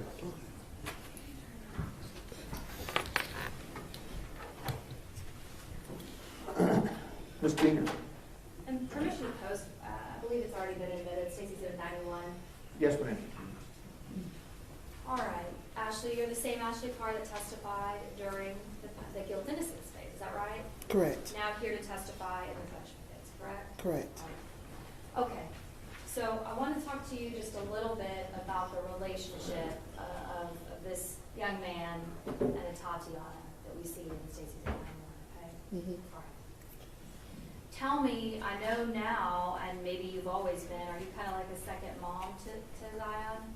Yes. Tell me a little bit about that. My sister Amber was the first one of us Judge, to. I'm sorry, but we're going to have to object. This is outside the scope of this hearing. Response? And I believe this is directly is the punishment phase, and so they're about to ask her questions regarding the impact that it's had on, now that Tatiana's no longer here, her relationship with him. Let's get to that then, okay? And so, I think you were answering a question about Amber had the first. So my sister Amber, out of all four of us, is the first one to have children. So Zion was our first nephew. Yes, she did birth him, but he was our baby. I was the aunt that bought things. Tay was the aunt that played with the things that I bought. Okay.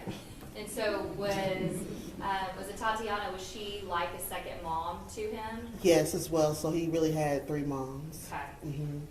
And you said she's the one that would actually play with them. Would she also make sure that he followed certain chores and responsibilities, things like that, especially when she was living there with them? Yes, she believed that, structure is needed for children so that they can feel safe and know that, what's coming next. She had made him a schedule of what you're supposed to do in the morning and had it on the refrigerator. Now that Yes.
Being your outside presence of the jury, go ahead. Thank you. Okay, you just talked about that she believed in structure and that there was some sort of a schedule that was on the refrigerator. Yes. I want to ask you about Zion specifically. Now that she is not in his life anymore and hasn't been over the last 3 years, has he had to go to counseling? Yes. Okay, tell me about that. Zion feels that this is his fault, Why does he feel like it's his fault? that he burnt the burgers that night. And if he didn't have burnt the burgers, the doors wouldn't have been open and the cops wouldn't have came. So it all goes back to him in an 8-year-old mind. And it's, when everyone is hurting around him, it was hard to console him. So we found help outside of us. Was it difficult last week for him to testify? Extremely. After he testified, did he have some emotional reaction to this whole process? Yes. What? So much so that he did not go to school for the next couple of days after that, so that we can make sure that he feel comfortable. He was having panic attacks, just outbursts. An 11-year-old who can't express why you're frustrated and why you're mad.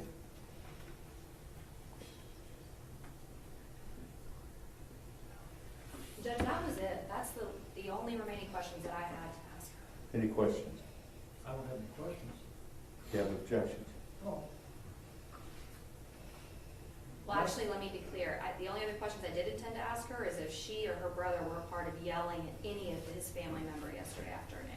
Outside of that, I did not have any additional subject matter to cover. Let me say this in front of everybody.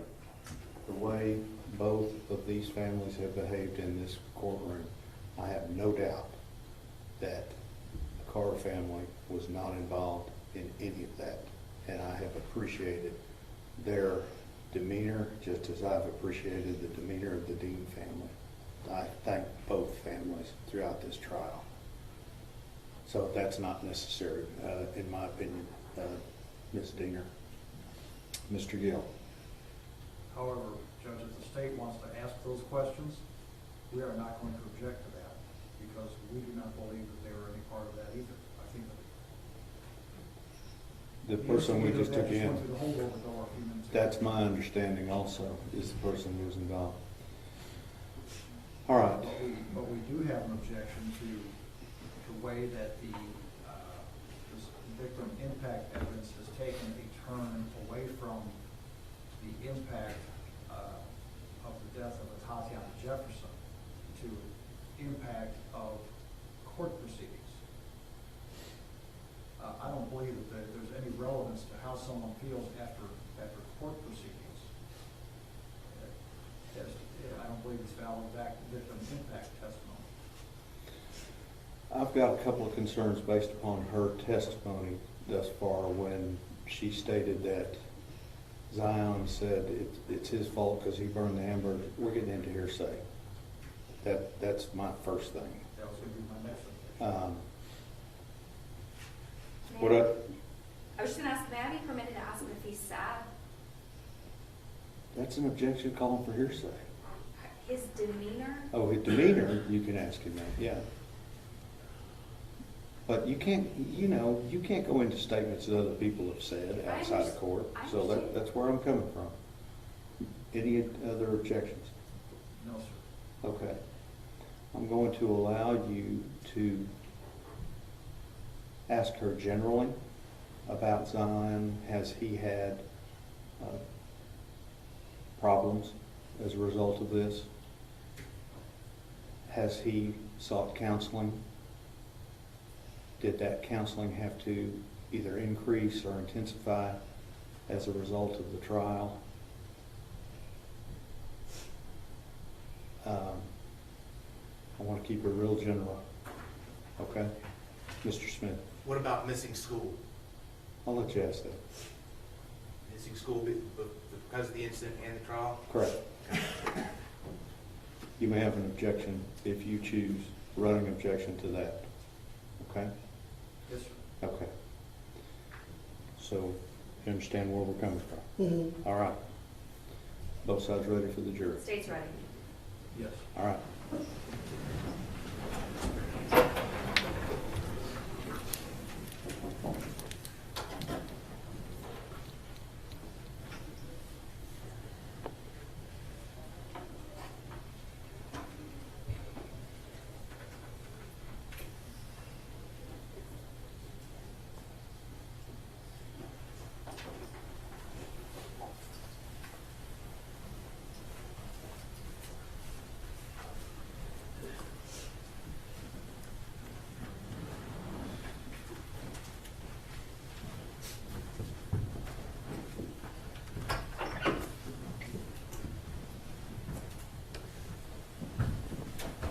Everyone may be seated. We are ready to proceed, Ms. Deere. Thank you, Your Honor. Okay, before the break, I was asking you about the relationship of Zion and Tatiana, and you were talking about the chores that were on the refrigerator. Have you been able to observe how this and the loss of Tatiana has affected him? Yes, I have. Tell me about that. Since this has happened, Zion has been placed with an IEP in school for social emotional learning. Okay, what is it? You just said it in an acronym. Say it again. IEP. IEP. Okay. It's a plan to make sure that he's able to be the best successful that he can be in school. So there'll be some times that he will have outbursts.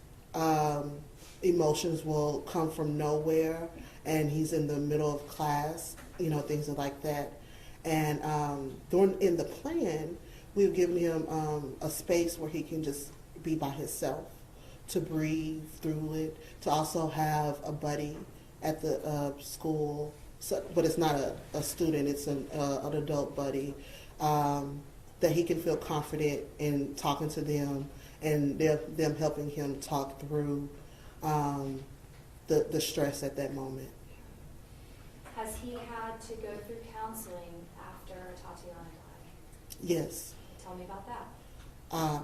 Well, all this happened, I guess, at the beginning of the pandemic. So he was doing play therapy, but then when the pandemic happened, everybody kind of stopped, and he was doing virtual therapy. But he's a kid, so virtual therapy wasn't really for him. So we were able to find him in-person therapy, and where he's been attending. Has that counseling had to increase over the last few months or weeks in proceeding for the trial? Well, it increased. Every time we got a delay, it increased. Has he had to miss school because of some of these issues? Yes. Sometimes he wakes up and frightened. Sometimes he wakes up crying, where he can't understand why he's uncontrollably crying. And we just don't want to send him into an environment where his emotions are not intact for that day. So luckily the teachers have been working with us and sending, the work home or things like that, or telling us what he's missed, because they all understand that this is something traumatic for him.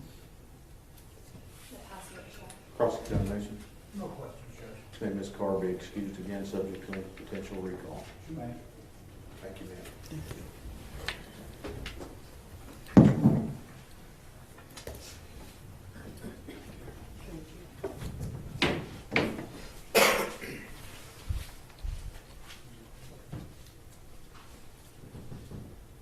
Mr. Smith. Your Honor, ladies and gentlemen of the jury, the state of Texas rests. We close. The state of Texas closes as well. All right, that's all of the evidence that you will hear. And I'm going to talk to the lawyers. Y'all retire to your room. I'll be back to visit with you.